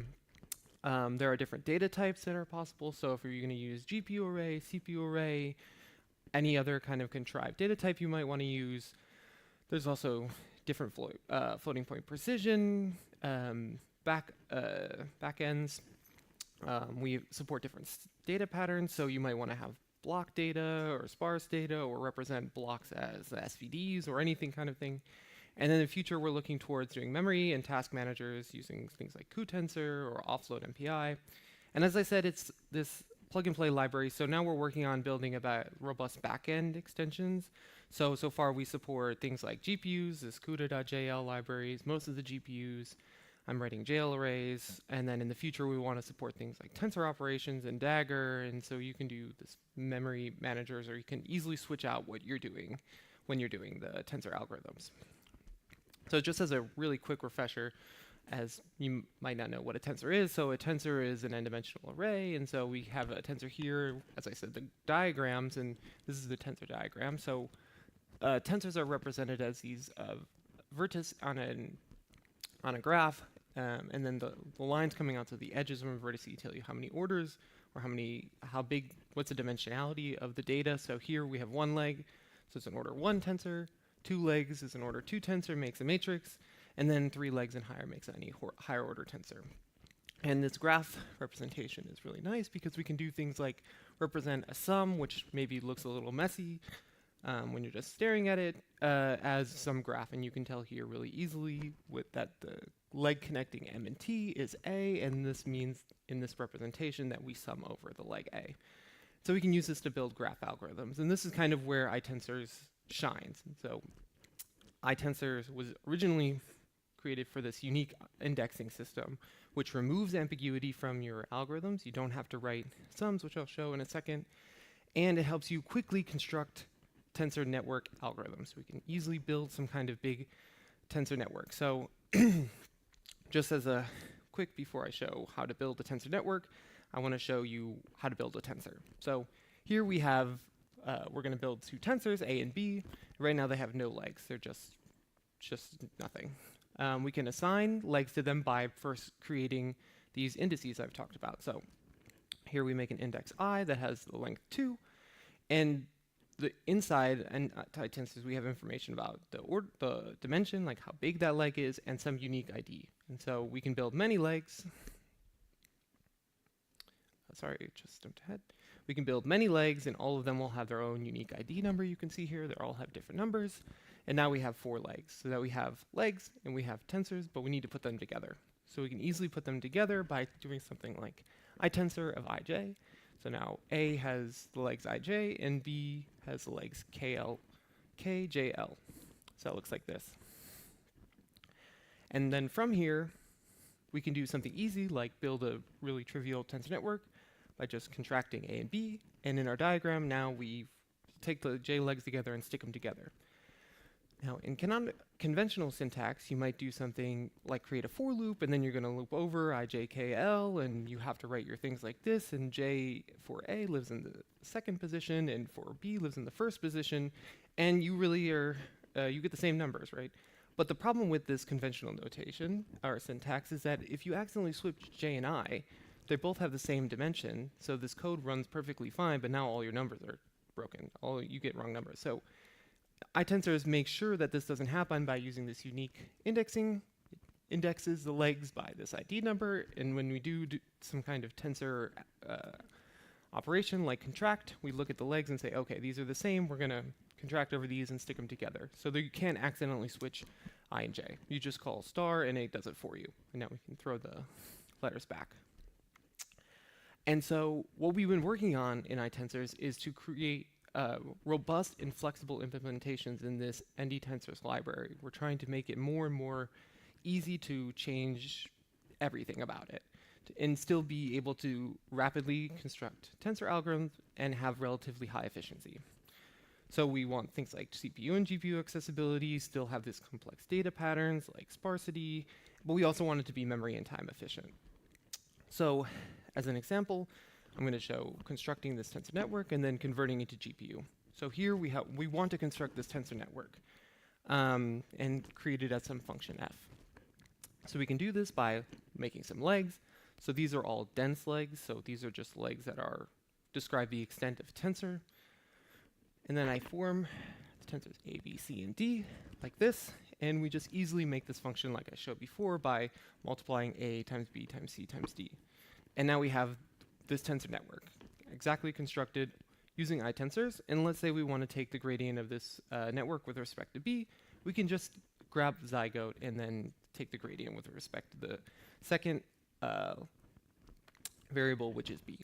So now we have this new tensor diagram where B is gone because we took the derivative with respect to B. And as I said, we want to put this on GPU. So what we're going to do is we are going to add CUDA and then use the cuAdapt function, and now everything is on GPU. And it all works. So that's great, but how do you do it with maybe some more complex structure? Like we want to do some kind of block sparse tensor structure based on physics, so this can be done too. So we're going to build this network now, and the directional arrows come from some physical description. So we're going to encode this physical description in the index type here. So that's based on some quantum number or what have you, whatever kind of information you want to give this tensor. This describes the leg sizes. So now this has 2 blocks of size 1. And we can construct the tensor network again very easily. Now we just need to include these daggers, which describe our physics of the problem. We can construct this network exactly by doing this. And then we can still take the gradient of it. So this is all on CPU. This is what we could do before, and we want to convert it to GPU. So we're going to add CUDA and then call the cuAdapt function. And now everything's on GPU, and it works exactly as you would expect, except on GPU. So you ask, but is it performant? So just to show you, I did some square tensor contractions on a CPU on my workstation, which is like 32 cores. I think it's in like a Ice Lake or something like this. 32 threads, I mean. And then I did it on a GPU, which is this RTX A6000, both with float 64 precision. And as you see, as you go from smaller to bigger contractions, you get a bigger speed up with GPU. So this is great, right? We can use GPUs and we can do contractions, but tensor algorithms are more complicated than contractions alone. So then we ask the question, well, what would it take to make efficient GPU code with this tensor network algorithm? So tensor network algorithms, that seems a little bit maybe ethereal, so maybe I'll walk through one just to show what kind of operations we might need to do. So if we have, let's say we're going to do DMRG algorithm, it takes an n-dimensional function, this psi here, and represents it as products of lower dimensional tensors. So this goes from an n-dimensional tensor to many order 2 and 3 tensors. And the goal of this algorithm is to find the best tensors, x1, x2, x3, x4, etc. And there's some prescribed method to do this. We can just create some variational problem. We can take the gradient of this variational problem. We can contract all the tensors to get some kind of problem that we're going to then take a truncated SVD, plug it back into the beginning, and redo this loop over and over and over again until it stops doing anything interesting. So that's all of the physics here. We're going to do this. We want to do this, but on a GPU. But the number of operations can be complicated. And where the complicatedness comes from is actually the generic coding backend of our code and Julia. So we want to be able to do things like just give our tensors to some functions that describe maybe are based on, say, abstract array versus GPU array, so that our code works out well. But we found some problems. And so one problem was when we were like investigating types in dealing with wrapped arrays. So if we make some matrix here, and I have a function f on the left-hand side, which just says what is the type of our matrix. So here, if I just have a regular matrix, I give it to f, it says, hello, I'm an abstract array. We all expect that. Say I use the CUDA adapt function, and now I have an abstract GPU array. But if I add some kind of wrapping to this, we can have issues where, my wrapper kind of loses information about the type that I had before. And so this is bad for us in our code. This can cause failure and cause you to call some Julia base implemented code that is very, very slow or has scalar indexing problems. And so we wanted some way to be able to capture our types as they move down some pipe and move them and put them in the correct pipe so that they do the right thing. And so we created this internal module called expose. And it's very simple. It's just a small struct that has two types in the parameters, an unwrapped type and the original object type. So we just call this unwrap array type function, which I'm not going to describe here, to uncover deep down what our actual type is, and when we keep the original type information here. This is similar to other packages like simple traits, where traits, trait wrappers. It's just, again, based on trait dispatching we're trying to do. And we can use this to make specific code, so we can make now functions that are dependent on this expose struct, and we can have generic expose struct, so everything can run through, and we can just specifically catch the cases which are failing for some reason. So here we're going to catch cases that if they were wrapped, but deep down they're actually an abstract GPU array, I'm going to give it to this second function. Say I'm an expose GPU, and I'm a GPU expose instead of the generic expose. So if we do this again with our code from before, and instead of giving just A, I give expose of A, I get what I would expect from a normal matrix. I'm going to use the GPU, the CUDA version. I get what I would expect from the GPU array. And if I go to trying to wrap it on some arbitrary amount of wrappers, I always get the right behavior. I'm going to go into the GPU exposed and then give an abstract array, give an abstract GPU array. So this is nice, and this functionality allows us to write a lot of code that maybe isn't flowing down the right pipes, and allows us to fix it. But one thing we found was now we have to create a function unwrap array type. So we need to have some maybe basis of investigating types to determine if it has some other parent type, so that if it's wrapped. What we found when we started looking at the type parameters, that type parameters are kind of a wild land. Anyone can do anything they want with them. So I'll demonstrate this here. So you can have a matrix. And if we look at the type of the matrix, it's exactly what we expect. It's an array with float 64, which maybe describes the L type, and 2, which describes something like the NDIM. We have functions to call back and get those numbers. All right, so if we think about maybe abstract array types are going to have an L type and then an NDIM always. So what does the type of the transpose look like? Well, okay. Transpose is some wrapper, and it has L type, but now it has the parent type, the matrix of float 64, and it doesn't have NDIM information exactly in the type parameters, but we can ascertain that by moving down into the wrapped type. So maybe for wrapped types, we're going to say that the first is the L type and the second is the parent. Well, if we just make a view of something, we don't see that. We see now it has L type, endims, the parent type, which I can again ascertain the endims from now, and then other information that is thrown in there, like information about what the ranges of the view look like. Okay, so now we don't really, it's all over the place. And so if I grab Ku, I see again, it looks like an abstract array, but now it has this other thing that they're using, which is some information about the device memory, which is really important information. All of this is very important information. We want to be able to probe this and also maybe have an understanding for our library of where to find information about things to help standardize the process. So we made an internal package called type parameters accessor in our modules. And both of these two packages, we're working to make them just publicly available. There are just portions of our code right now, but we're working to make them standalone packages. And so in this, we can do very easy thing to begin with. We can say we're going to use this struct called position, which just helps us keep us type stable. And we're going to use it to get type parameters of a type, which is not very exciting, right? We're going to make a matrix type, and we're going to say, give me the type parameter of the second position.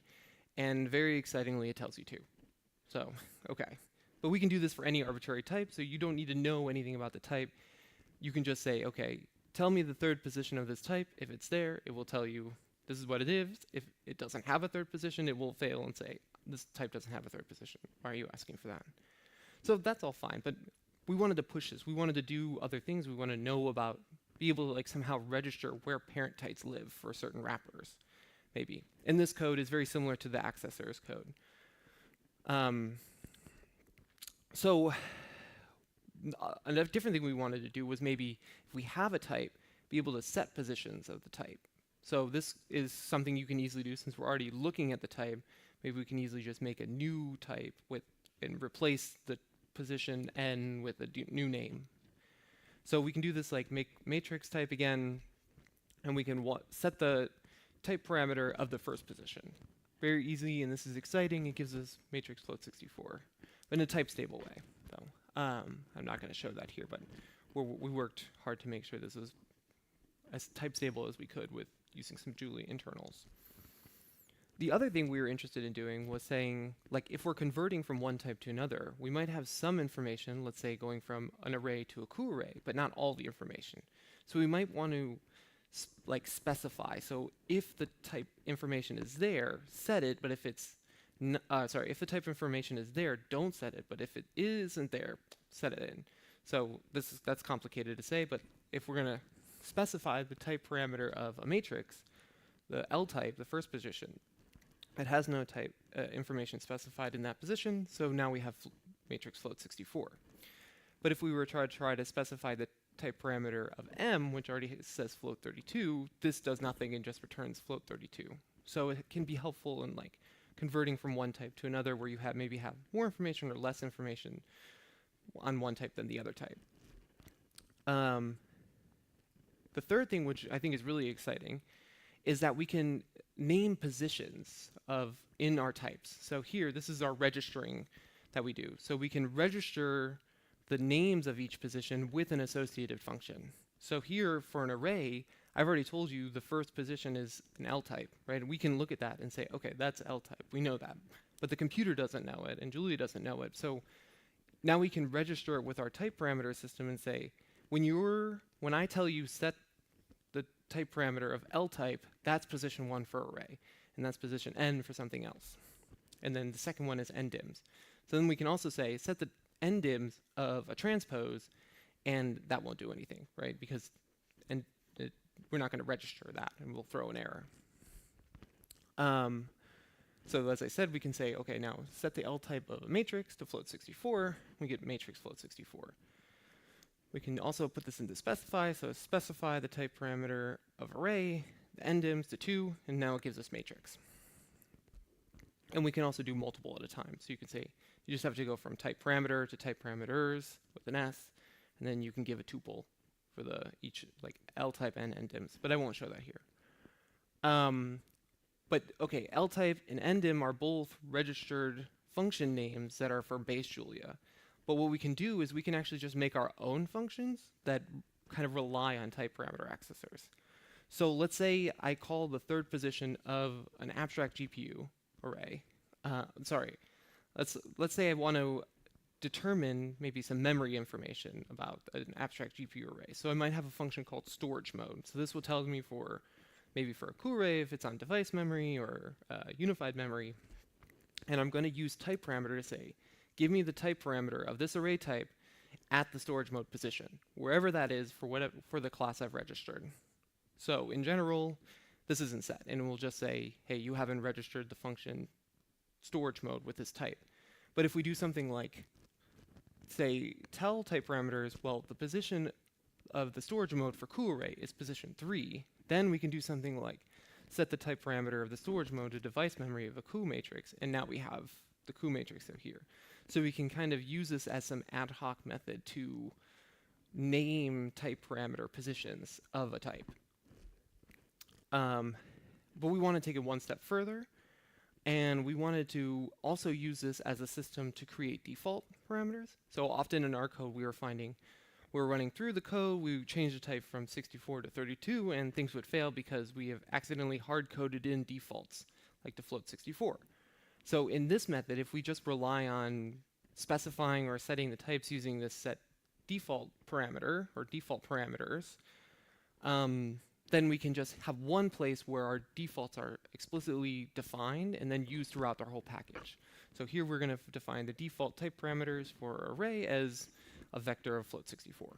So then I can say, well, set the default parameter for this matrix of L type, and we'll plug in float 64. Or I can just say, set the default parameters, here's an array, go for it, and it will tell me, okay, vector float 64. So this has been very helpful. So these two tools together allow us to reach down into type information and unpack things and then have our code piped in the right direction. And so now with all this tooling, we can run computations on tensor algorithms on GPU and CPU and move towards more generic coding in general. So don't worry too much. This is just setting up some problem. And when you're looking at these graphs, from left to right, the problem goes from easy to hard. So there's more computations needed on the right side than the left side. And you see as you need more computations, the GPU, these two, get more, have a more of an advantage over the CPU code, which is exactly what we hoped for and expected. And we didn't really change the DMRG algorithm. We just made sure everything was using the correct library functions using this dispatch. So this is for dense. So this assume everything is a dense matrix. There's no block sparsity. But we also want to be able to use it for our more complicated storage structures. So we also have it now working for the block sparse, but block sparse is kind of hard to quantify because sparsity could be anything, right? So dense is one case, but we have, I just here show you a couple block sparse results. So we have maybe some small number, not too many blocks, and they're all relatively big. The black is 0 and the white is some numbers. So we're going to use to compute DMRG, and this is a matrix in a matrix contraction in the DMRG algorithm. So this is what our data structure kind of looks like in general. And you can see, because we have relatively big blocks, and these blocks will get bigger as the problem goes from left to right, we see bigger advantage using the block sparse GPU code compared to the block sparse CPU code. But it all works. But at the end of the day, it's not a free lunch and with GPUs, and we still break down for problems that we're working on.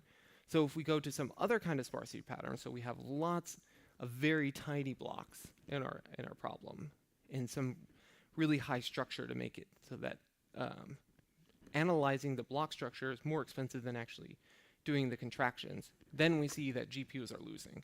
So this blue line is our CPU code, and the other lines are our GPU code, and GPU is always more expensive no matter how hard we make the problem, just because the problem is so logically dependent compared to numeric contraction dependent. So this kind of lends us to learn more about our program and learn more of what we need to plug into the back end of ND-Tensor. So what we're working on next is more advanced block tensor algorithms. So we're adding more types of symmetry. We're also letting blocks be different kinds of blocks. So we're thinking about blocks as maybe of a tree structure, the tensor is a tree, or blocks could be something like a hierarchical decomposition, so they're SVDs.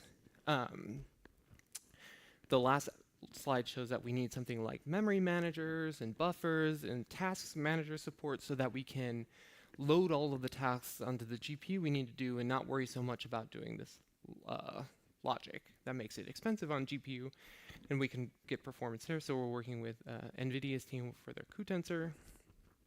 And just as a side project, all of this code uses mutable data, so you can go in and touch it, but we're thinking about using some kind of immutable data. Maybe your elements are some value of a function, or you want to have lazy zeros as blocks, things like that. We're also working on that front. And so thank you for your time. This is all I have to say. Any questions?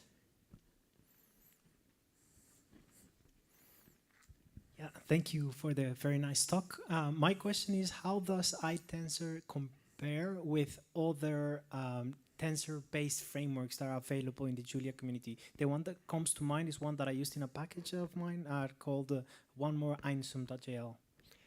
Yeah, so I'm not sure how performant they are compared to each other. I can tell you that when I am doing performance computations of things like GEM, that we're reaching towards the peak performance of the machine. So if everyone is doing everything with BLOS and you don't have many, many transposes, then the best you can get is as good as your computer is, and we should both be the same. But then it depends on, are you doing high dimensional tensors? So you have an order 5 tensor where you have to do a lot of transposes. So I'm not really sure. I think that's a very packed question. But I think one thing where we're interested in beating them or thinking about going beyond is that we have this smart indexing system. So one thing is, so I have tensor operations up, right? And there's some kind of einsum-like formation. So the thought is that these kind of libraries could be some backend that you plug into iTensor, right? So iTensor really is this smart index system. And whatever we use for actually doing the graph analysis and then contracting doesn't have to be what we wrote. So right now, we have some handwritten algorithms that do transposes, but these easily could be ported off to somewhere else. So if we're using something like Dagger, and Dagger has a D-array, and the D-array has its own implementation of permutations and contractions, they're going to deal with that. And that's what we're also working with cuTensor to do, because right now we're doing all these transposes for this really small block portion, and we're losing significantly when we go to GPU. But we should be able to see much better performance than we're getting. So it's not that I'm trying to beat them. I'm trying to make a flexible system. So if you say, oh, this is working really well for me, you can just say, okay, I'm going to be using your einsum program, and all of the code that would be running through my code is going to be switched over to that code. Yeah. Any more questions?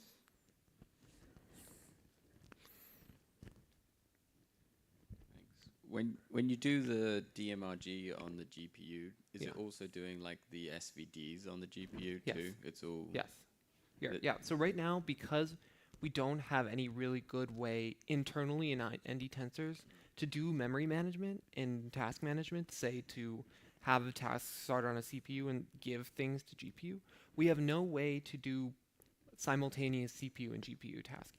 So if your tensors live on GPU and you say, give me an SVD on GPU, it will most likely do it on GPU. That being said, if your GPU doesn't have SVDs, it won't do it.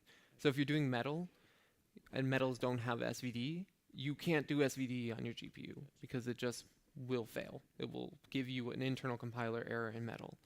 So for the most part, in this code that I showed, every operation you see for all of the algorithms is being run on GPU, all of the logic, everything. Do you think if you were able to split those tasks up? So this is also dependent on how big your SVD is, right? So if my SVD is relatively small and my contractions are relatively big, then even if SVD is 10 times slower than it should be, I'm going to lose more trying to communicate it to CPU and backwards.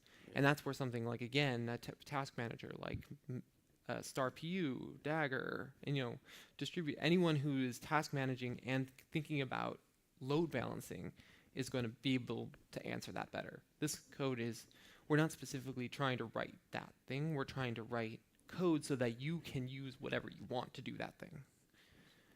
Thanks. But you'd also have to maybe internally to DMRG write your own distribution, like maybe use MPI or something like that.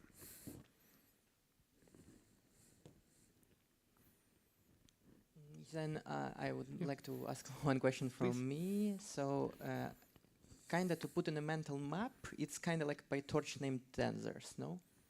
Similar to PyTorch tensors? Named tensors. Oh, yes. Yeah. Yeah, I would say yes. Yeah. And so we're switching, really what's happening is that we're completely rewriting the internals of ND tensor to be, it's going to be changed from an ND tensor to a named array.